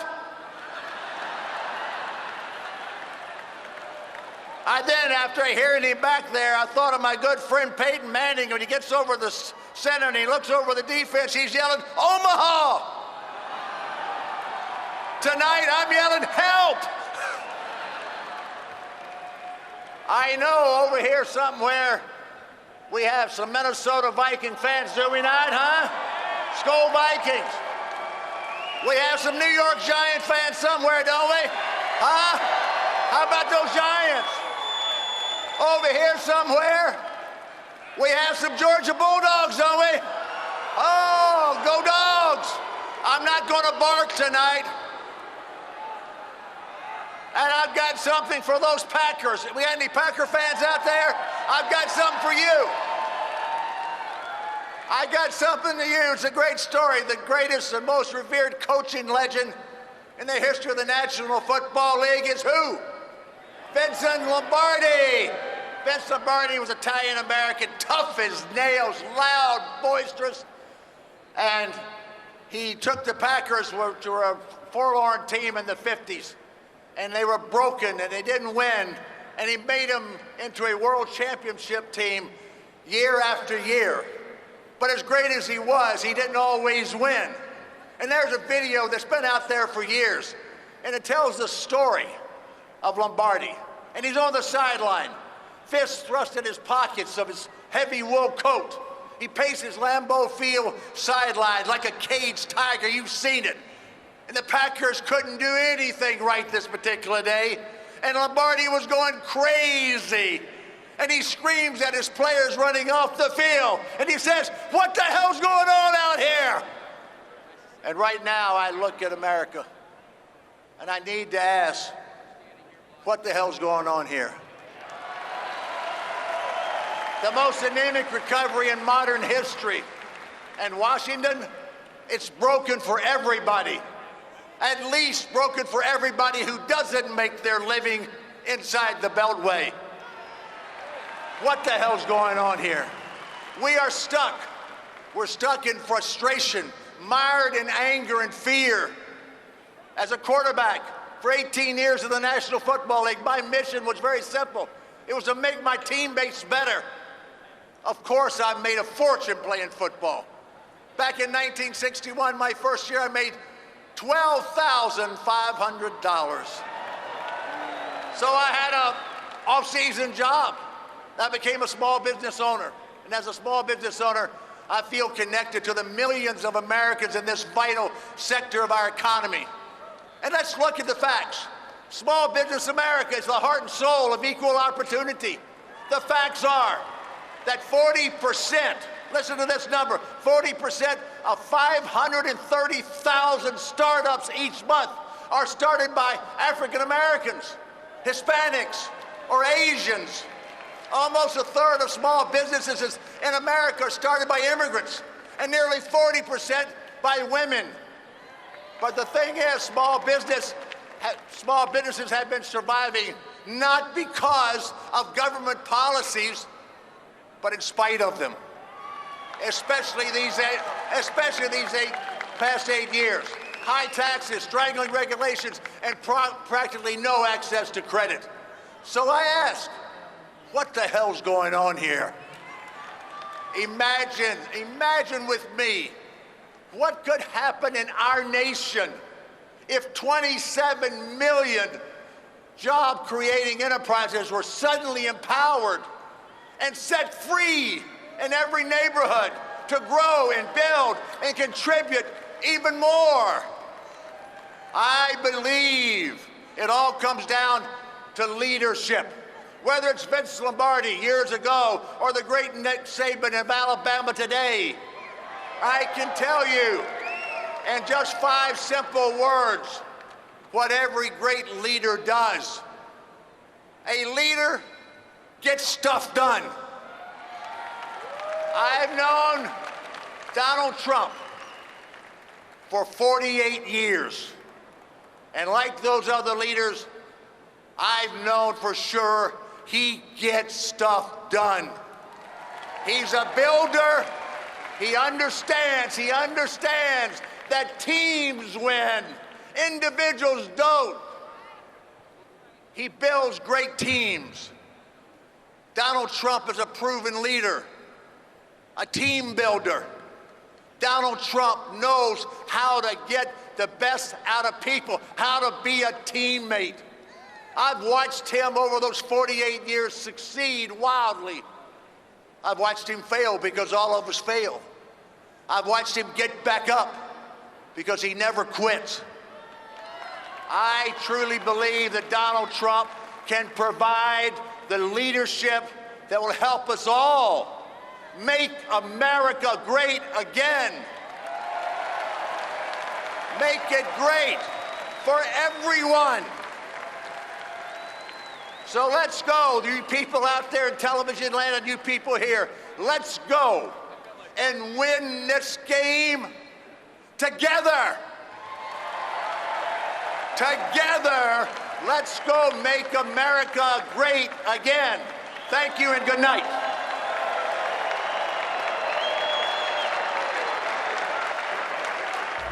Please give a warm welcome for Brock Mueller.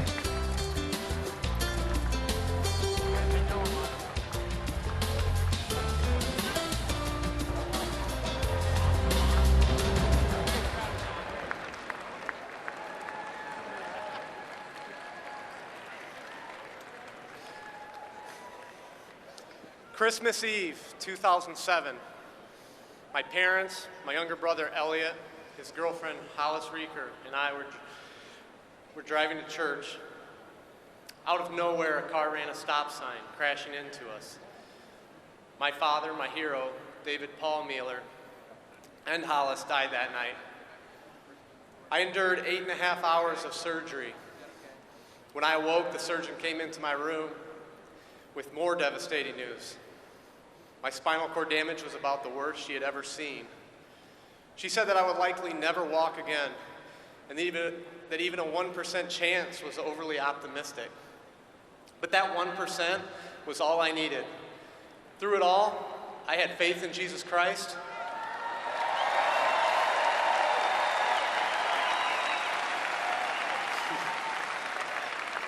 I believed in myself and strived to make that 1% a reality.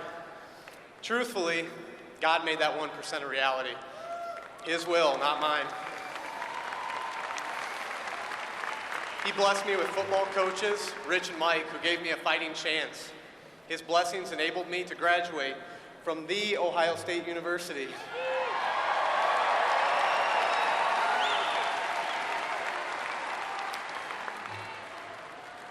And I went on to be cheered by University of Michigan fans as I led the Wolverines onto the field. He blessed me with my beautiful wife, Haley. We walked down the aisle together. He gave me countless other blessings. This very moment, for me, is a testament to God working all things for the good.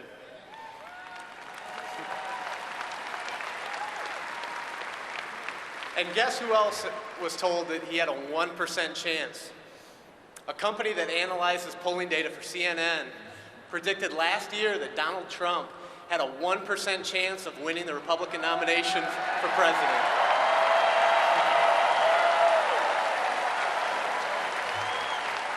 Mr. Trump, welcome to the club.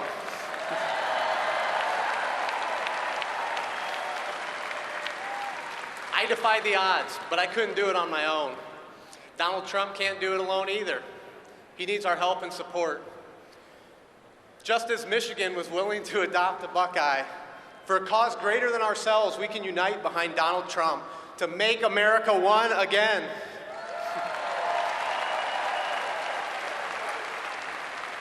Now, I want to turn it over to a fellow Ohio State graduate who really knows how to unite a team, Coach Bobby Knight. I'm proud to be a part of Team Trump, working toward making America the greatest there is. As a coach, my main objective was to win, and I know Donald Trump will always have winning on his mind.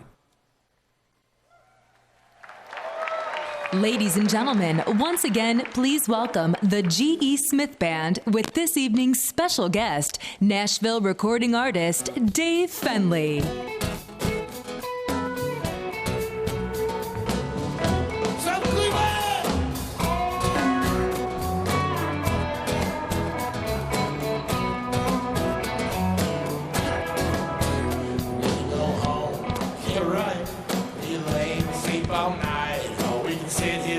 Something colder. Don't forget who told you. Hey, baby, what's happening? You can climb all up in this wagon, cause there ain't no home and there ain't no cows. You oughta knows by now that, oh, mama didn't raise no quitter. You better make the bonfire bigger so we can kick it out night by the river with the alligator guard.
Hello everyone, Samia here again. If you guys want to take part in this conversation about the GOP convention, I have a question for you guys on the screen. What do you think will happen on the final night of the RNC? Do you think anything crazy will happen? What do you expect from Ivanka Trump, Donald Trump?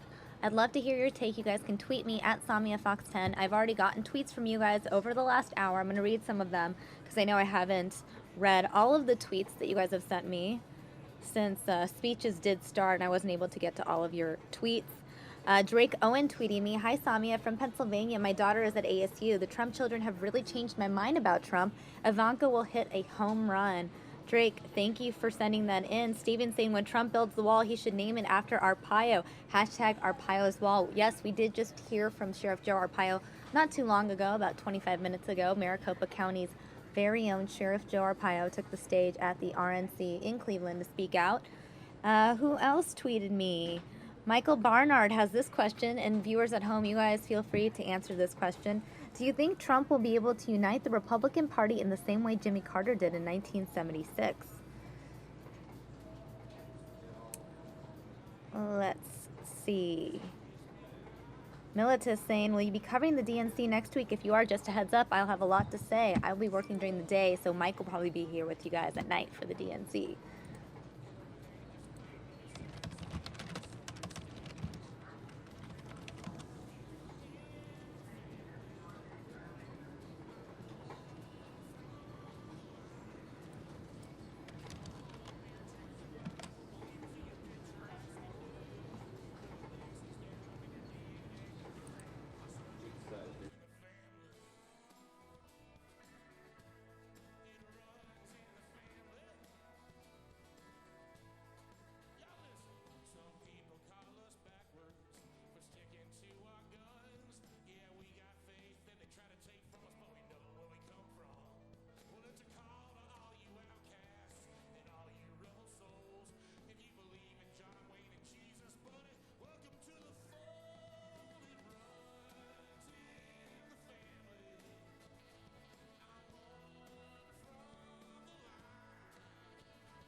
Please welcome United States Representative Marsha Blackburn of Tennessee.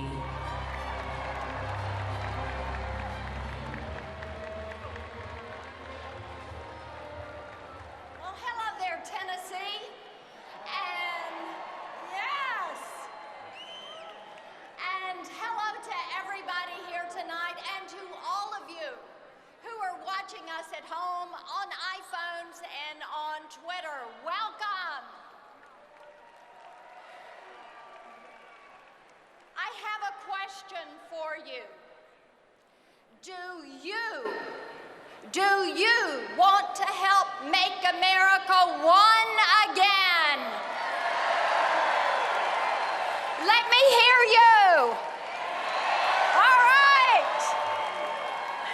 You know, we have all had enough of bloated budgets, unkept promises, and pointless red lines.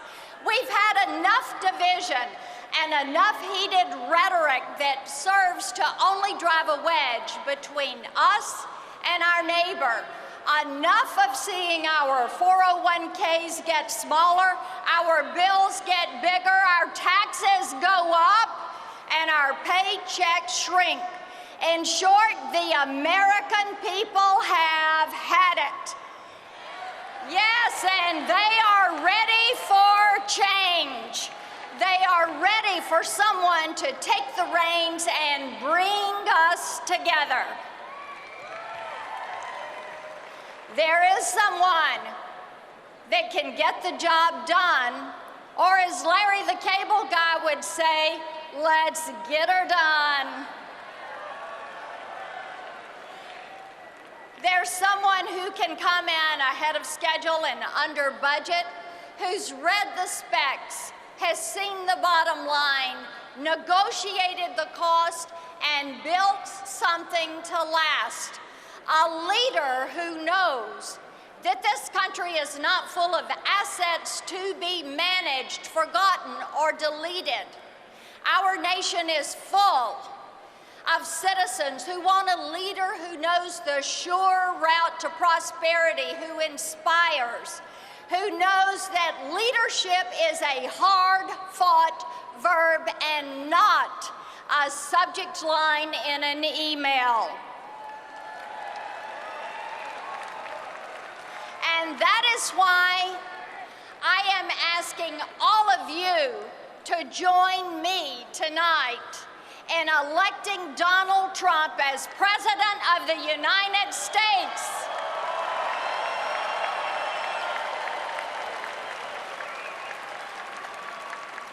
Donald Trump has the skills required to lead this nation, a diverse nation, and he can help our people achieve greatness.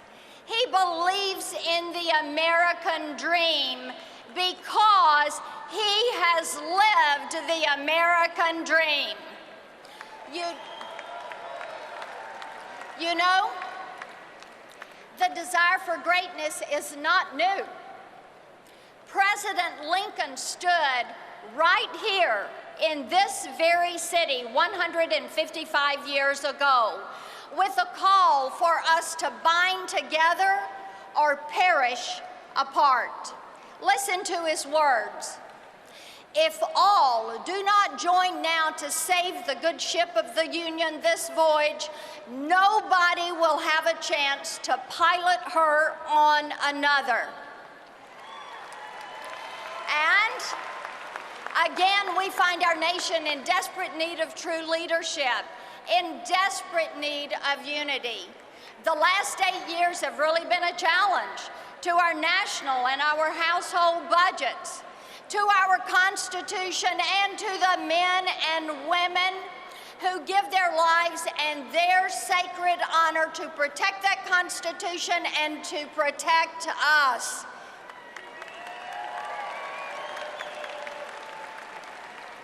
We know that Donald Trump is a leader who has seen challenges. He's learned his lessons, solved problems. He has delivered results. Some of our nation's greatest leaders have been people who have worked in the real world, who know firsthand how cumbersome rules and unnecessary regulations get in the way of greatness. I want a president who knows that leadership is not as it appears, but is as it performs, who has seen something through from beginning to completion, who looks at the mundane and sees magnificence. After all, that's the magic of this country, that everyday people with big ideas and big dreams and the drive to complete them, not only can they change a skyline, they can change the world.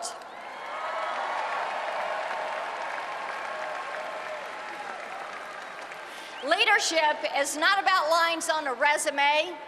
Gender, race, zip code, pedigree, lineage, hurt feelings are not qualifiers for leadership. Leadership is a record of performance and accomplishment and team building. Now that is leadership that you can trust. We Americans are bound together by the shared desire for faith, family, freedom, hope, and opportunity. We want a president who believes that you, not Washington, knows best, who believes that you have the right to pursue your version of the American dream. I know you believe, I do too, that America is on the edge of great and mighty things. We need a President Donald Trump who understands this, is about freedom and freedom's causes, who will choose to unite us, not divide us.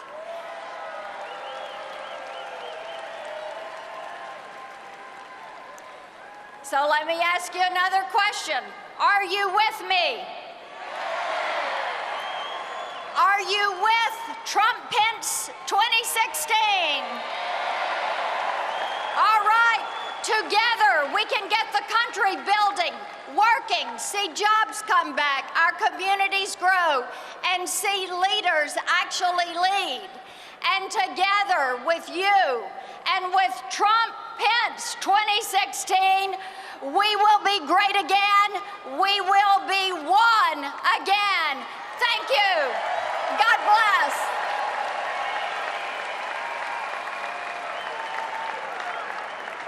Please give a warm welcome for Governor Mary Fallin.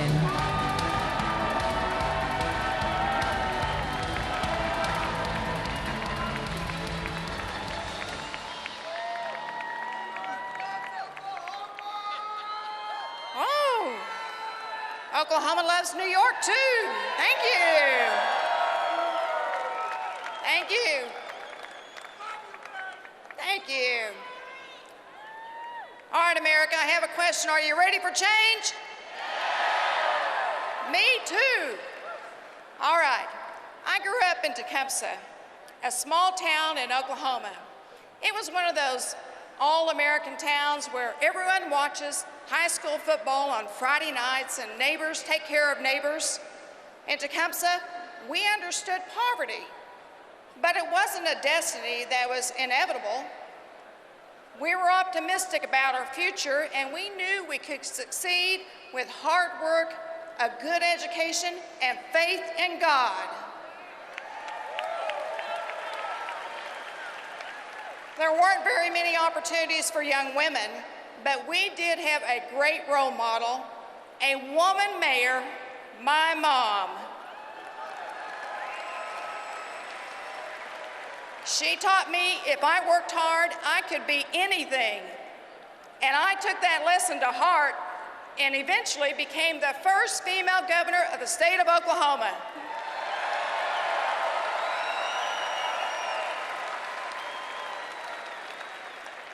You know, in my community, there was a sense of optimism and determination that our community and our country could be better for everyone. And even at a time when the shadow of institutional discrimination fell over much of our country, there was no shortage of African American heroes. Black Oklahomans like civil rights leader Clara Luper, who was leading sit-ins and successfully integrating schools across our state and winning the fight for respect and opportunity.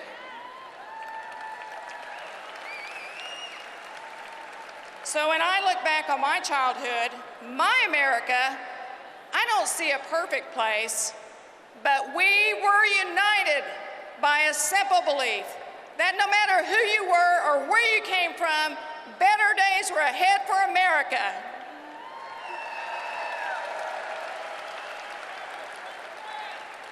Today, I'm afraid we're losing that sense of unity and optimism, not just in towns like Tecumseh, but across this land.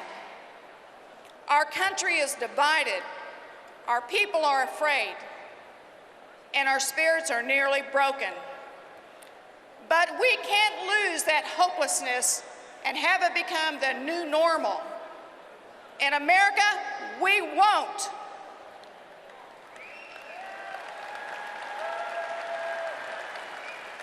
You know, I believe the American people are longing for the American dream where they can just get a fair shake in life and an opportunity to succeed. We must make America one again and restore the confidence in the strength of our nation.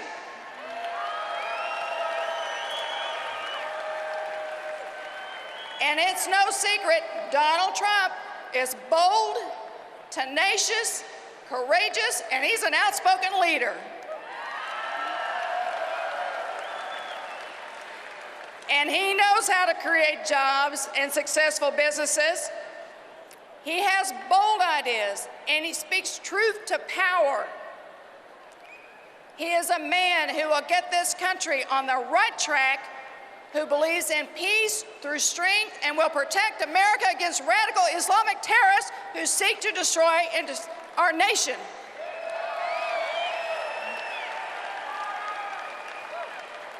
Our country has united time and time again on our core values of freedom and individual liberty and justice for all people, the principles which made our country great and which it was founded upon.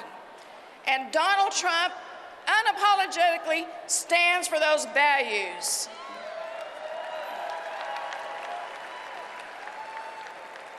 We are one in our belief that America must address the national debt, not by increasing taxes, but by increasing opportunity.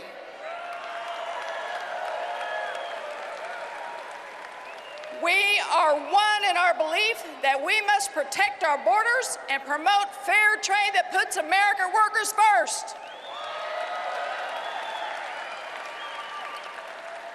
And we are one in our belief that we must stand with our allies like Israel, a beacon of freedom and democracy in the Middle East.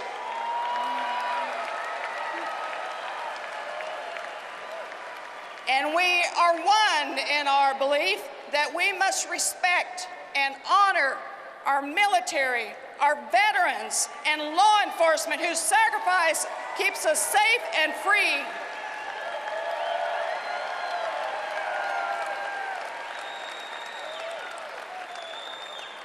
And we are one in our belief that every life is precious, regardless of race or class, including the lives of the unborn children.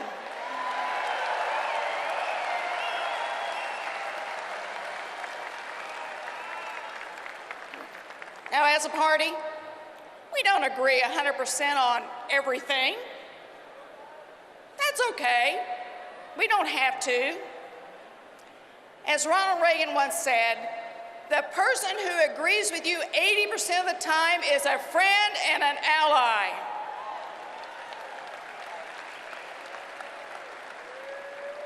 We invite every American who believes in these principles and longs for an end to division and wants to make America one again to join us in electing Donald Trump as President of the United States.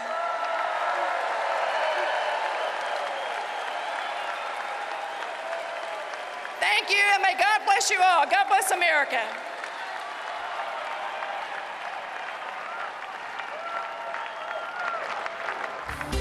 Please welcome the head of Korean Americans for Trump, Dr. Lisa Shin.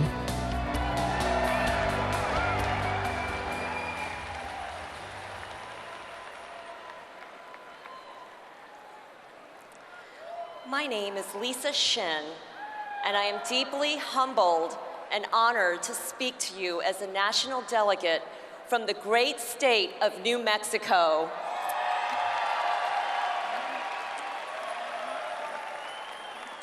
I am a Christian, a wife, and a mother. I have been in private practice as an optometrist for the past 19 years. I am Korean American, and I am very proud to be a supporter of the next President of the United States, Donald J. Trump.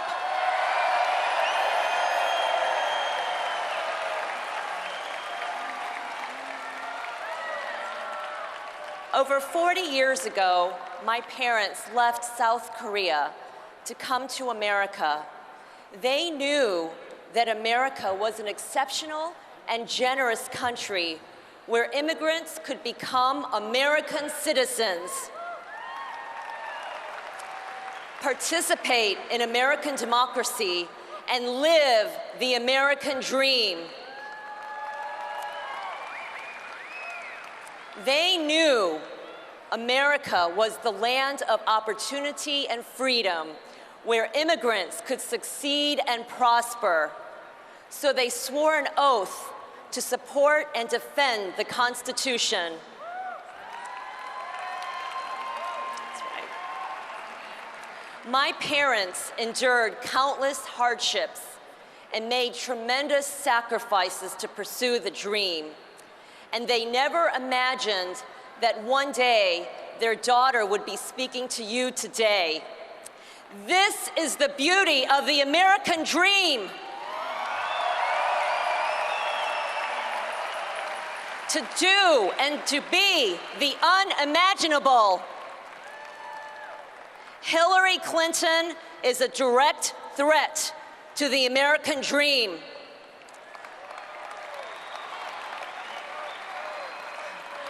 Her proposals would be utterly devastating to our economy. Her dangerous ideology undermines our democracy and freedom. She represents everything that is wrong with the system. The deceit, corruption, cronyism, and a total lack of accountability.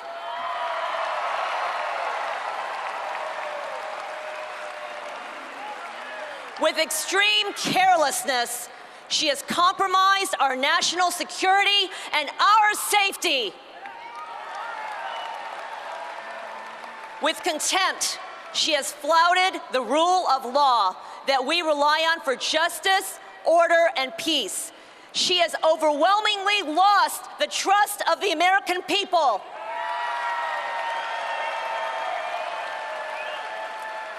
She is not qualified to be our next president. She is unfit to be the commander-in-chief of the brave men and women who sacrifice so much to fight for our country.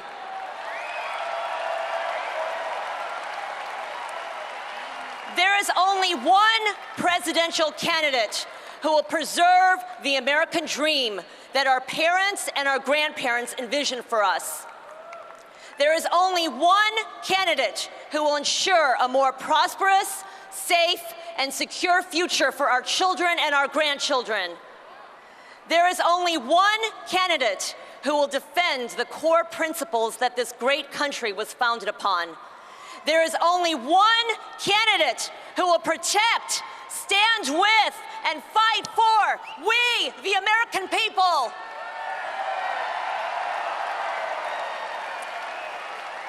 There is only one clear choice for America, and that choice is Donald J.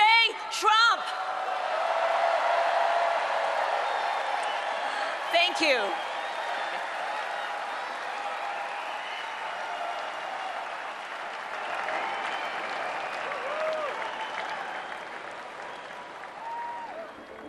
My phone was ringing and ringing. It was my dad on the phone. He goes, a lot of guys might not come home today. I love you, go to work, I'm going to work, I'll see you later. I was in jail for prostitution and paraphernalia, and my mother passed away. I was not allowed to go to her funeral. My parents, they came from Mexico. They always told me, education is the key to success. I will never forget the date, August 25th, 2014. We finally had a diagnosis. She's on the spectrum. She has autism. My parents came here, much like many people who migrate from another country, didn't speak the language, didn't understand the culture. I realized there was a bigger picture here and that I needed to be involved. I had this epiphany and realized I didn't have to live like this. I felt there must be other people out there that are going through the same situations, and I needed to be a voice for them.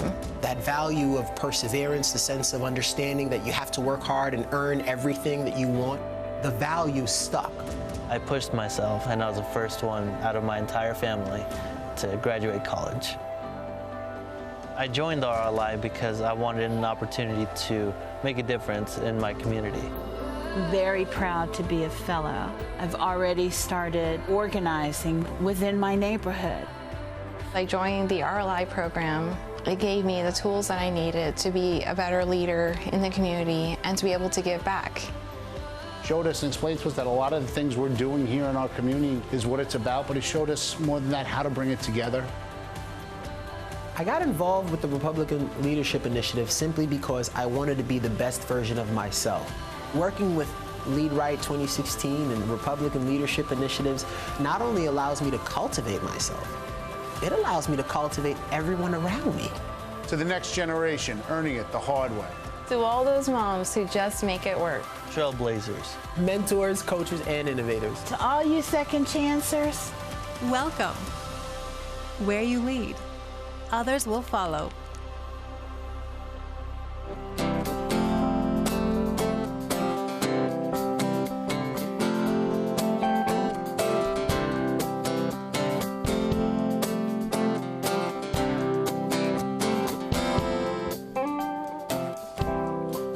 This car that barely runs, got this house just coming undone. Hello everyone, Samia here again. I want to read to you some of the tweets I've been getting in. The question on the screen right now is, who has been the best speaker so far at the Republican National Convention? We've gone through 3 days. We've already seen a few more speakers today on day 4. So I want to read some of the tweets that I've been getting in from the viewers. Let me see. Let me pull up my mentions. Getting a lot of tweets right now. Some of them humorous. For example, 64 tweeting me, I liked Michelle Obama's speech best. That's in reference to the Melania Trump controversy. I'm going to go ahead and read some more. Douglas Krantz thinks that Donald Trump Jr. spoke the best. Halala tweeting me saying, I'm still waiting for Ivanka, but so far my favorite has been 1, Newt Gingrich, and 2, Mike Pence. That's saying Ted Cruz, because he said what needed to be said for our country, regardless of his career. And Janet Woke saying, the woman who plagiarized Michelle Obama's speech, she did a nice job with reading someone else's words. Feel free to tweet me your thoughts. I'd love to know who you think has done the best job so far at the GOP convention. Maybe you can share your thoughts on both ends of the spectrum. Who has given the best speech? Whose speech fell flat? Let us know what you guys think. My Twitter handle is at the bottom of the screen, SamiaFox10, and I will read your thoughts here on air when we don't have a speaker live on the stage.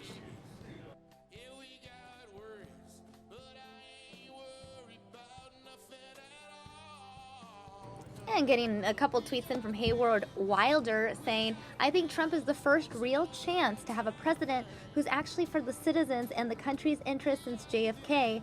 Hayward Wilder saying that Mr. Newt Gingrich was his favorite speaker thus far during the RNC. Again, let me know your guys' thoughts. You can tweet me, SamiaFox10, and we will talk about who you liked, who you didn't like, and what your thoughts are overall on the Republican National Convention this year.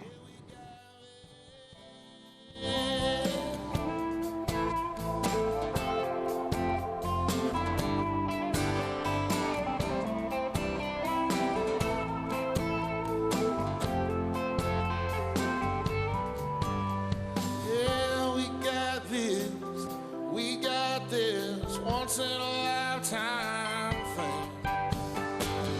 We got this, yeah, we got this love that ain't gonna change. And the storm winds blow, and we just don't know when these hard times are gonna quit. As long as we got us, girl. Hey, as long as we got Trump, girl, we got this. Hey, yeah, we got this.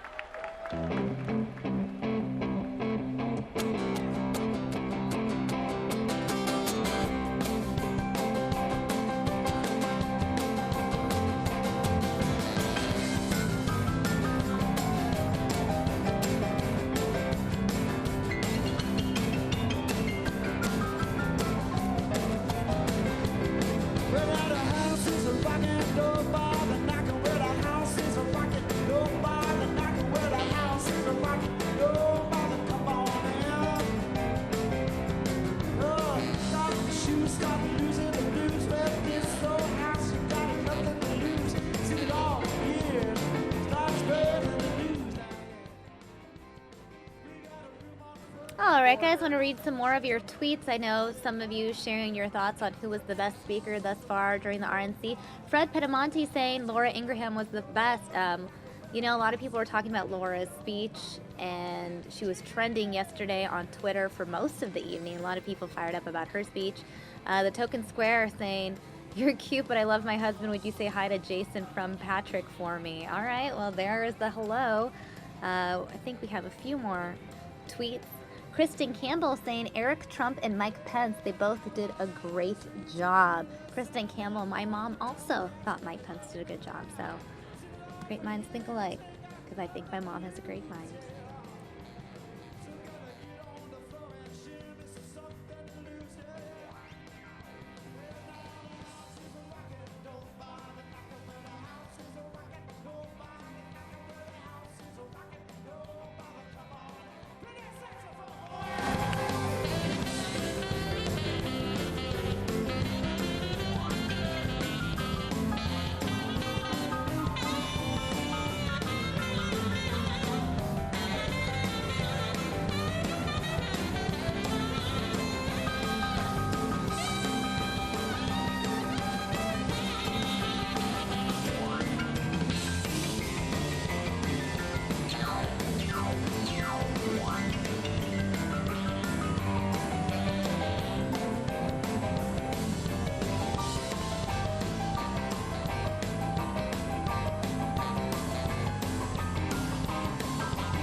Swept to victory last night across the country, taking historic margins in Congress. It was red over blue in a big way last night. The Republican wave more like a political typhoon. 2014 was a historic year for Republicans, and the RNC made it possible. We looked at this and we said, what do we have to do to win? Tom Tillis will defeat Senator Kay Hagan. Well, I knew that North Carolina was going to be one of the states that made the majority. FNN projects the Republicans will take control of the United States This Senate. wasn't something that we knew we could go in 6 months and just say, hey, we're going to put this temporary shop up and make it work. When I ran, it was to help change the future of our country. You can have the best vision in the world, but without the appropriate mechanics, you don't get to realize that vision. I'm from West Virginia. I want to be able to personalize and have the flexibility to run a campaign that is going to win in my state. And the RNC recognizes that. By the RNC being able to work closely with campaigns, I think it avoids the trap that many times are fallen into in campaigns, and that's a cookie-cutter approach where, well, this is going to work in Iowa, it's going to work everywhere. Not necessarily, and probably not. I was a little-known state senator from a very rural part of Iowa. The RNC committed from day one to getting out the absentee voters. The RNC really made a concerted effort to make that presence happen. There was no daylight between our campaign, between the Hispanic outreach that was taking place, a full-time presence in the field. With the RNC's help, I think we really had a lot of resources available to us and support. We knocked on more doors than we've ever knocked on. We made 1 million phone calls, and we couldn't have done it without the RNC.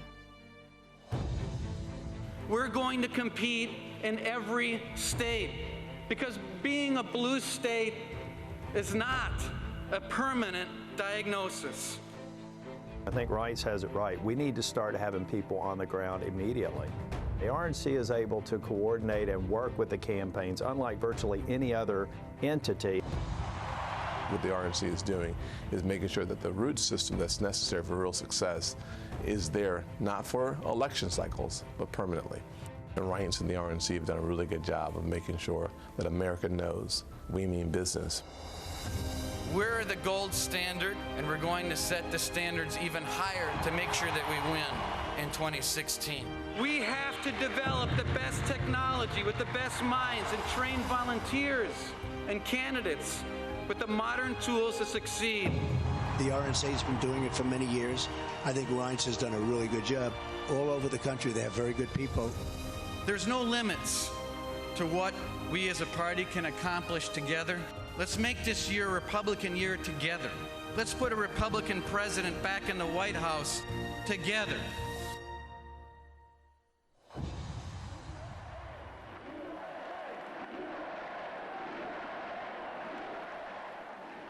Ladies and gentlemen, please welcome back Chairman Priebus.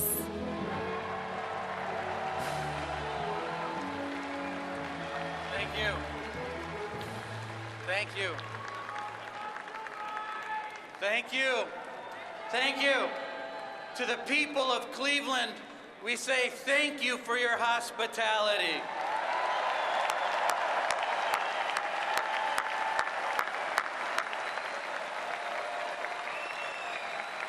And to my wife, Sally, and my son, Jack, and daughter, Grace, I love you. Thank you for everything you do for me. I stand before this convention tonight as the chairman of a party that is carrying the torch of liberty. We are the party of the open door. To some people and some presidents, America is just another country. To Republicans, America is the greatest nation on earth. We don't apologize for America. We celebrate America. At every level, Republicans stand for aspiration and achievement. We stand for peace and prosperity. We stand for freedom and fairness. These values have inspired people the world over ever since we won our freedom 2 centuries ago. These values fueled the sacrifices for freedom at Gettysburg and Normandy and Fallujah. These values spurred the fight for equality in Birmingham and Selma. It is clear the Republican Party is the only party willing to fight for these values and lead America to greatness in the 21st century. You see, the dirty little secret Democrats don't want you to know is that they're the same party doing the same old thing. Next week, they're going to trot out the same old Democrats with the same old message, running the same old candidate. We are the party of new ideas in a changing and faster world than ever before. Democrats depend on superdelegates and bureaucrats to sneak their agenda through the back door. We are the party of the grassroots. We honor what the voters say. Democrats want to put labor union bosses in charge of our schools, limit our choices, and feed our kids a steady diet of the left-wing propaganda. We know every child matters, and the classroom is not an assembly line. It's time to give power back to parents, embrace school choice, equip our children with the skills they need for college, career, and life. Democrats want health care choices in the hands of politicians. We want health care choices in the hands of patients. Democrats want Washington to impose a one-size-fits-all policy on everybody. We say an independent people deserves individual solutions. What separates Republicans from Democrats is our belief in better.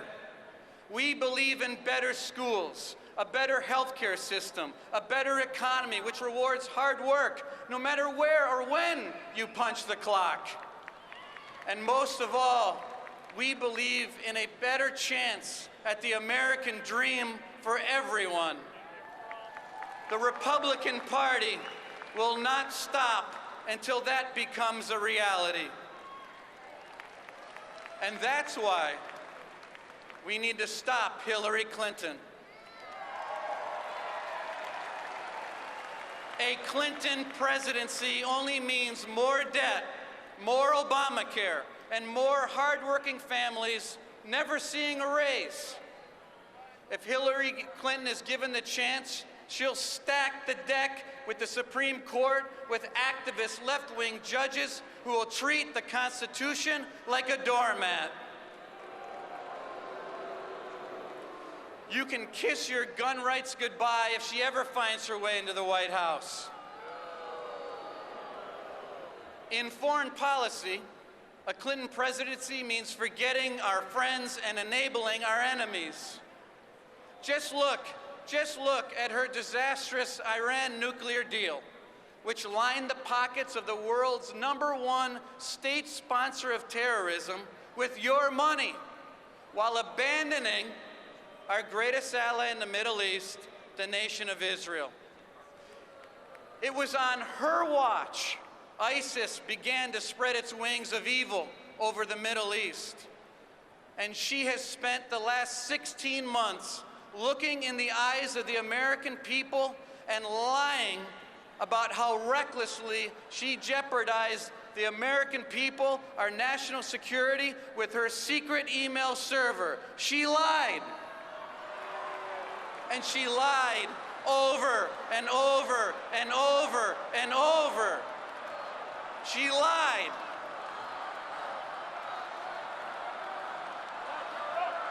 She lied.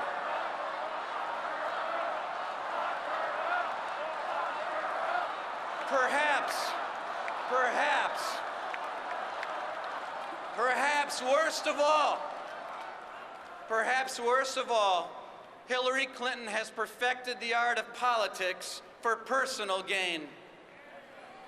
She reads ethics rules as carefully as Americans read their junk mail. Just look at her track record.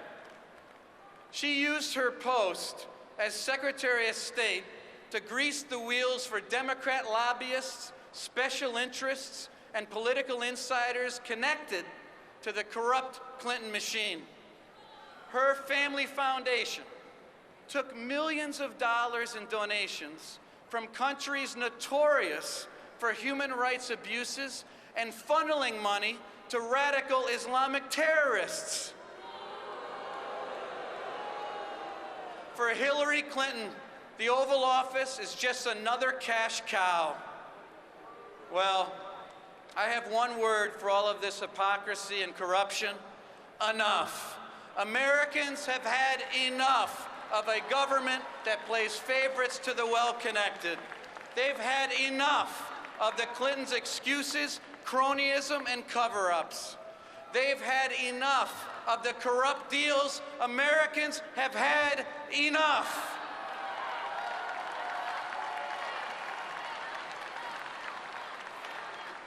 This election is our chance to stop it and Donald Trump is the right man to lead that charge.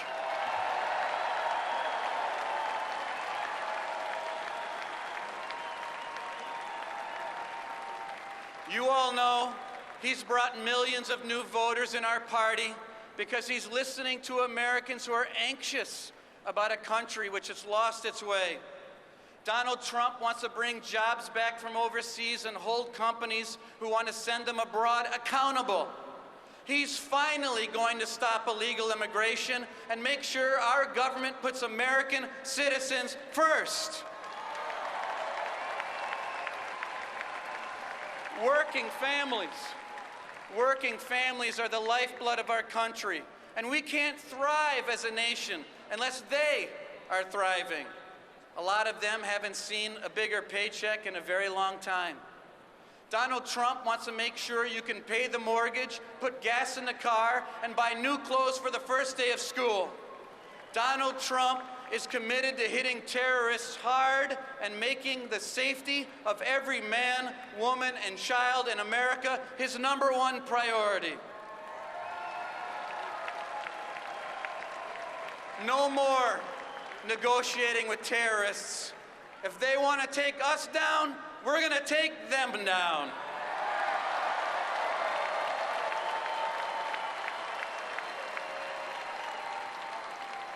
And he will protect the Second Amendment and every other right guaranteed in the Constitution by approving and appointing conservative justices to the Supreme Court. And importantly, he's going to protect the lives of the unborn. So I have a message to America. Hold on. Help is coming. With Donald Trump and Mike Pence, America's ready for a comeback after almost a decade of Clinton-Obama failures. I want to close by telling you a little-known story of American greatness. William Knutson was a Danish immigrant who started out working in a shipyard and living in a boarding house. He knew America promised limitless opportunity and was determined to make the most of it. He developed his talents for industrial engineering and worked his way up at General Motors. By 1937, he'd become the president of the company. In 1940, the government asked him to get America's factories on a wartime footing. Instead of cars and trucks, America's great manufacturers were now proudly making tanks and planes. For this enormous responsibility, Knutson was paid $1 per year. He didn't do it for the money. He was motivated by a duty to keep America free from tyranny. He set aside the job of leading one of the largest companies in America so he could help save the world. At the end of the war, a War Department official told him, "You have never done anything for yourself, only for your country. You have never spared yourself." Like William Knutson, we cannot spare ourselves either. Economic freedom, belief in the American dream, a strong defense, putting country first, those values are under assault from Hillary Clinton and the rest of the Democrat Party. Life, liberty, and the pursuit of happiness is not just a tagline for a bumper sticker. It is our American legacy, and it is our responsibility to save it and strengthen it for our children and grandchildren. Listen, God didn't put us here, He didn't put us here by accident. This is our moment to set a new course for an America as strong and confident as we've ever been. Let's stand united as Republicans. Let's stop Hillary Clinton. Let's get to work, expand our Republican majorities, and let's elect Donald Trump president. Thank you, and God bless you. Thank you. Thank you.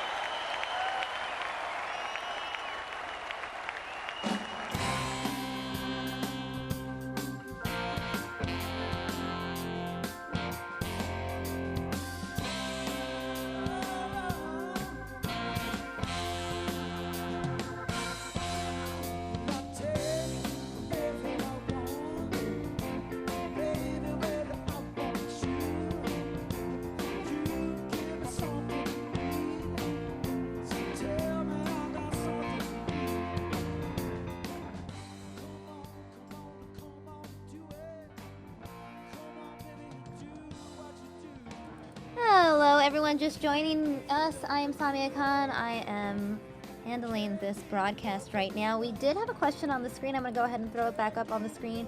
In case you missed it when I put it on the screen earlier, who do you think has been the best speaker at the RNC so far? Who has been your favorite, your least favorite? If you go ahead and tweet me your thoughts, I will go ahead and read them on air here on News Now.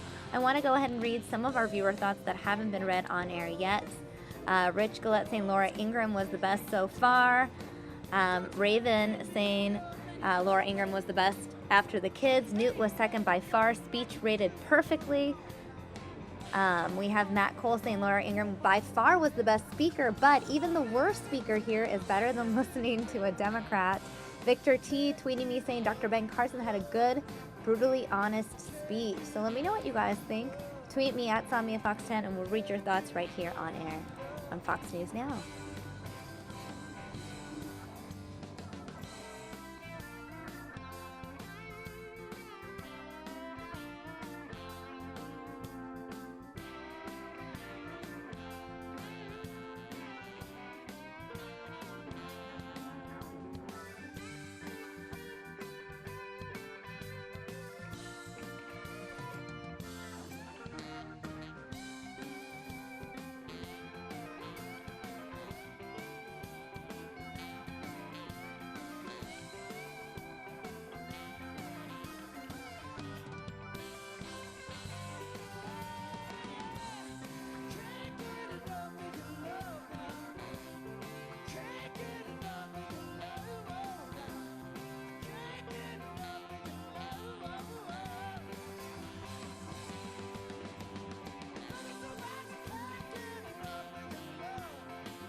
Please welcome the co-founder of PayPal and first investor in Facebook, entrepreneur Peter Thiel. Good evening. I'm Peter Thiel. I build companies and I support people who are building new things, from social networks to rocket ships.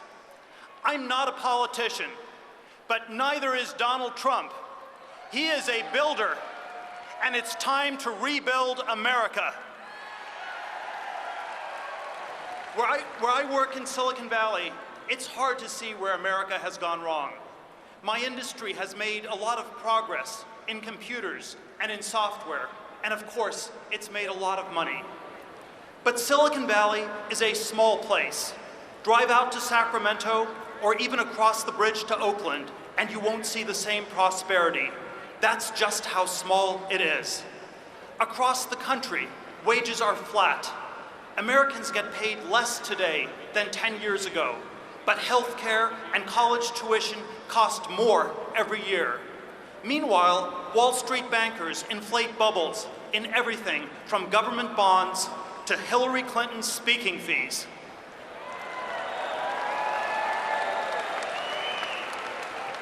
Our economy is broken. If you're watching me right now, you understand this better than any politician in Washington, D.C. And you know, this isn't the dream we looked forward to. Back when my parents came to America looking for that dream, they found it right here in Cleveland. They brought me here as a one-year-old, and this is where I became an American. Opportunity was everywhere. My dad studied engineering at Case Western Reserve University, just down the road from where we are now. Because in 1968, the world's high-tech capital wasn't just one city. All of America was high-tech.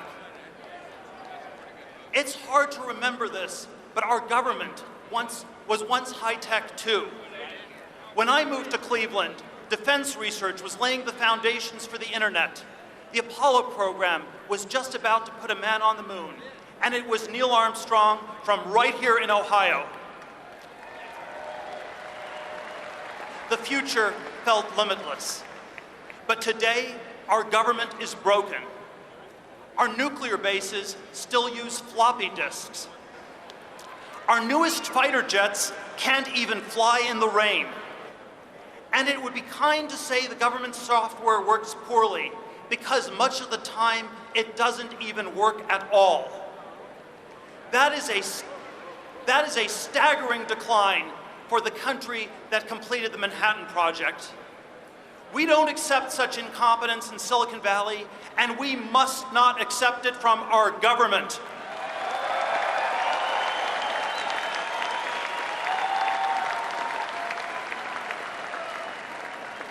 Instead of going to Mars, we have invaded the Middle East. We don't need to see Hillary Clinton's deleted emails. Her incompetence is in plain sight.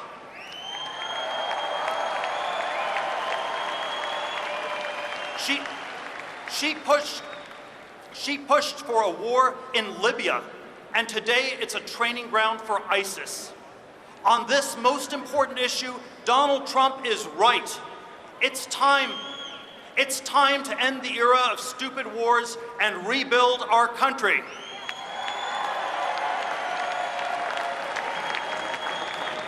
When I was a kid, the great debate was about how to defeat the Soviet Union, and we won. Now we are told that the great debate is about who gets to use which bathroom. This is a distraction from our real problems. Who cares?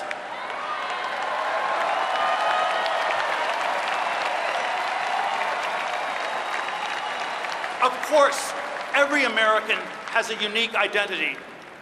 I am proud to be gay. I am proud to be a Republican. But most of all, I am proud to be an American.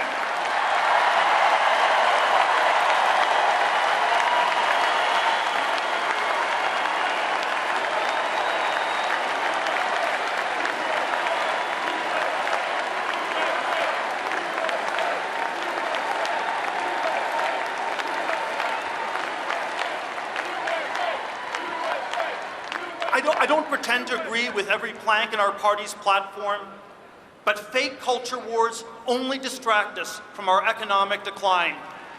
And nobody in this race is being honest about it except Donald Trump.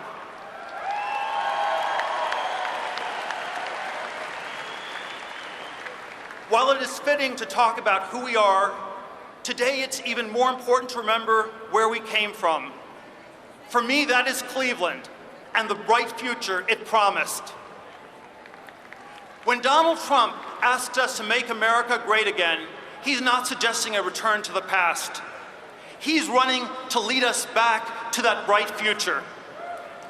Tonight, I urge all of my fellow Americans to stand up and vote for Donald Trump. Thank you. Thank you very much. Thanks.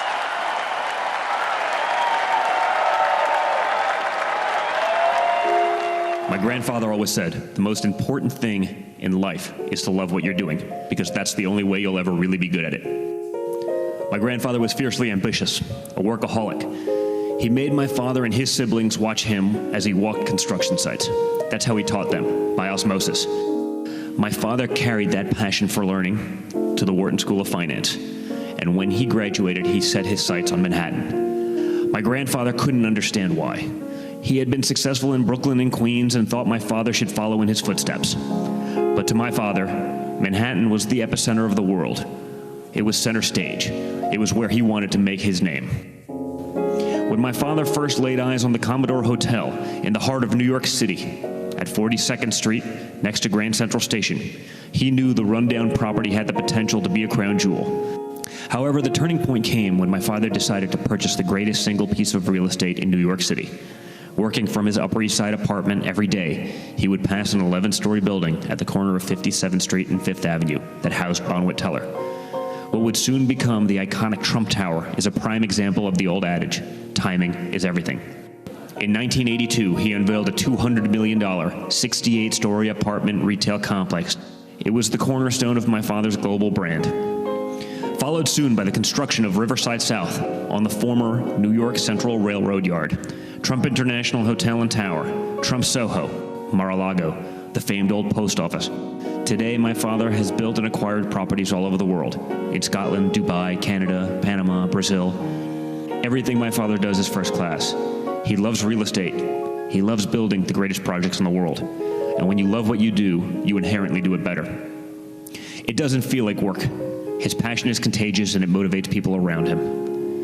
One of my father's proudest accomplishments was that my grandfather lived to witness the root of his success.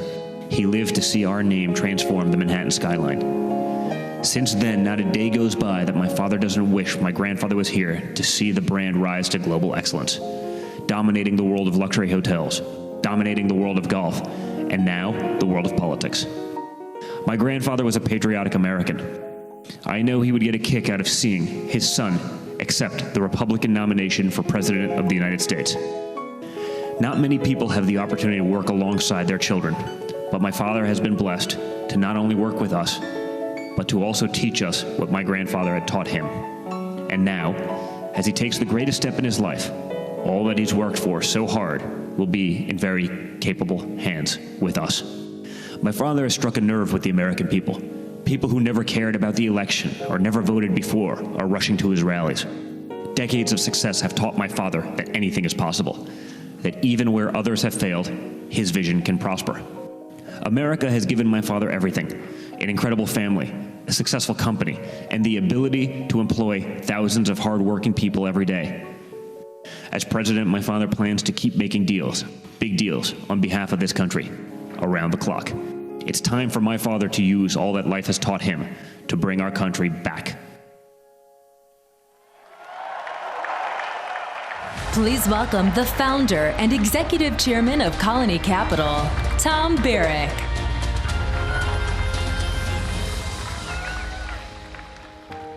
Wow, this is a wow. But I have to tell you, I feel like the anchovy on Ivanka's Caesar salad. I know you're salivating for that and you're going to get it. But before I start, I just have to tell you a funny story. I was driving over here, and for sure I was a little bit nervous. So I picked up the phone, and I have a great uncle in Beirut who's an unbelievable international lawyer and an orator. So I called him up and I said, Uncle, you've got to help me. I'm speaking right before Ivanka and Donald at the Republican National Convention, and I'm a little bit nervous. So can you give me some advice? He said, why would they have you? I said, no, that's not exactly what I need. I need to be pumped up. I'm nervous. I need some confidence. Don't do this to me. So, okay. Give me 2 minutes and let me think. He says, I've got it. You're just like a deceased at an Irish wake. I said, you mean I'm that good? He said, no, you need to be there to get things started, but nobody really expects you to say very much. So with that, I want to start. And I'm here because Donald Trump is one of my closest friends for 40 years. And I'm the son of a very humble Lebanese grocer from Culver City, California. Where's California? Yes.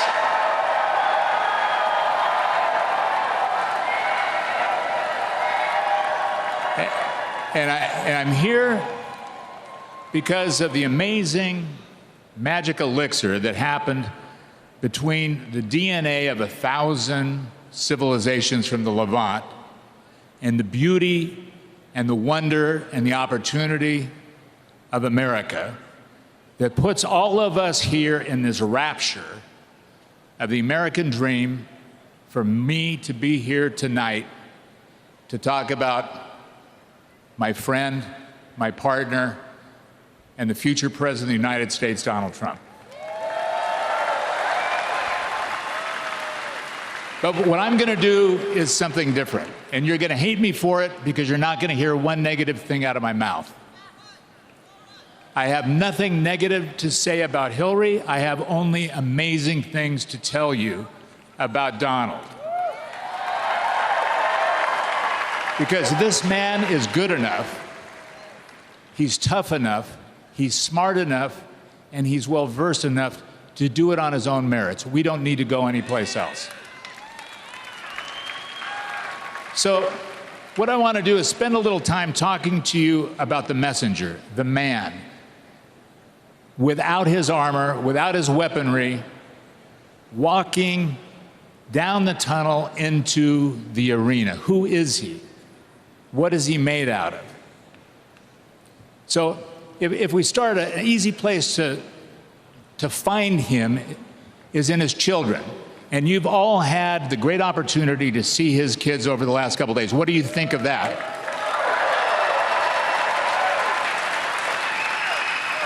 And the litmus test for any parent, as we all know, is in the children. And my mother used to say, you learn what a man is by listening to your mother, but you learn how to be a man by watching your father. You watch this man, you get it.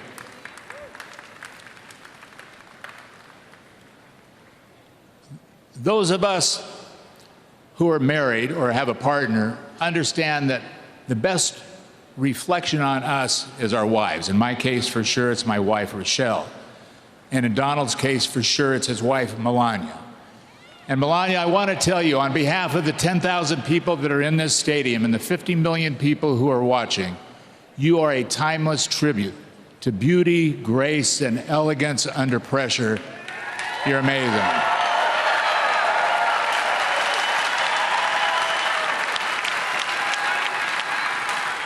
You're awesome.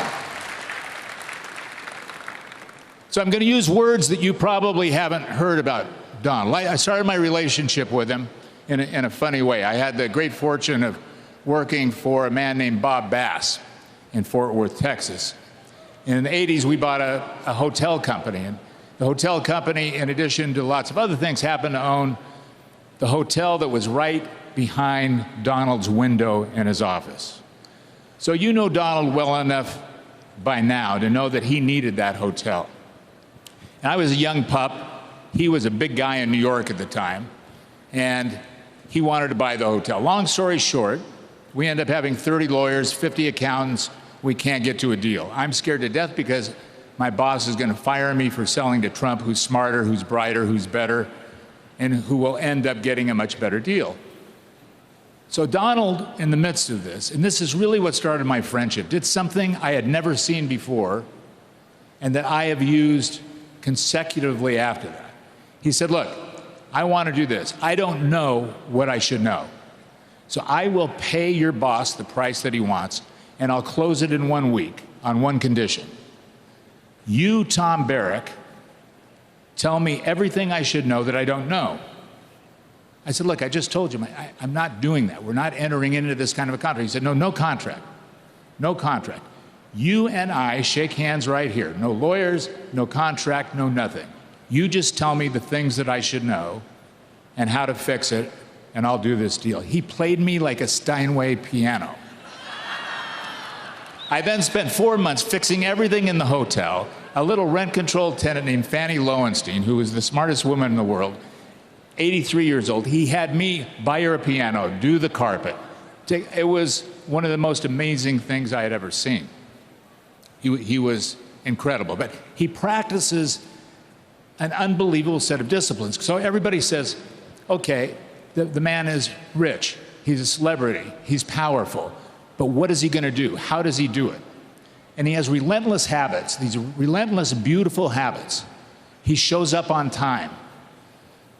He believes that punctuality is the courtesy of kings. He doesn't confuse efforts with results. He befriends the bewildered. He pushes everybody around him, including you, through comfort barriers that they never thought that they could ever shatter.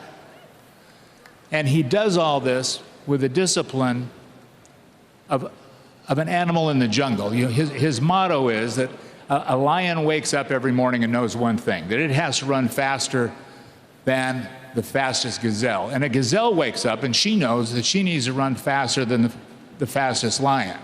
But whether you're a gazelle or a lion, you wake up in the morning and you get the hell going. And that is Donald. But I want to share with you 2 little vignettes that really stuck in my mind. And it's not financial, and it's not how rich he is, and it's not what a great deal guy is. And it's that you know all those things.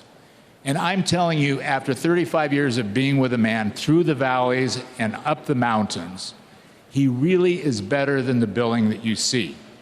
Just as an administrator, as an executive, as a guy who can actually take care of the people that work for him and build teams. But it was 1989. I know many of you, especially you girls, were not alive then. And it was a Tyson fight. And at this time, Donald was big in Atlantic City, and he called me up and he said, okay, let's go to the Tyson fight. I said, I have one of my little sons with me. He said, no problem, I'll bring Donnie, let's go. Of course, in typical Trump style, we hop in the Trump helicopter, we fly into Atlantic City, and it's a zoo. We land, thousands of paparazzi, thousands of people everywhere, whisked to his limo, go to the front of the convention center, and there's 10,000 cameras. So they say, let's go to the back of the convention center. We go to the back of the convention center. We start walking in, and people are harassing him like mad. At the side of the door, there's a little nondescript man, and he says, Mr. Trump, Mr. Trump. And Donald stops. He walks over to the door. He says, Louis. He says, Mr. Trump, I'm so happy to see you, and thank you for what you've done for my employees, and thank you for what you do for me. And I just want you to know that my critically ill son thinks you're the greatest man in the world. Meanwhile, everything's going crazy. We're late to get to the fight, and Donald's just focused, eye to eye with this man who at that moment thought that he was the only star in Donald's universe. He said, Louis, I'm not the greatest man in the world, you are. So we take the kids, we roll in, it's 5 minutes to the fight. I think it was Tyson's Holmes, probably lasted 4 seconds. I can't remember, it was one of Tyson's longer fights. We get to the floor and he's fidgety and I can't figure what's happening. I've got the boys and I said, what's wrong? He said, give me your program. I gave him my program. He writes something on it. He brings one of his security guards over and sends it back to the doorman. I said, what was that? He said, I just wrote a note. I said, what did the note say? He said it was to his son and said, I came here tonight to see 2 champions, Mike Tyson and your dad. True story. Now, what kind of man in the middle of his celebrityship, has the presence to focus on the littlest guy in the shop, and that is Donald Trump. 10 years later,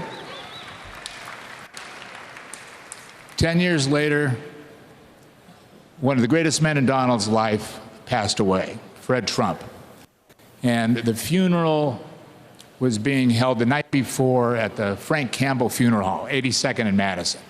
So Donald called me up and he says, I can't stand it. I'm going to go over early. Why don't you come over early with me? I said, fine. We get to the funeral hall and we're sitting as kind of, two middle-aged guys that go through that debate when your father leaves of what's the difference between relevancy and mortality, right? That loss where you're really questioning what's important and what's not important, and it's not about money, and it's not about power, and it's not about stuff, and all of the agony that you have with your father at that instant just evaporates, and you're sitting there with something. So he sat there just kibitzing, musing, and I said, how do you feel? He said, well, I'm thankful that I have my dad's strength and my mom's sensitivity, and all I want to do is leave the legacy of the Trump name that they built brick by brick a little bit better than I found it. He's done it. So look, we're at a tipping point. The world is a mess. This necklace of globalism that we've all talked about has crumbled and shattered into 1,000 shards. It needs a jeweler to take each of those jewels one by one, starting with America, its own diamond, and polish it. Then slowly find that seamless strength, put them all back together so that what we look at is the necklace of prosperity and tolerance around the world. So we've been on an adventure, and people say, wow, Donald Trump, it's like a Mishnah tale. From businessman, celebrity, father, to potentially president of the United States. And I say to you, it is a tale, but it's up to you, all of you tonight, to unite in one pen, one hand, and make once upon a time, once upon this time. Thank you.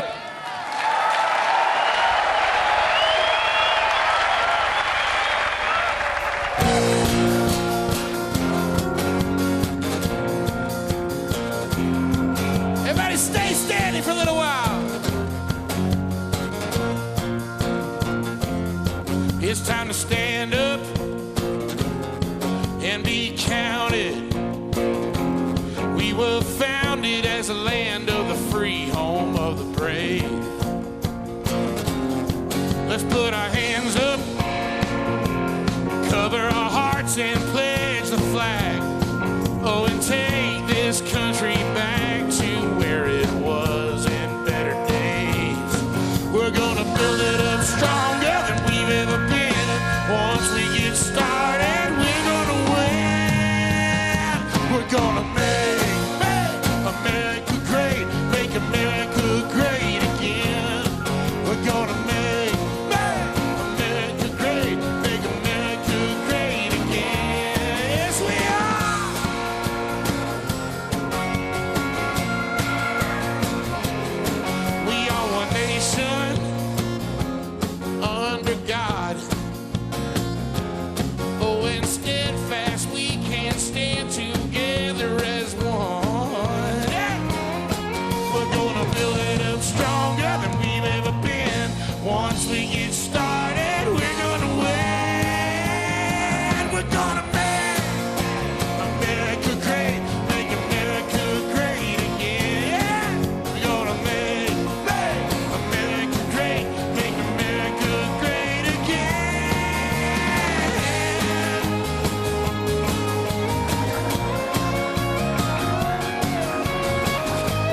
Hello everyone, Samia here again. Hope you're enjoying our RNC coverage. The question on the screen is who has been the best speaker so far at the RNC? You can let me know who you think has been the best thus far, who you haven't liked so far. I've been getting a lot of tweets from you guys throughout the evening. I'm going to read some of them right now. I see that Mike Erickson tweeted me saying, I don't know, right now I would currently say that Chris Christie did the best job. Melissa saying, I like Laura Ingram's speech last night. She was on point. The worst speech, Cruz. Obviously, many diehard Trump supporters would not be a fan of Ted Cruz's speech last night because he did not officially endorse Donald Trump. Let me read some more of your tweets. Stand by.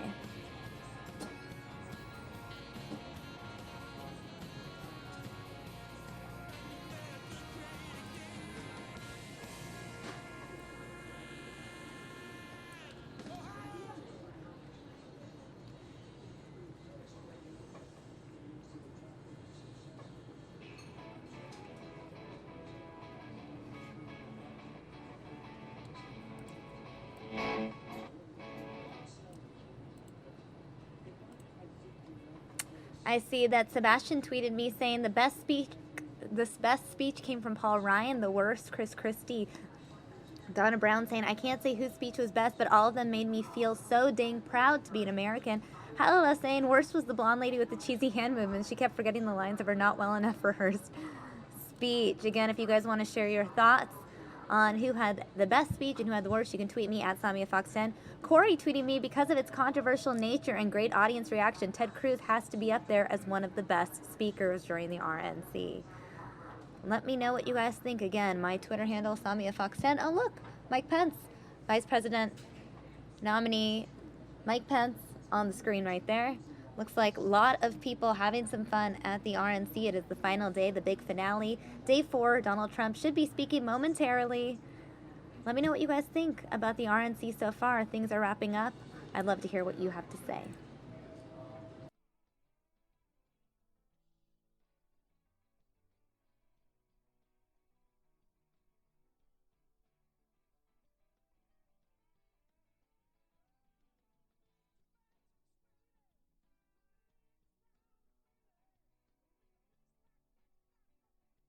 Getting a couple more tweets from viewers. Want to make sure I read them before the next speech starts. Judith Gomez saying, for sure the Lebanese American, didn't catch his name, was the best speaker and so down to earth.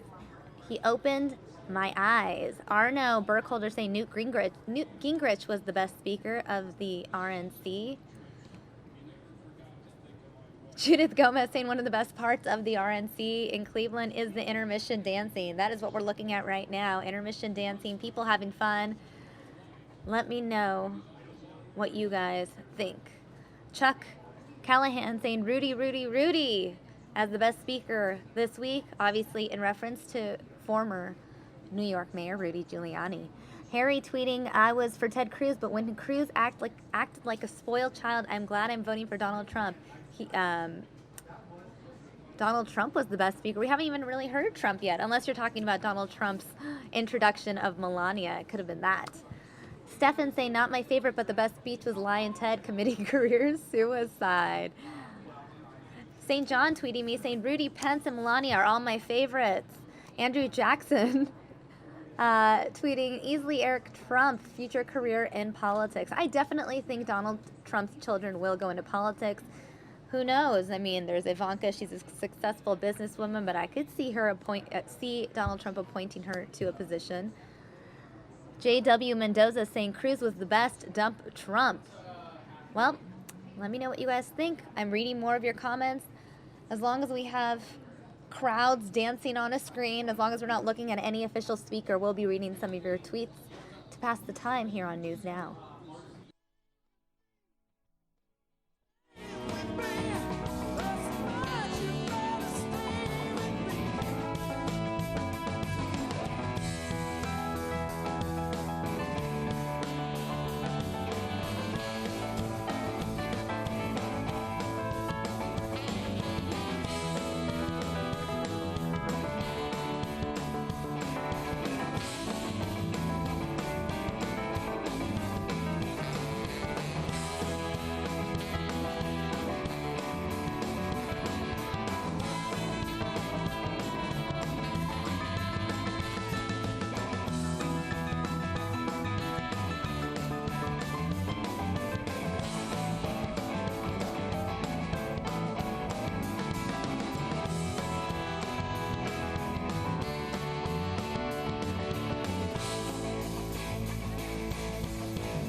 Hello, I'm John Voight.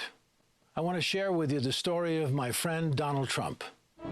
As you know, he's running for President of the United States. And as you know, when he gets elected, he will make our country great again. The story begins in New York in the early 70s. The city was on the verge of bankruptcy, but Donald looked across the river and saw not a troubled city, but a city that symbolized America's greatness. And he was committed to making it great again. Donald was born in Queens to Fred and Mary Ann Trump. His father was a builder and was the greatest influence in young Donald's life. He learned about leadership early at the New York Military Academy. He became captain of the baseball team and captain of the cadets.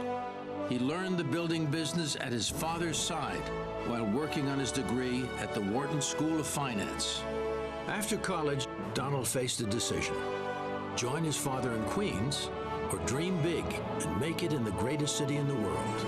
The decision was easy. Donald's first notable project was less about renovating a building than helping the city rediscover its soul. The once great Commodore Hotel languished in a rundown neighborhood next to Grand Central Station. The hotel was sold to the one developer who showed that he had the kind of drive, backing, and imagination that would be necessary.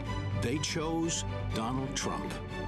Donald convinced the banks that they had a moral obligation to invest in New York and negotiated a tax abatement with the city, jump-starting the project and creating new construction and hotel jobs. Donald's striking new building revitalized the neighborhood. He single-handedly changed the Grand Central and Midtown area by himself by doing that project. Before long, more Trump buildings helped change the skyline of New York. Building in New York was not easy, but Donald was never more frustrated than watching the city waste 6 years and $13 million trying to rebuild Central Park's Wallman ice rink. Donald was astounded. It took him only 2 years to build Trump Tower. So he stepped in and took over the project. He finished in 3 months and under budget. He took over another city project, tied up in red tape since 1978.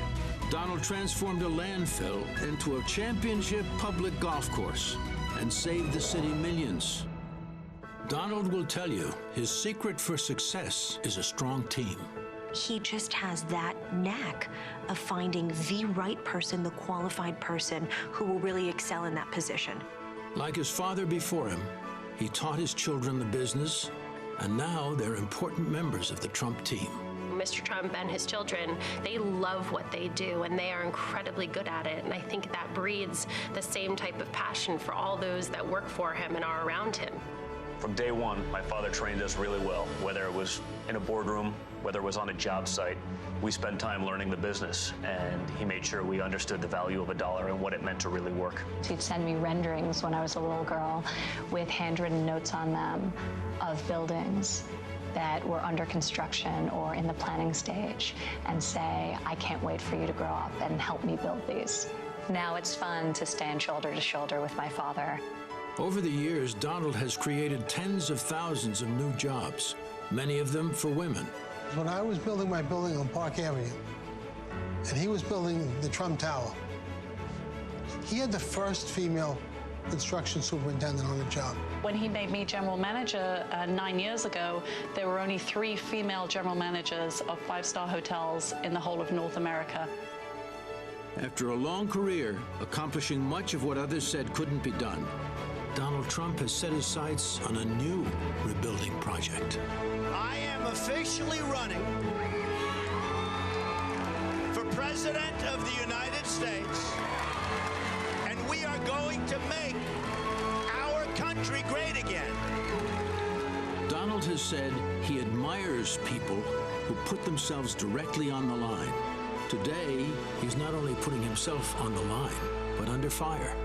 Donald could have continued his successful career and spent more time with his family, but instead, he chose to run for president. See, he doesn't need to do this, but what's been happening over the last 8 years has been so tragic for the course of our nation, he simply had to do this. For my father to step away from a company that he's deeply committed to in favor of running for elected office was a real sacrifice for him. It's Donald's nature to help others. A lot of times he comes across a story or meets a person that touches him, and he'll make sure that that person is taken care of privately for the rest of their lives. Donald Trump has a very big heart. When police officers or firefighters or even sanitation workers, correction officers, I can remember a teacher got injured or died, he would step forward and he would make an anonymous contribution. For Donald, it all begins with our young people. Donald Trump believes that higher education and more job opportunities will enhance the quality of American living. Donald is committed to protecting our families and keeping our cities safe. What I see out of Donald Trump, it starts with a message. It starts with a positive message of respect for the American law enforcement officer. But we need it from our national leaders, and that's where we're not getting it right now. He is the one candidate, the non-politician, who can fix our broken economy and get America working again. Trump is a guy, brand new, comes in, shakes up Washington, changes policies on taxes and regulations and helps businesses, and middle-income wage earners will get a raise for the first time in 15 years. Donald will stand up for America. Donald Trump understands negotiation. There's just no doubt about it. It's one of his great strengths, and we have been taken to the cleaners in world trade. We are losing jobs every year, every day, as a result of bad trade policies and bad trade agreements. While some politicians say our best days are past, Donald believes our best days are yet to come. Ronald Reagan was a cheerleader for America. He would talk about what a great country this is, how important it is to work. That gives incentive to people, and it makes working hopeful. I think what Donald Trump can do, he can give us hope again. He can give us pride in being an American again. He can make us feel like what we should feel like. We're exceptionally lucky people living in this country. Donald Trump is a leader, not a politician. He will be honest with the American people. He will stop wasteful government spending of our tax dollars. He will cut our taxes and create jobs, and will rebuild our broken economy. He will lead this country, not apologize to the world for our success. He will always put America's best interests first, whether it's a trade deal with China or standing up to radical Islamic terrorists. As he has done so many times before, he will stand up for the brave men and women who defend our country and who protect us here at home. He will bring about the change this country so desperately needs and get the job done. It's been a long time since we've had a president like that. Donald Trump, it's time to make America great again.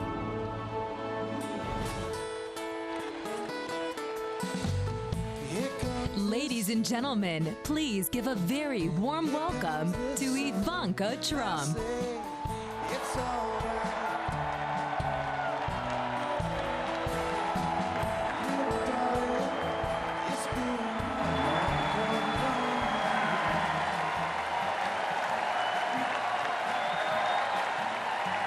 Good evening. Thank you. 1 year ago, I introduced my father when he declared his candidacy. In his own way and through his own sheer force of will, he sacrificed greatly to enter the political arena as an outsider. And he prevailed against a field of 16 very talented competitors. For more than a year, Donald Trump has been the people's champion. And tonight, he is the people's nominee.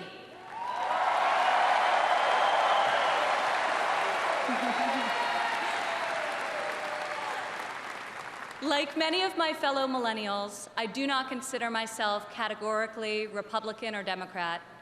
More than party affiliation, I vote based on what I believe is right for my family and for my country. Sometimes it's a tough choice. That is not the case this time. As the proud daughter of your nominee, I am here to tell you that this is the moment and Donald Trump is the person to make America great again.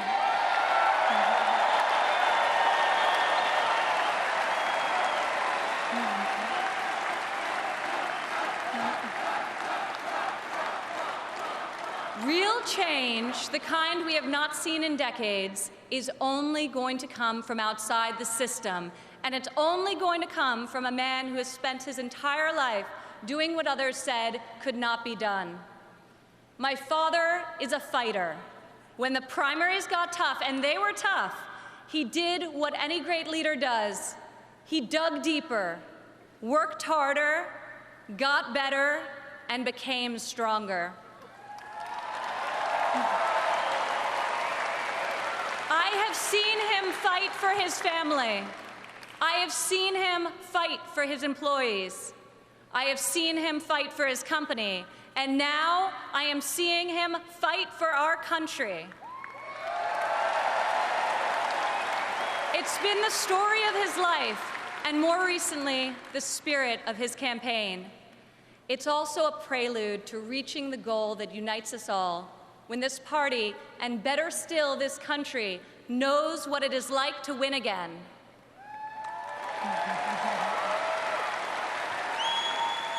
If it's possible to be famous and yet not really well known, that describes the father who raised me. In the same office in Trump Tower, where we now work together, I remember playing on the floor by my father's desk, constructing miniature buildings with Legos and erector sets, while he did the same with concrete, steel, and glass. My father taught my siblings and me the importance of positive values and a strong ethical compass. He showed us how to be resilient, how to deal with challenges, and how to strive for excellence in all that we do. He taught us that there is nothing we cannot accomplish if we marry vision and passion with an enduring work ethic.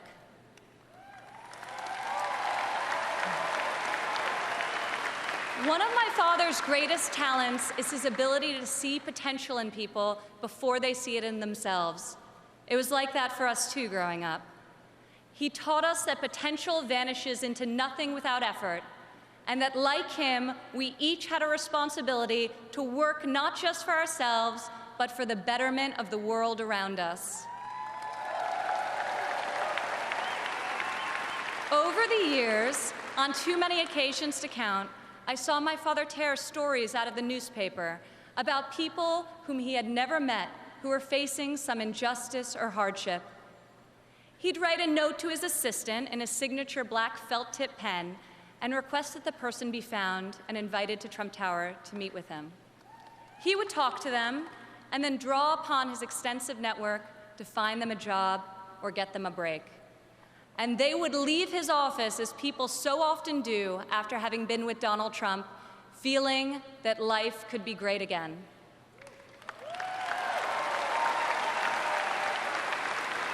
Throughout my entire life, I have witnessed his empathy and generosity towards others, especially those who are suffering. It is just his way of being in your corner when you're down. My father not only has the strength and ability necessary to be our next president, but also the kindness and compassion that will enable him to be the leader that this country needs.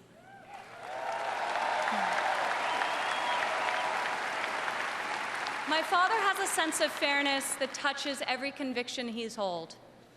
I've worked alongside of him for more than a decade now at the Trump Organization, and I've seen how he operates as a leader, making important decisions that shape careers and that change lives.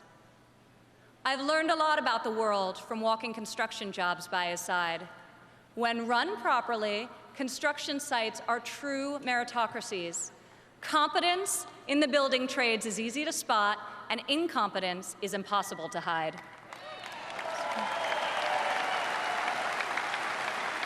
These sites are also incredible melting pots, gathering people from all walks of life and uniting them to work towards a single mission.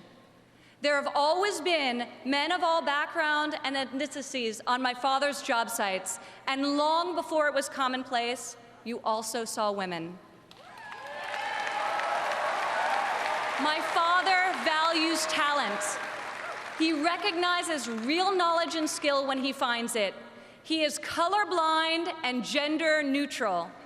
He hires the best person for the job, period.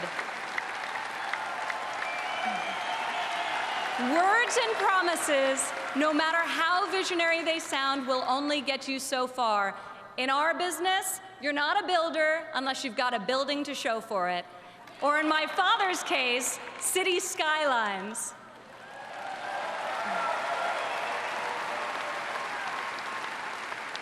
Most people strive their entire lives to achieve great success in a single industry.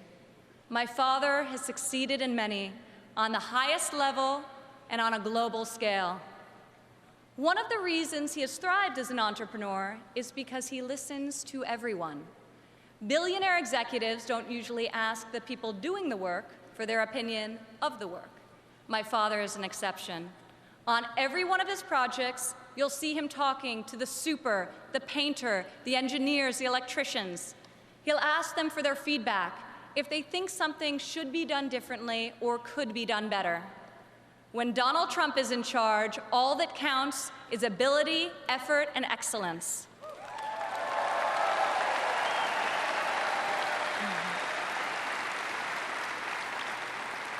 This has long been the philosophy at the Trump Organization. At my father's company, there are more female than male executives. Women are paid equally for the work that we do, and when a woman becomes a mother, she is supported, not shut out.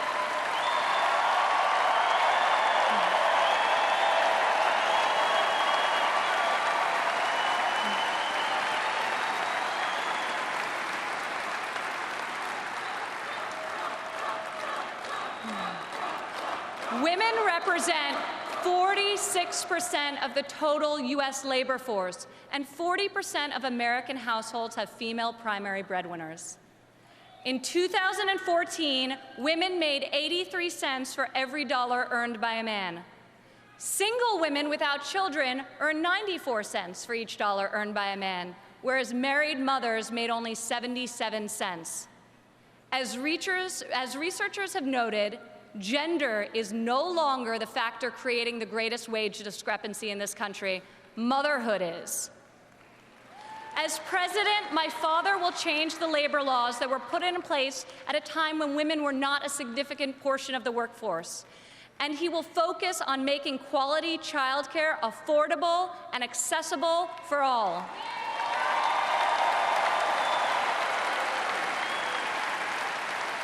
As a mother myself of 3 young children, I know how hard it is to work while raising a family.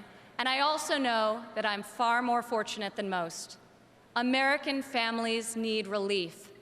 Policies that allow women with children to thrive should not be novelties, they should be the norm. Politicians talk about wage equality, but my father has made it a practice at his company throughout his entire career. He will fight for equal pay, for equal work, and I will fight for this too, right alongside of him.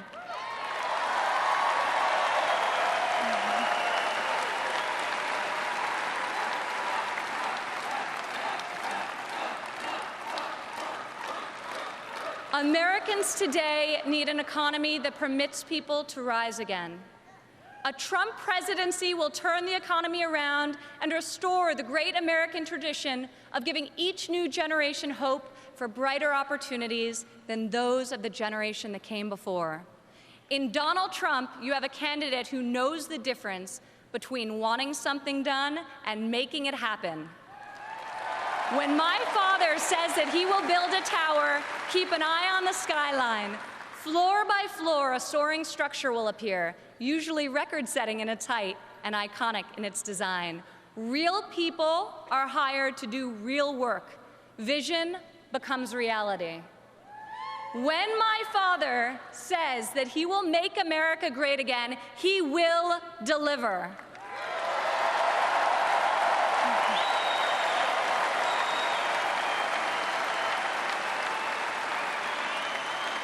We have a chance this year to reclaim our heritage as a country that dreams big and makes the impossible happen.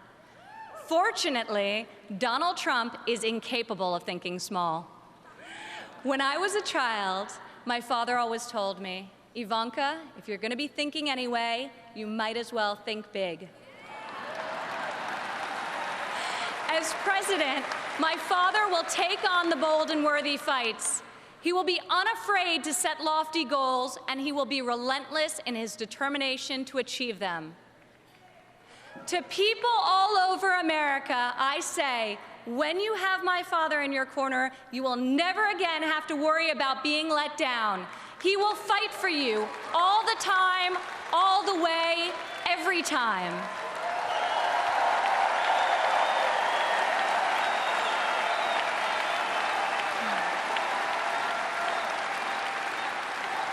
Maybe it's the developer in him, but Donald Trump cannot stand to see empty Main Streets and boarded-up factories.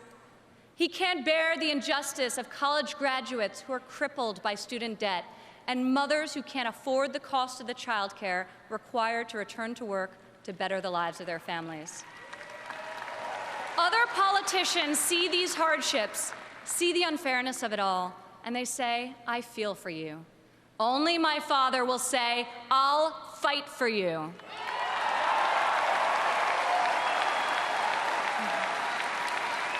The hard-working men and women of this country identify with my father. He is tough and he is persevering. He is honest and he is real. He's an optimist and he's a relentless believer in America and all of her potential. He loves his family and he loves his country with his heart and his soul. Politicians ask to be judged by their promises, not their results. I ask you to judge my father by his results. Judge his values by those he's instilled in his children. Judge his competency by the towers he's built, the companies he's founded, and the tens of thousands of jobs he's created. He is the single most qualified person to serve as chief executive of an $18 trillion economy. My father will call upon the best and brightest people from all spheres of industry and both sides of the aisle. a new set of thinkers to face our country's existing and future problems with fresh perspective and brave new solutions. Come January 17, all things will be possible again. We can hope and dream and think big again. No one has more faith in the American people than my father. He will be your greatest, your truest, and your most loyal champion.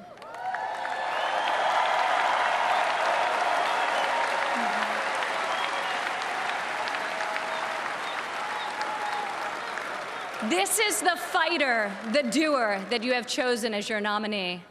In ways no one expected, this moment in the life of our country has defined a mission and given it to an extraordinary man. He is ready to see it all the way through, to speak to every man and every woman of every background in every part of this great country, to earn your trust and to earn your vote. He earned that and much more from me a long time ago. I have loved and respected him my entire life, and I could not be more proud tonight to present to you and to all of America my father and our next president, Donald J. Trump.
Thank you.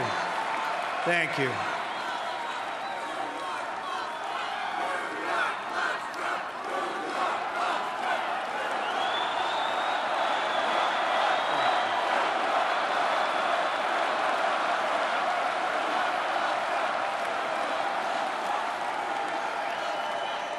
Thank you. Thank you very much.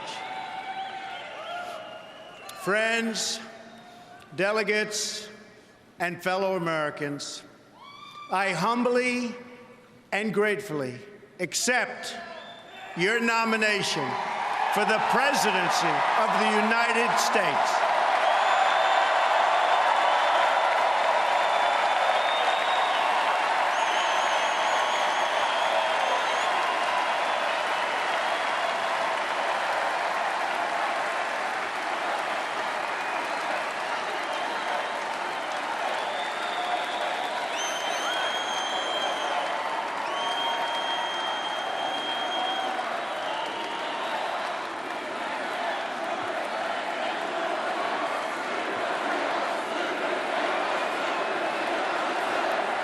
USA, USA, USA, USA.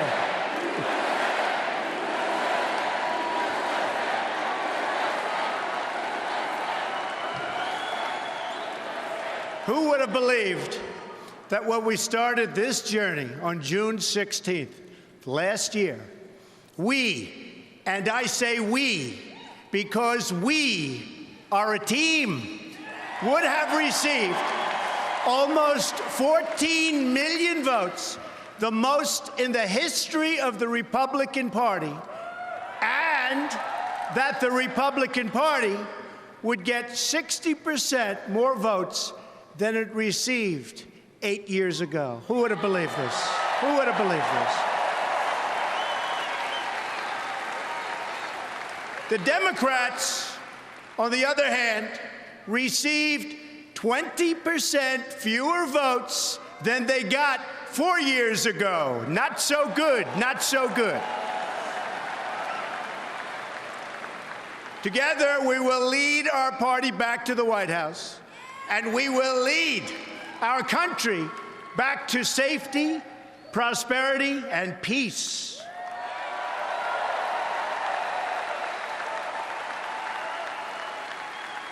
We will be a country of generosity and warmth, but we will also be a country of law and order.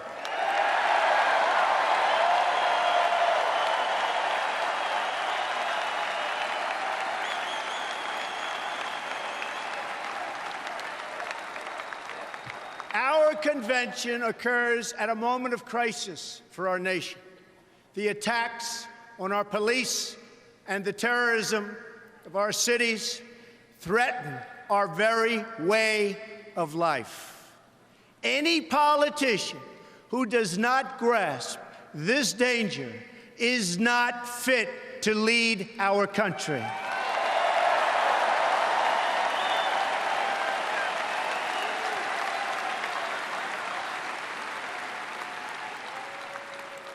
Americans watching this address tonight have seen the recent images of violence in our streets and the chaos in our communities.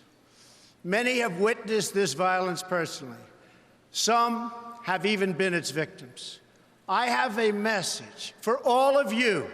The crime and violence that today afflicts our nation will soon, and I mean very soon, come to an end.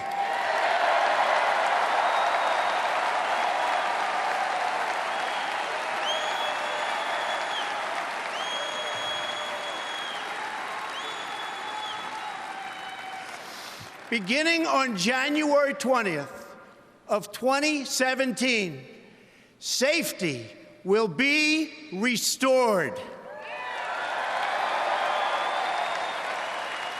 The most basic duty of government is to defend the lives of its own citizens. Any government that fails to do so is a government unworthy to lead. It is finally time for a straightforward assessment of the state of our nation. I will present the facts plainly and honestly.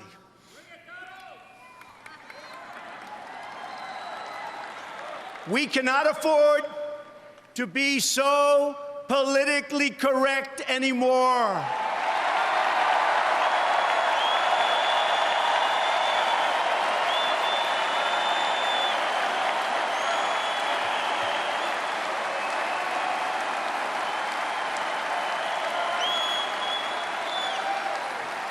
So if you want to hear the corporate spin, the carefully crafted lies, and the media myths, the Democrats are holding their convention next week. Go there.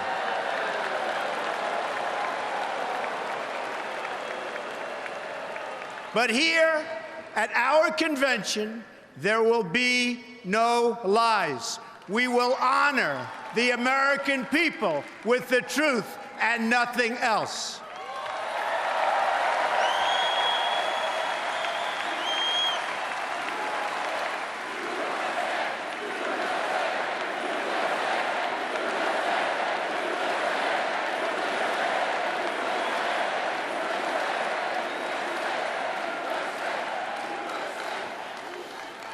These are the facts. Decades of progress made in bringing down crime are now being reversed by this administration's rollback of criminal enforcement. Homicides last year increased by 17% in America's 50 largest cities. That's the largest increase in 25 years. In our nation's capitals, killings have risen by 50%. They're up nearly 60% in nearby Baltimore. In the president's hometown of Chicago, more than 2,000 people have been the victim of shootings this year alone. and almost 4,000 have been killed in the Chicago area since he took office. The number of police officers killed in the line of duty has risen by almost 50% compared to this point last year. Nearly 180,000 illegal immigrants with criminal records ordered deported from our country are tonight roaming free to threaten peaceful citizens. The number of new illegal immigrant families who have crossed the border so far this year already exceeds the entire total from 2015. They are being released by the tens of thousands into our communities with no regard for the impact on public safety or resources.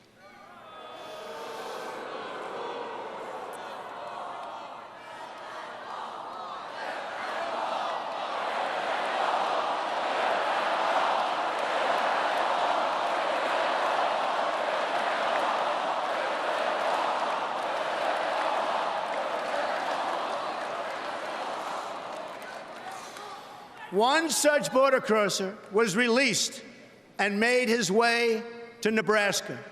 There, he ended the life of an innocent young girl named Sarah Root.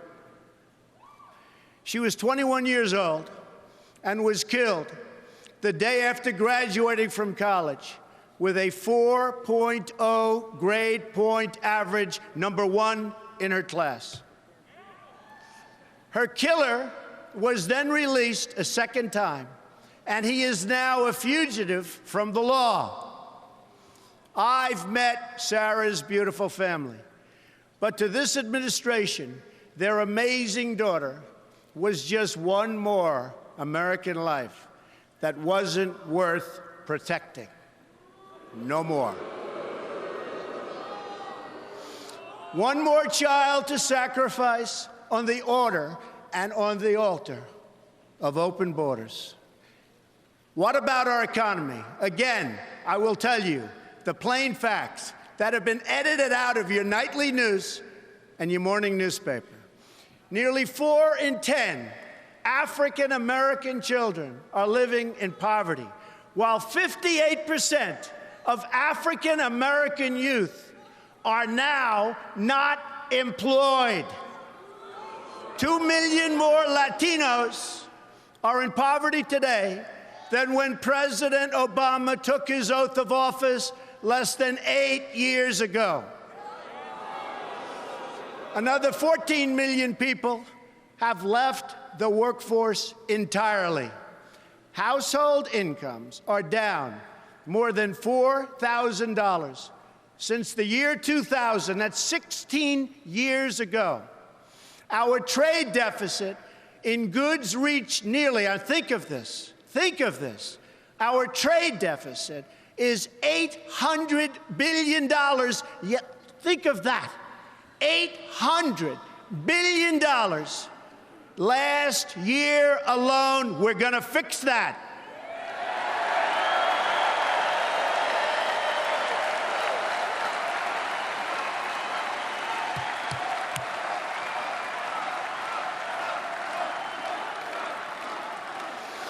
The budget is no better. President Obama has almost doubled our national debt to more than $19 trillion and growing. And yet, what do we have to show for it? Our roads and bridges are falling apart. Our airports are third world condition. And 43 million Americans are on food stamps. Now, let us consider the state of affairs abroad. Not only have our citizens endured domestic disaster, but they've lived through one international humiliation after another, one after another. We all remember the images of our sailors being forced to their knees by their Iranian captors at gunpoint. This was just prior to the signing of the Iran deal, which gave back to Iran $150 billion and gave us absolutely nothing. It will go down in history as one of the worst deals ever negotiated. Another humiliation came when President Obama drew a red line in Syria, and the whole world knew it meant absolutely nothing. In Libya, our consulate, the symbol of American prestige around the globe, was brought down in flames. America is far less safe, and the world is far less stable than when Obama made the decision to put Hillary Clinton in charge of America's foreign policy.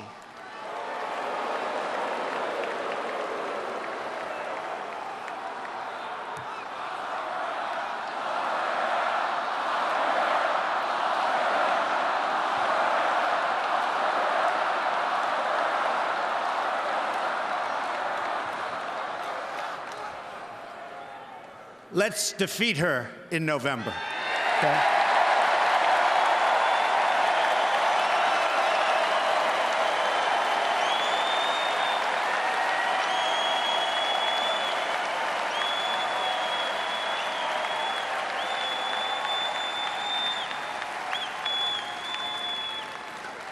I am certain that it was a decision that President Obama truly regrets. Her bad instincts and her bad judgment, something pointed out by Bernie Sanders, are what caused so many of the disasters unfolding today. Let's review the record.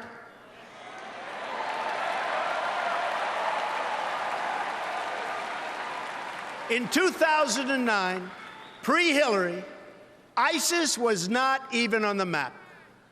Libya was stable. Egypt was peaceful.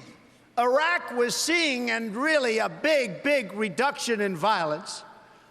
Iran was being choked by sanctions. Syria was somewhat under control. After 4 years of Hillary Clinton, what do we have? ISIS has spread across the region and the entire world. Libya is in ruins, and our ambassador and his staff were left helpless to die at the hands of savage killers. Egypt was turned over to the radical Muslim Brotherhood, forcing the military to retake control. Iraq is in chaos. Iran is on the path to nuclear weapons. Syria is engulfed in a civil war, and a refugee crisis now threatens the West. After 15 years of wars in the Middle East, after trillions of dollars spent and thousands of lives lost, the situation is worse than it has ever been before. This is the legacy of Hillary Clinton: death, destruction, terrorism, and weakness.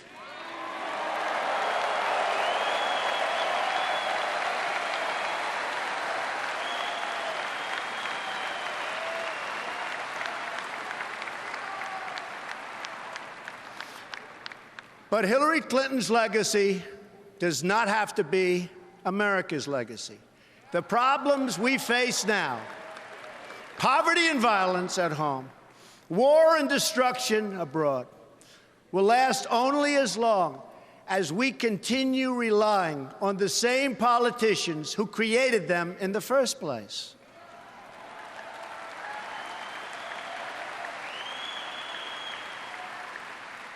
A change in leadership is required to produce a change in outcomes.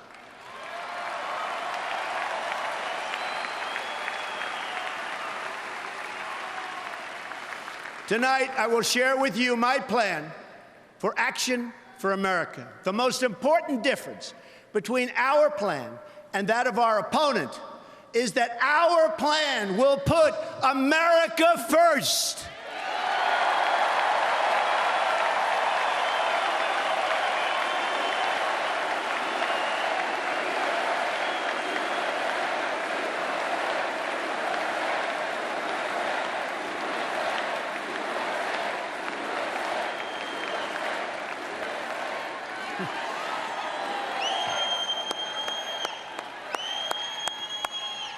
Americanism, not globalism, will be our credo as long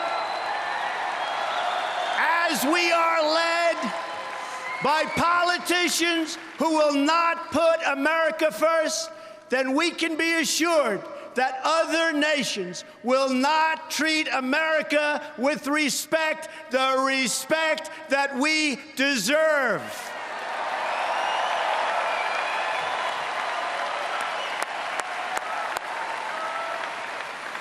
The American people will come first once again.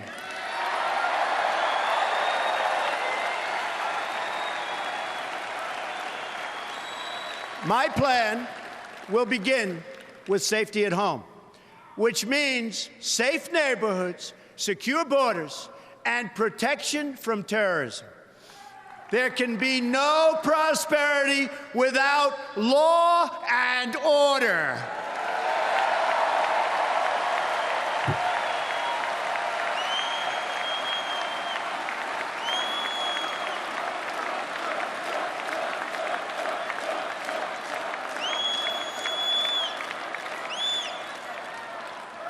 On the economy, I will outline reforms to add millions of new jobs and trillions in new wealth that can be used to rebuild America.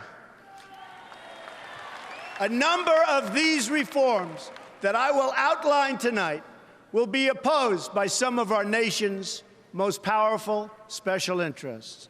That's because these interests have rigged our political and economic system for their exclusive benefit. Believe me, it's for their benefit.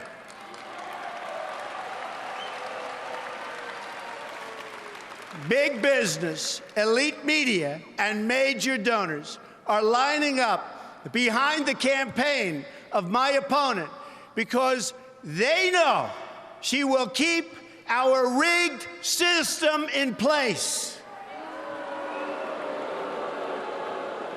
They are throwing money at her because they have total control over every single thing she does. She is their puppet, and they pull the strings.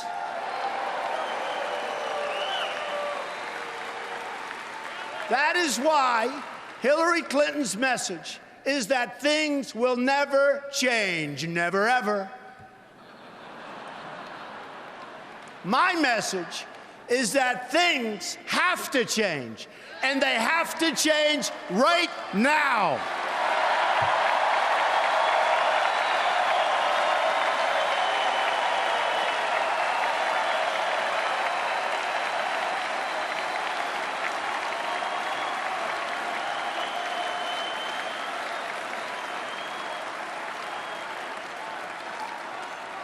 Every day, I wake up determined to deliver a better life for the people all across this nation that have been ignored, neglected, and abandoned.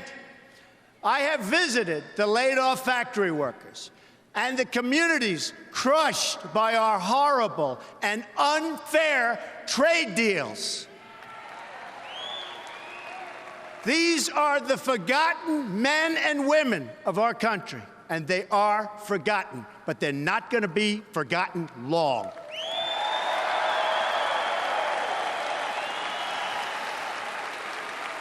These are people who work hard, but no longer have a voice.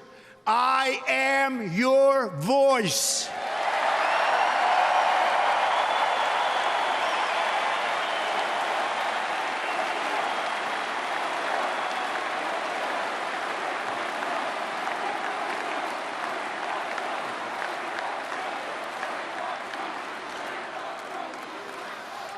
have embraced crying mothers who have lost their children because our politicians put their personal agendas before the national good. I have no patience for injustice.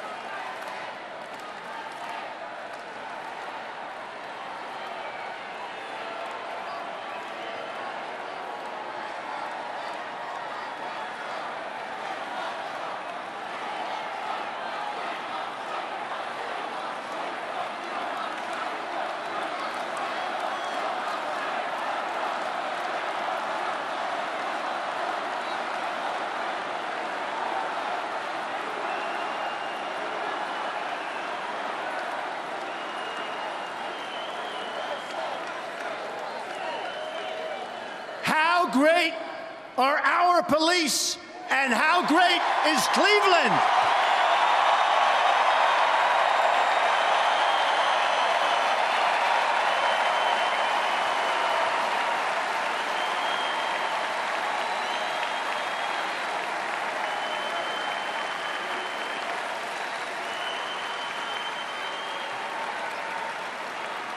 Thank you. I have no patience for injustice, no tolerance for government incompetence, of which there is so much, no sympathy for leaders who fail their citizens. When innocent people suffer because our political system lacks the will or the courage or the basic decency to enforce our laws, or still worse, has sold out to some corporate lobbyist for cash, I am not able to look the other way, and I won't look the other way.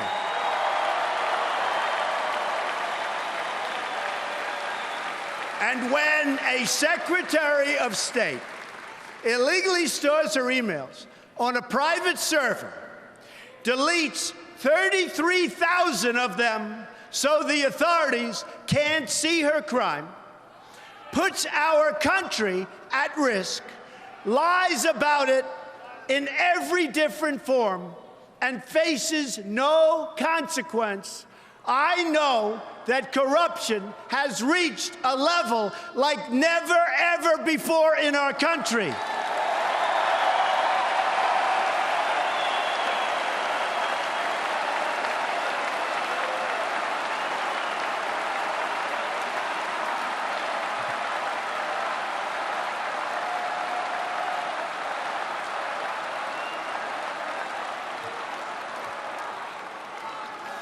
When the FBI director says that the Secretary of State was extremely careless and negligent in handling our classified secrets, I also know that these terms are minor compared to what she actually did. They were just used to save her from facing justice for her terrible, terrible crimes.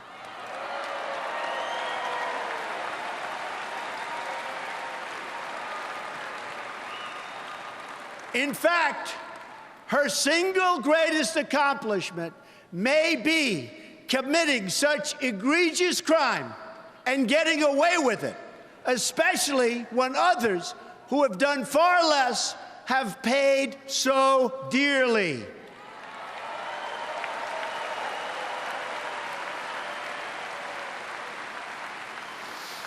When that same Secretary of State rakes in millions and millions of dollars trading access and favors to special interests and foreign powers, I know the time for action has come.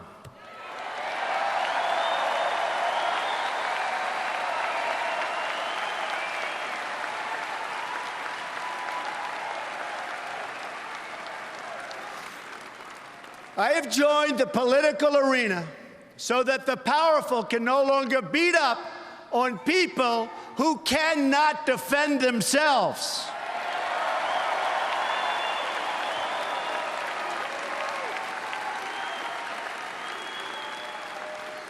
Nobody knows the system better than me.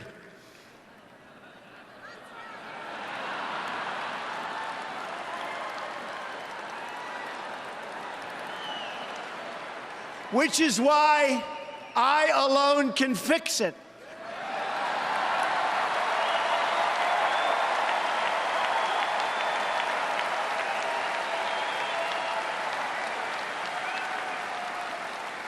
I have seen firsthand how the system is rigged against our citizens, just like it was rigged against Bernie Sanders. He never had a chance, never had a chance. But his supporters will join our movement because we will fix his biggest single issue, trade deals that strip our country of its jobs and strip us of our wealth as a country.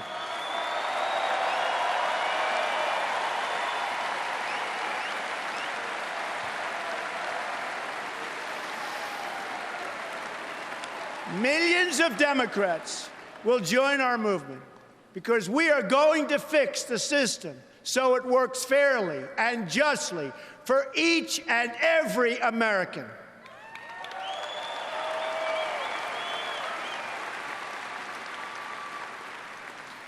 In this cause, I am proud to have at my side the next Vice President of the United States, Governor Mike Pence of Indiana.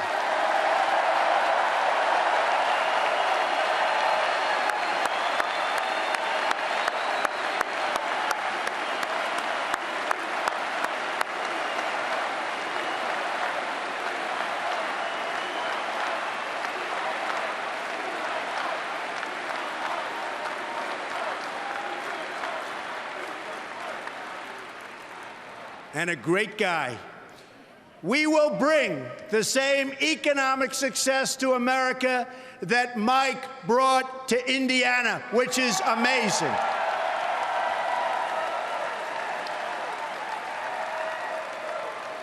He's a man of character and accomplishment. He is the man for the job. The first task for our new administration will be to liberate our citizens from the crime and terrorism and lawlessness that threatens our communities. America was shocked to its core when our police officers in Dallas were so brutally executed. Immediately after Dallas, we've seen continued threats and violence against our law enforcement officials. Law officers have been shot or killed in recent days in Georgia, Missouri, Wisconsin, Kansas, Michigan, and Tennessee.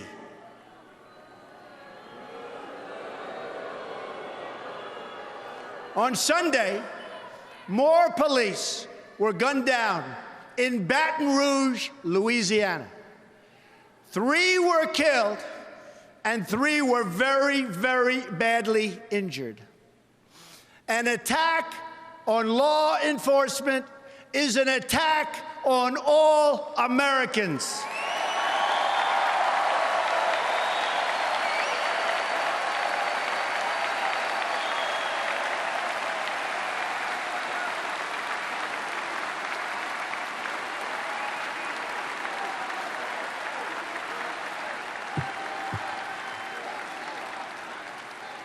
I have a message to every last person threatening the peace on our streets and the safety of our police. When I take the oath of office next year, I will restore law and order to our country. Believe me, believe me. I will work with and appoint the best and brightest prosecutors and law enforcement officials to get the job properly done.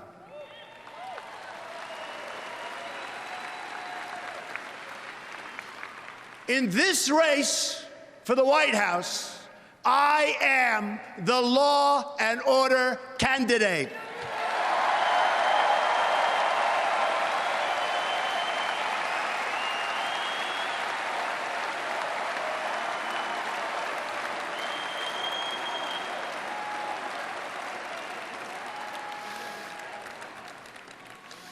the irresponsible rhetoric of our president, who has used the pulpit of the presidency to divide us by race and color, has made America a more dangerous environment than, frankly, I have ever seen and anybody in this room has ever watched or seen. This administration has failed America's inner cities.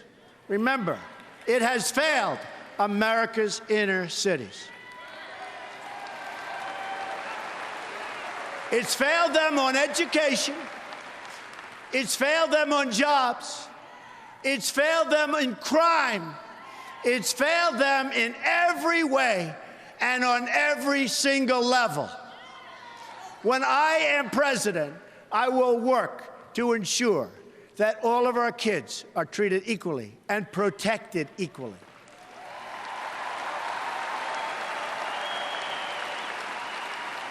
Every action I take, I will ask myself, does this make better for young Americans in Baltimore, in Chicago, in Detroit, in Ferguson, who have really, in every way, folks, the same right to live out their dreams as any other child in America?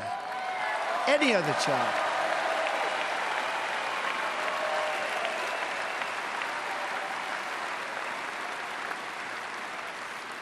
To make life safe for all of our citizens, we must also address the growing threats we face from outside the country. We are going to defeat the barbarians of ISIS, and we're going to defeat them fast.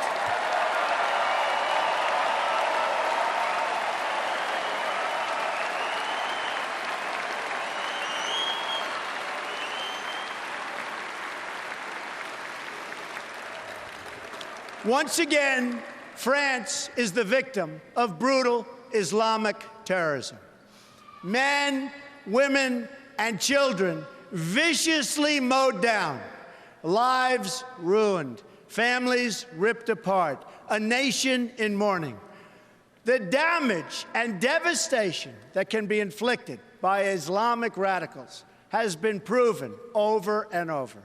At the World Trade Center, at an office party in San Bernardino, at the Boston Marathon, at a military recruiting center in Chattanooga, Tennessee, and many, many other locations.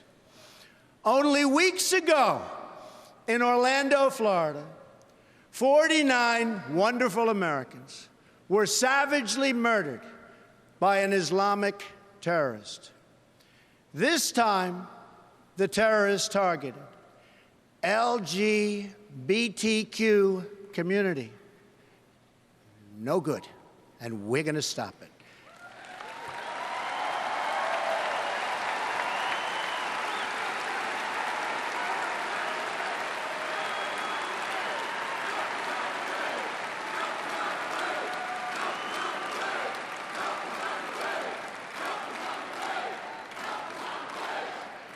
As your president, I will do everything in my power to protect our LGBTQ citizens from the violence and oppression of a hateful foreign ideology. Believe me.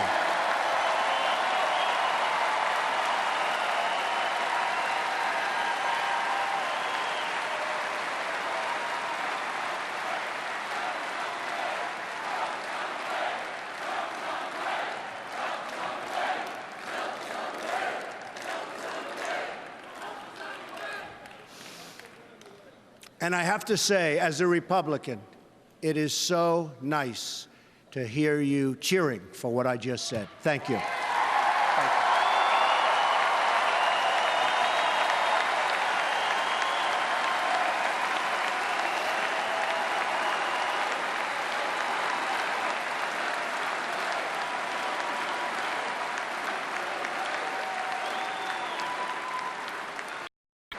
To protect us from terrorism, we need to focus on three things.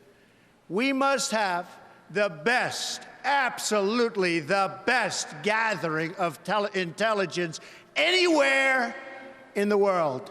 The best. We must abandon the failed policy of nation building and regime change that Hillary Clinton pushed in Iraq, in Libya, in Egypt, and in Syria. Instead, we must work with all of our allies who share our goal of destroying ISIS and stamping out Islamic terrorism, and doing it now, doing it quickly. We're going to win. We're going to win fast.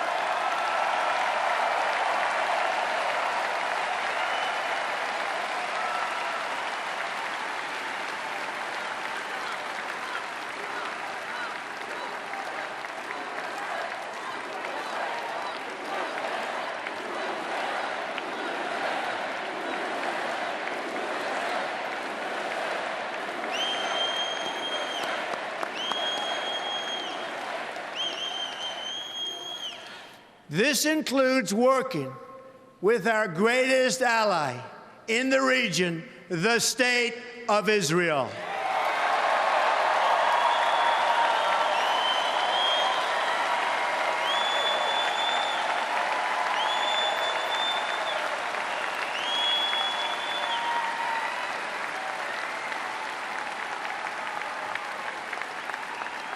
Recently, I have said that NATO was obsolete because it did not properly cover terror, and also that many of the member countries were not paying their fair share.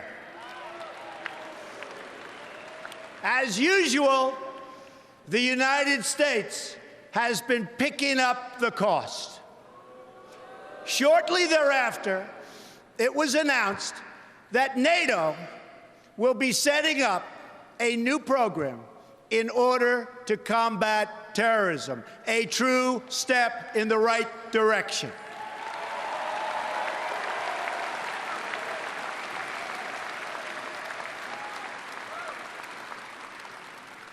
Lastly, and very importantly, we must immediately suspend immigration from any nation that has been compromised by terrorism until such time as proven vetting mechanisms have been put in place. We don't want them in our country.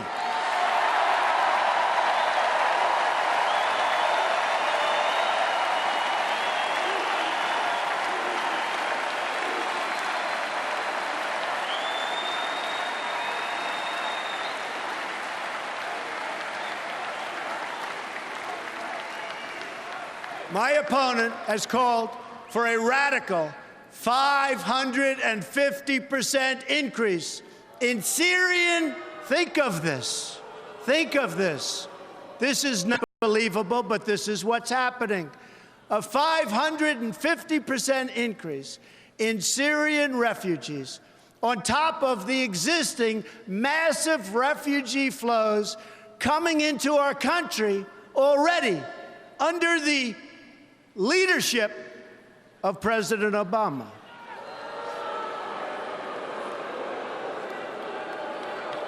She proposes this despite the fact that there's no way to screen these refugees in order to find out who they are or where they come from. I only want to admit individuals into our country who will support our values and love our people.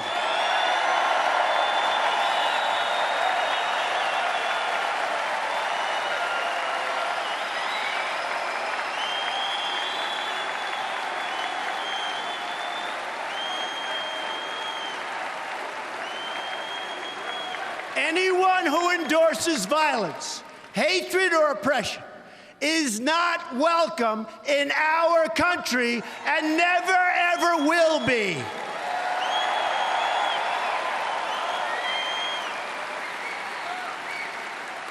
Decades of record immigration have produced lower wages and higher unemployment for our citizens, especially for African American and Latino workers. We are going to have an immigration system that works, but one that works for the American people.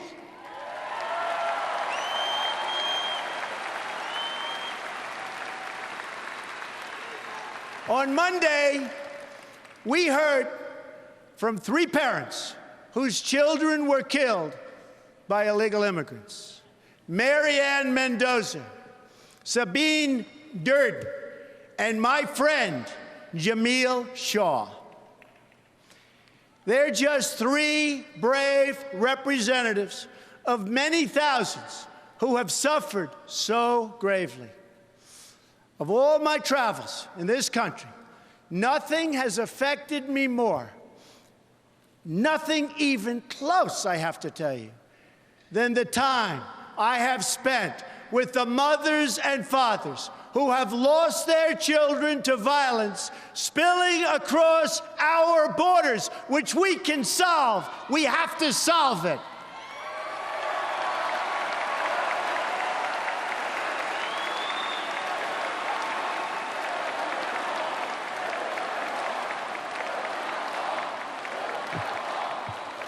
These families have no special interest to represent them.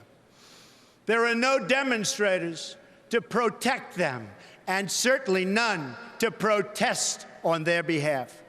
My opponent will never meet with them or share in their pain, believe me. Instead, my opponent wants sanctuary cities.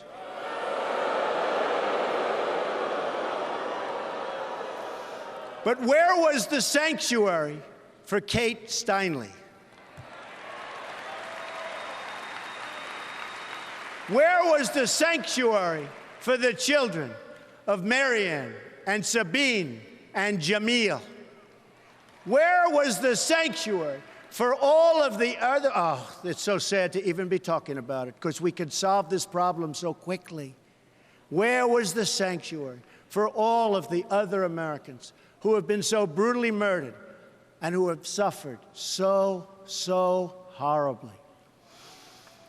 These wounded American families have been alone, but they are not alone any longer.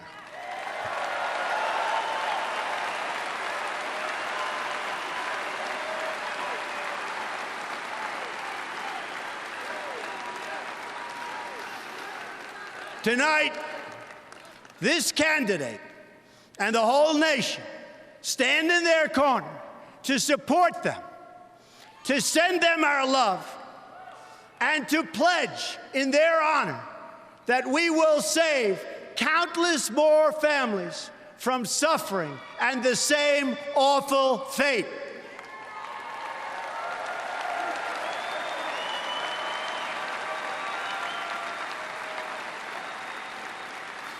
We are going to build a great border wall to stop illegal immigration, to stop the gangs and the violence, and to stop the drugs from pouring into our communities.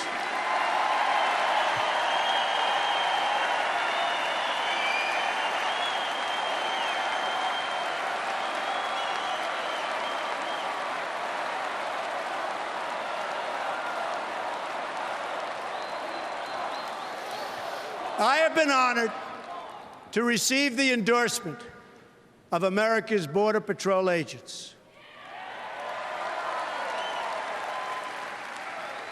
And will work directly with them to protect the integrity of our lawful immigration system. Lawful. By ending catch and release on the border, we will end the cycle of human smuggling and violence.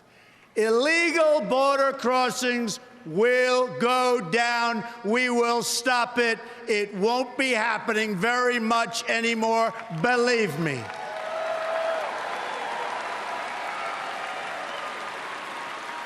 Peace will be restored by enforcing the rules for millions who overstay their visas, our laws will finally receive the respect that they deserve.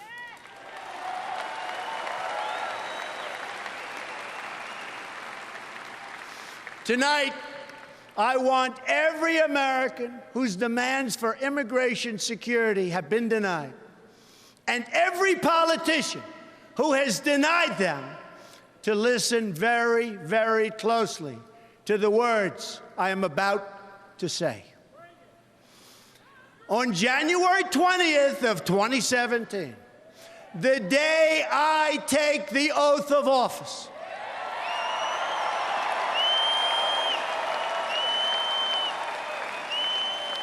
Americans will finally wake up in a country where the laws of the United States are enforced.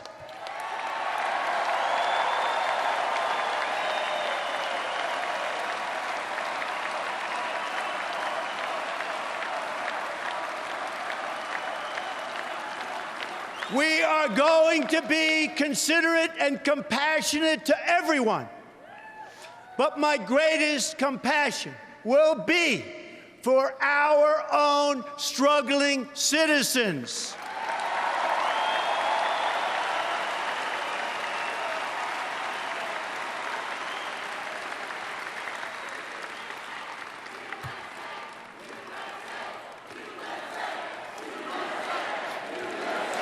USA, USA, USA.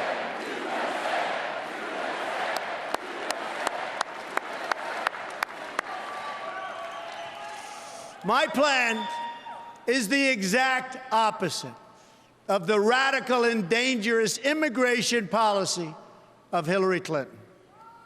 Americans want relief from uncontrolled immigration, which is what we have now.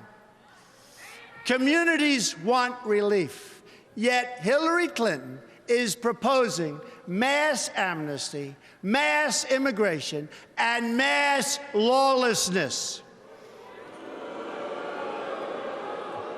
Her plan will overwhelm your schools and hospitals, further reduce your jobs and wages, and make it harder for recent immigrants to escape the tremendous cycle of poverty that they're going through right now, and make it almost impossible for them to join the middle class. I have a different vision for our workers. It begins with a new fair trade policy that protects our jobs and stands up to countries that cheat, of which there are many.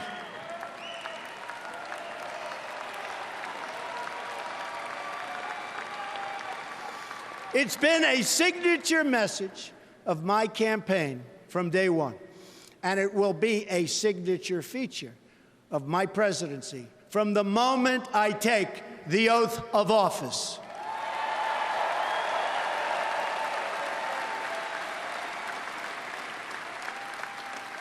I have made billions of dollars in business-making deals. Now I'm going to make our country rich again.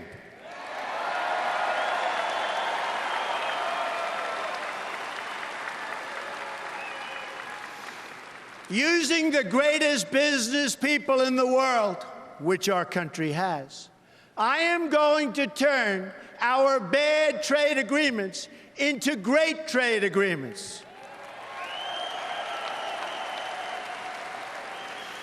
America has lost nearly 1/3 of its manufacturing jobs since 1997, following the enactment of disastrous trade deals supported by Bill and Hillary Clinton. Remember, it was Bill Clinton who signed NAFTA, one of the worst economic deals ever made by our country, or frankly, any other country. Never, ever again.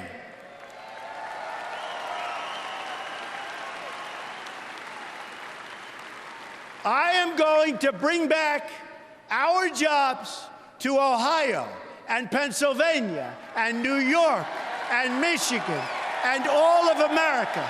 And I am not going to let companies move to other countries, firing their employees along the way without consequence. Not going to happen anymore.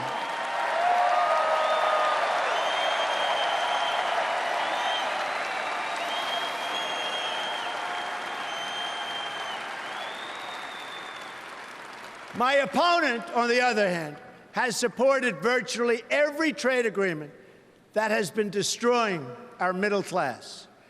She supported NAFTA, and she supported China's entrance into the World Trade Organization, another one of her husband's colossal mistakes and disasters.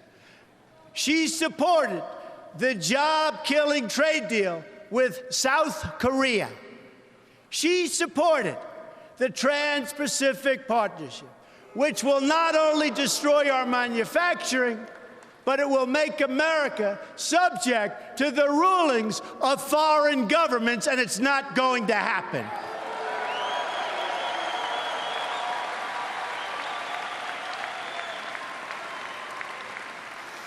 I pledge to never sign any trade agreement that hurts our workers or that diminishes our freedom and our independence.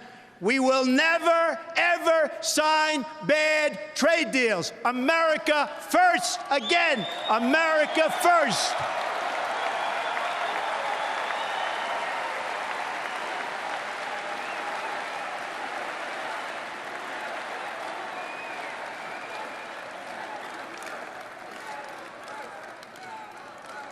Instead, I will make individual deals with individual countries.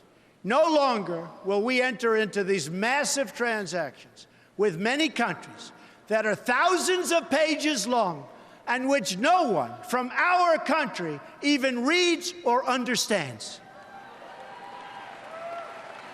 We are going to enforce all trade violations against any country that cheats.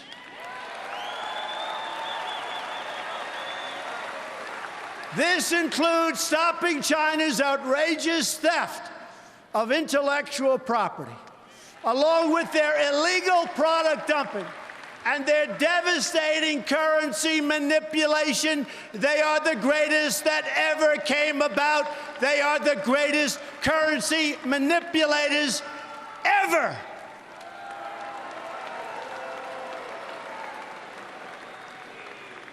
Our horrible trade agreements with China and many others will be totally renegotiated. That includes renegotiating NAFTA to get a much better deal for America, and we'll walk away if we don't get that kind of a deal.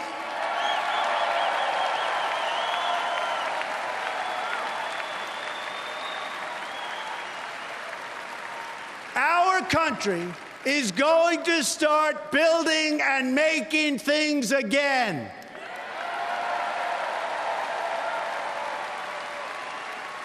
Next comes the reform of our tax laws, regulations, and energy rules.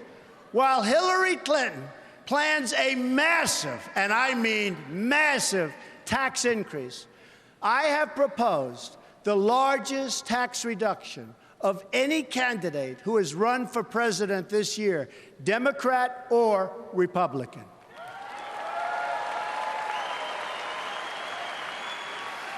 Middle-income Americans and businesses will experience profound relief, and taxes will be greatly simplified for everyone. I mean everyone. America is one of the highest taxed nations in the world. Reducing taxes will cause new companies and new jobs to come roaring back into our country. Believe me, it'll happen, and it'll happen fast.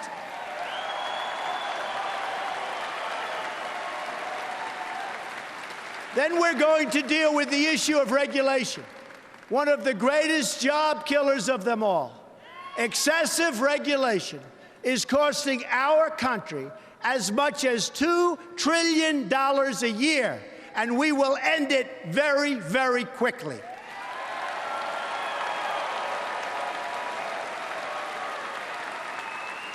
We are going to lift the restrictions on the production of American energy.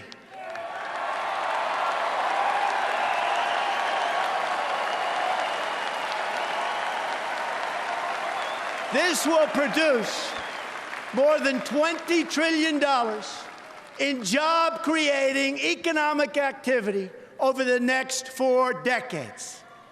My opponent, on the other hand, wants to put the great miners and the great steelworkers of our country out of work and out of business.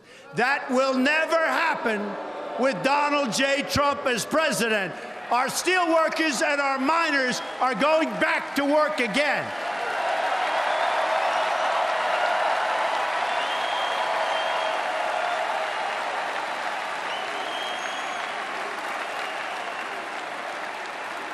With these new economic policy, trillions and trillions of dollars will start flowing into our country. This new wealth will improve the quality of life for all Americans. We will build the roads, highways, bridges, tunnels, airports, and the railways of tomorrow. This, in turn, will create millions of more jobs.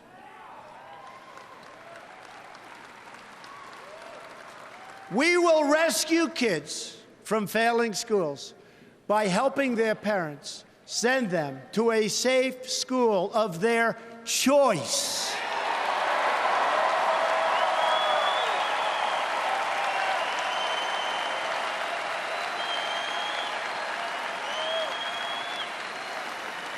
My opponent would rather protect bureaucrats than serve American children. And that's what she's doing, and that's what she's done. We will repeal and replace disastrous Obamacare.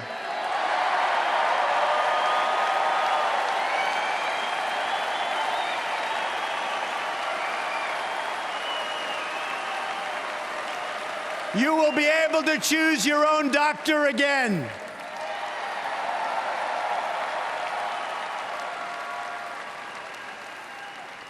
And we will fix TSA at the airports, which is a total disaster.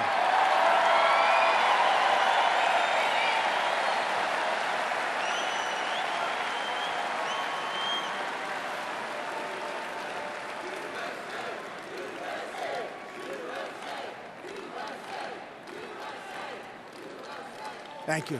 Thank you.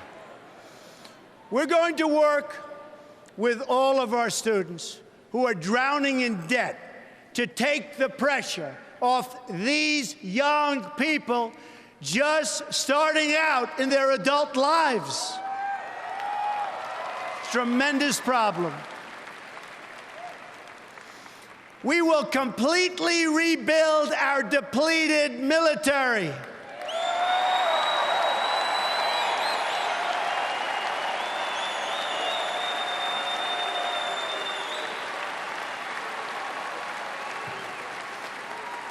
And the countries that we are protecting at a massive cost to us will be asked to pay their fair share.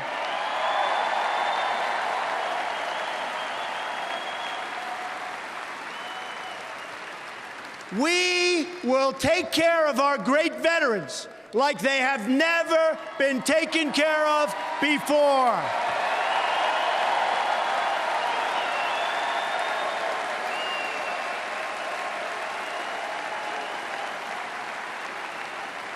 My just-released 10-point plan has received tremendous veteran support.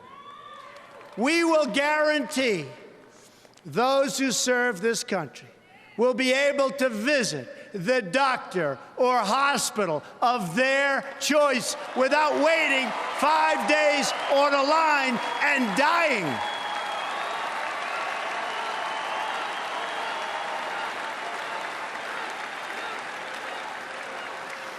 My opponent dismissed the VA scandal.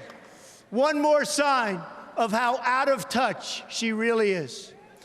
We are going to ask every department head in government to provide a list of wasteful spending on projects that we can eliminate in my first 100 days.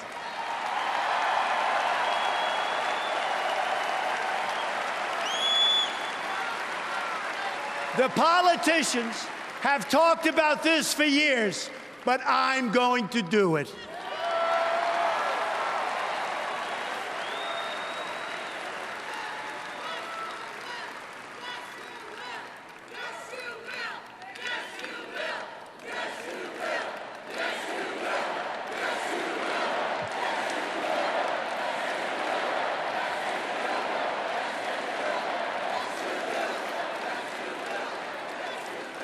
We are going to appoint justices of the United States Supreme Court who will uphold our laws and our Constitution.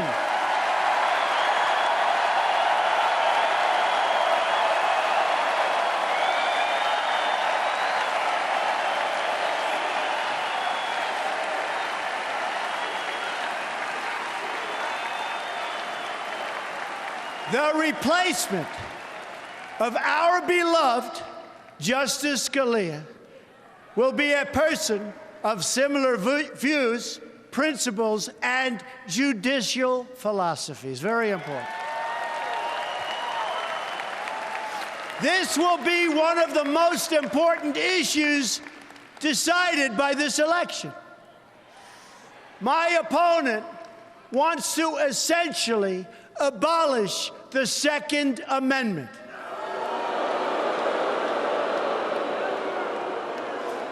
I, on the other hand, received the early and strong endorsement of the National Rifle Association and will protect the right of all Americans to keep their families safe.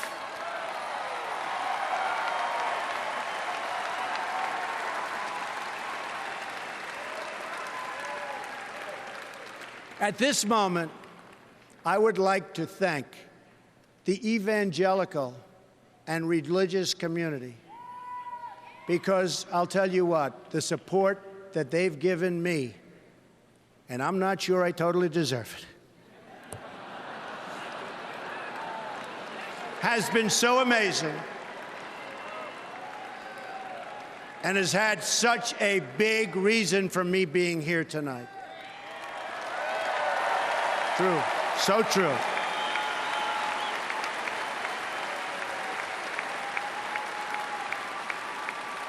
They have much to contribute to our politics, yet our laws prevent you from speaking your minds from your own pulpits.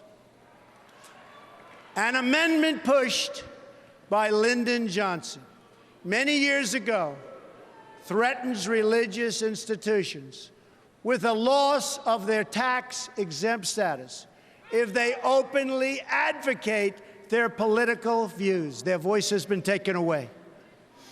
I am going to work very hard to repeal that language and to protect free speech for all Americans.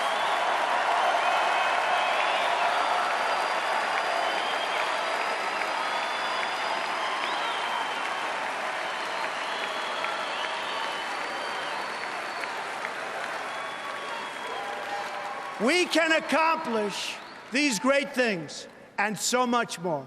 All we need to do is start believing in ourselves and in our country again. Start believing.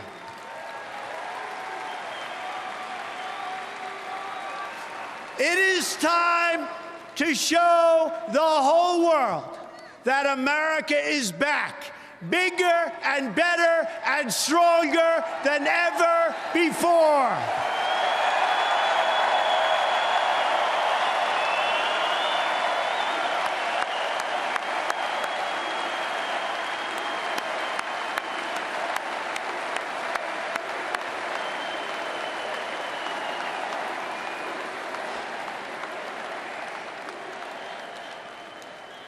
In this journey, I'm so lucky to have at my side my wife, Melania, and my wonderful children, Don, Ivanka, Eric, Tiffany, and Barron. You will always be my greatest source of pride and joy.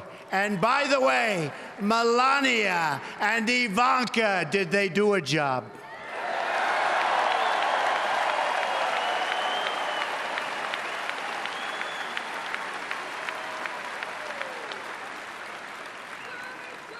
My dad, Fred Trump, was the smartest and hardest working man I ever knew. I wonder sometimes what he'd say if he were here to see this and to see me tonight.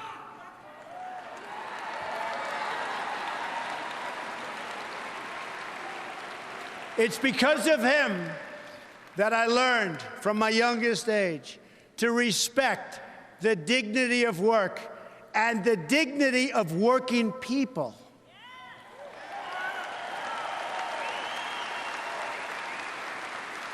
He was a guy most comfortable in the company of bricklayers and carpenters and electricians.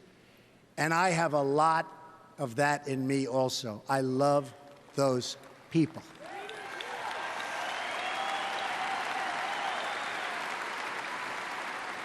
Then there's my mother, Mary. She was strong, but also warm and fair-minded. She was a truly great mother.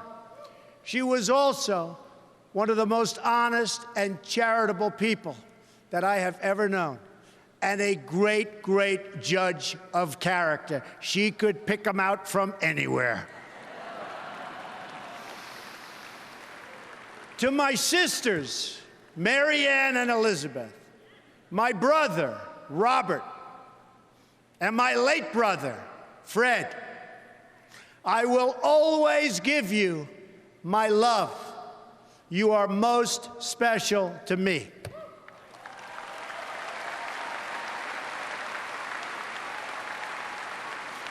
I have had a truly great life in business. But now, my sole and exclusive mission is to go to work for our country, to go to work for you. It's time to deliver a victory for the American people. We don't win anymore, but we are going to start winning again.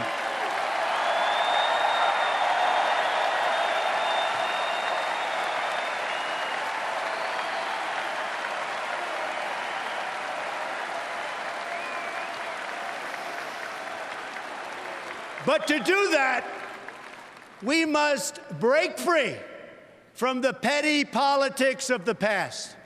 America is a nation of believers, dreamers, and strivers that is being led by a group of censors, critics, and cynics. Remember, all of the people telling you you can't have the country you want are the same people that wouldn't stand. I mean, they said Trump doesn't have a chance of being here tonight. Not a chance. The same people. Oh, we love defeating those people, don't we? Don't we love defeating those people? Love it, love it, love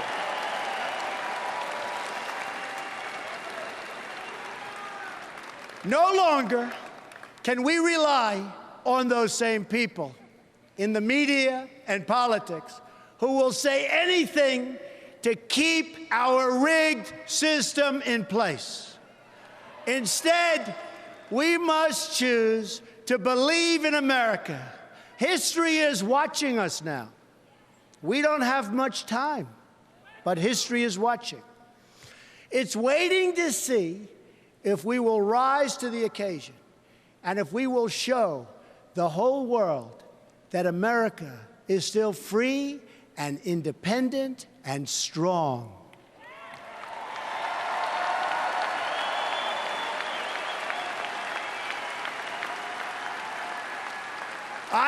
asking for your support tonight so that I can be your champion in the White House, and I will be your champion.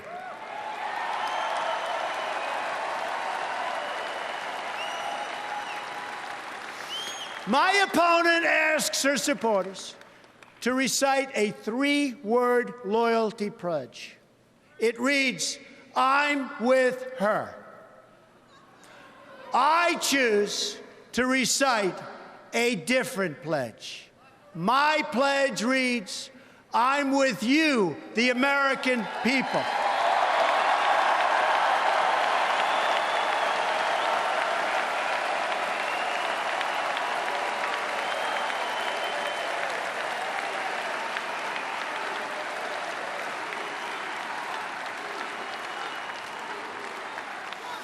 I am your voice. So to every parent who dreams for their child, and every child who dreams for their future, I say these words to you tonight. I am with you, I will fight for you, and I will win for you.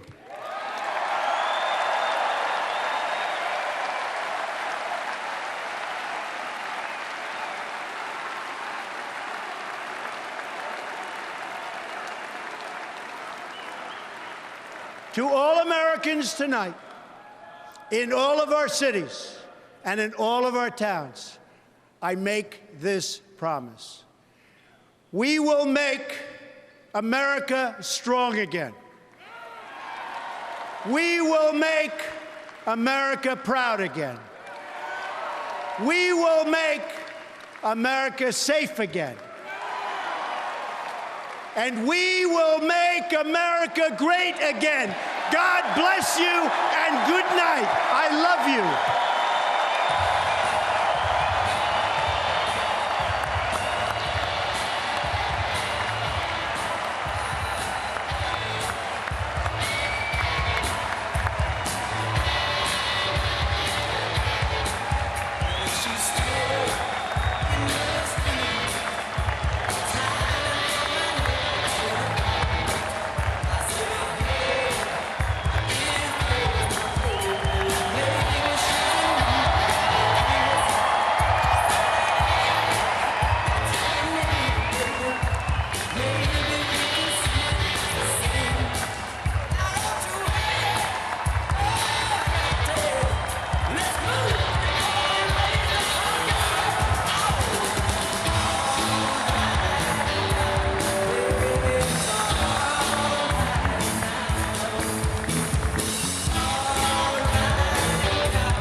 Fireworks outside of the arena where this GOP convention is taking place right now.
Chelsea drugstore to get your prescription filled. I was standing in line with Mr. Jimmy. A man, did he look pretty ill? We decided that we would have a soda. My favorite flavor, cherry red. I sung my song to Mr. Jimmy. Yeah, and he said one word to me, and that was there. I said to him, you can't always get what you want. You can't always get what you want. You can't always get what you want. But if you try sometime, you just might find you get what you need. Oh, yeah.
welcome the Speaker of the House and Permanent Chair of the Convention, Paul Ryan. All right. It is now my pleasure to introduce the Auxiliary Bishop Emeritus of Cleveland to lead us in tonight's benediction. Please give a warm welcome to the Most Reverend Roger Grease.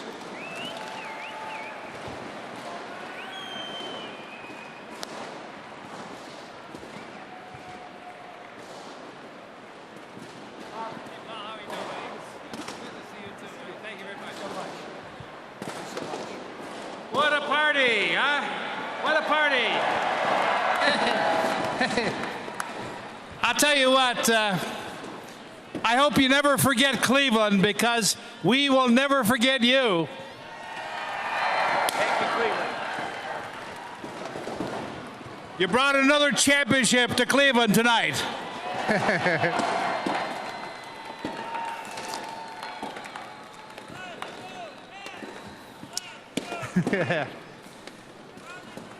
My friends, with firm reliance on the protection of divine providence, let us pray.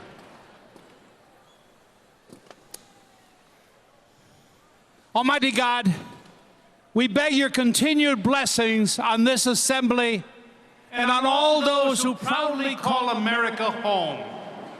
We ask your benediction upon those yet to be born and those who are about to see you at the end of this life.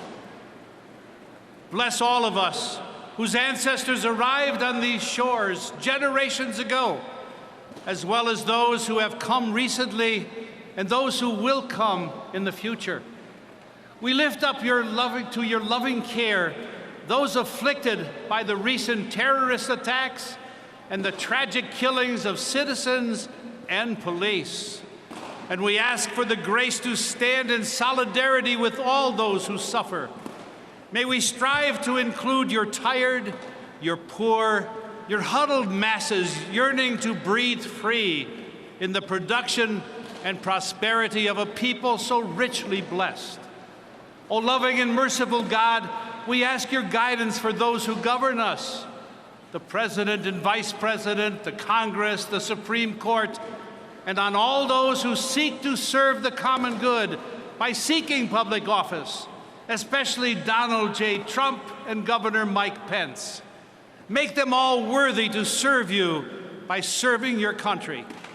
Help them remember that the only just government is the government that serves its citizens rather than itself.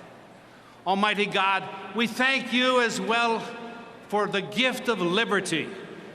Renew in all of our people a respect for religious freedom in the full, that the most cherished freedom, and make us ever grateful for all those who for more than 2 centuries have given their lives in freedom's defense.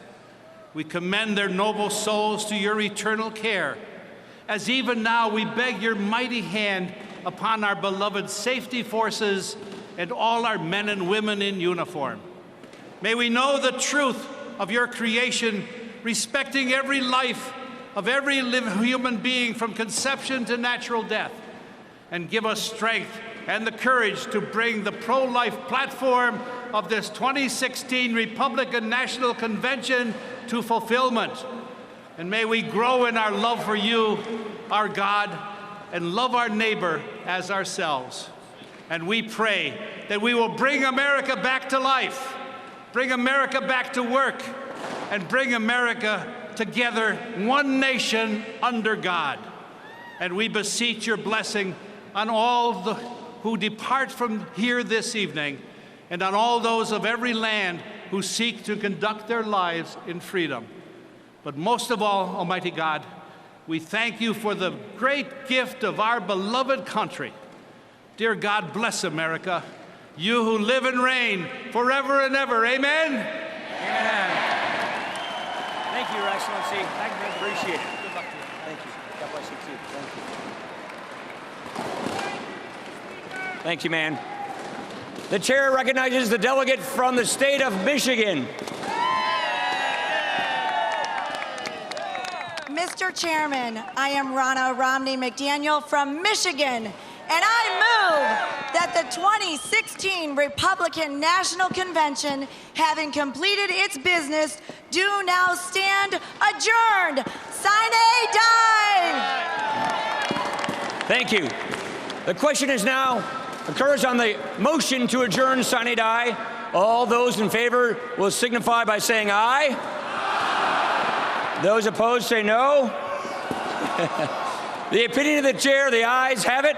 Accordingly, the 2016 Republican National Convention does adjourn sine die.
All right, guys, that's the end of our GOP convention feed, and that's really it. It is 9 o'clock. Time to end our show. We'll have more News Now tomorrow, bright and early, here on News Now. Thanks for watching.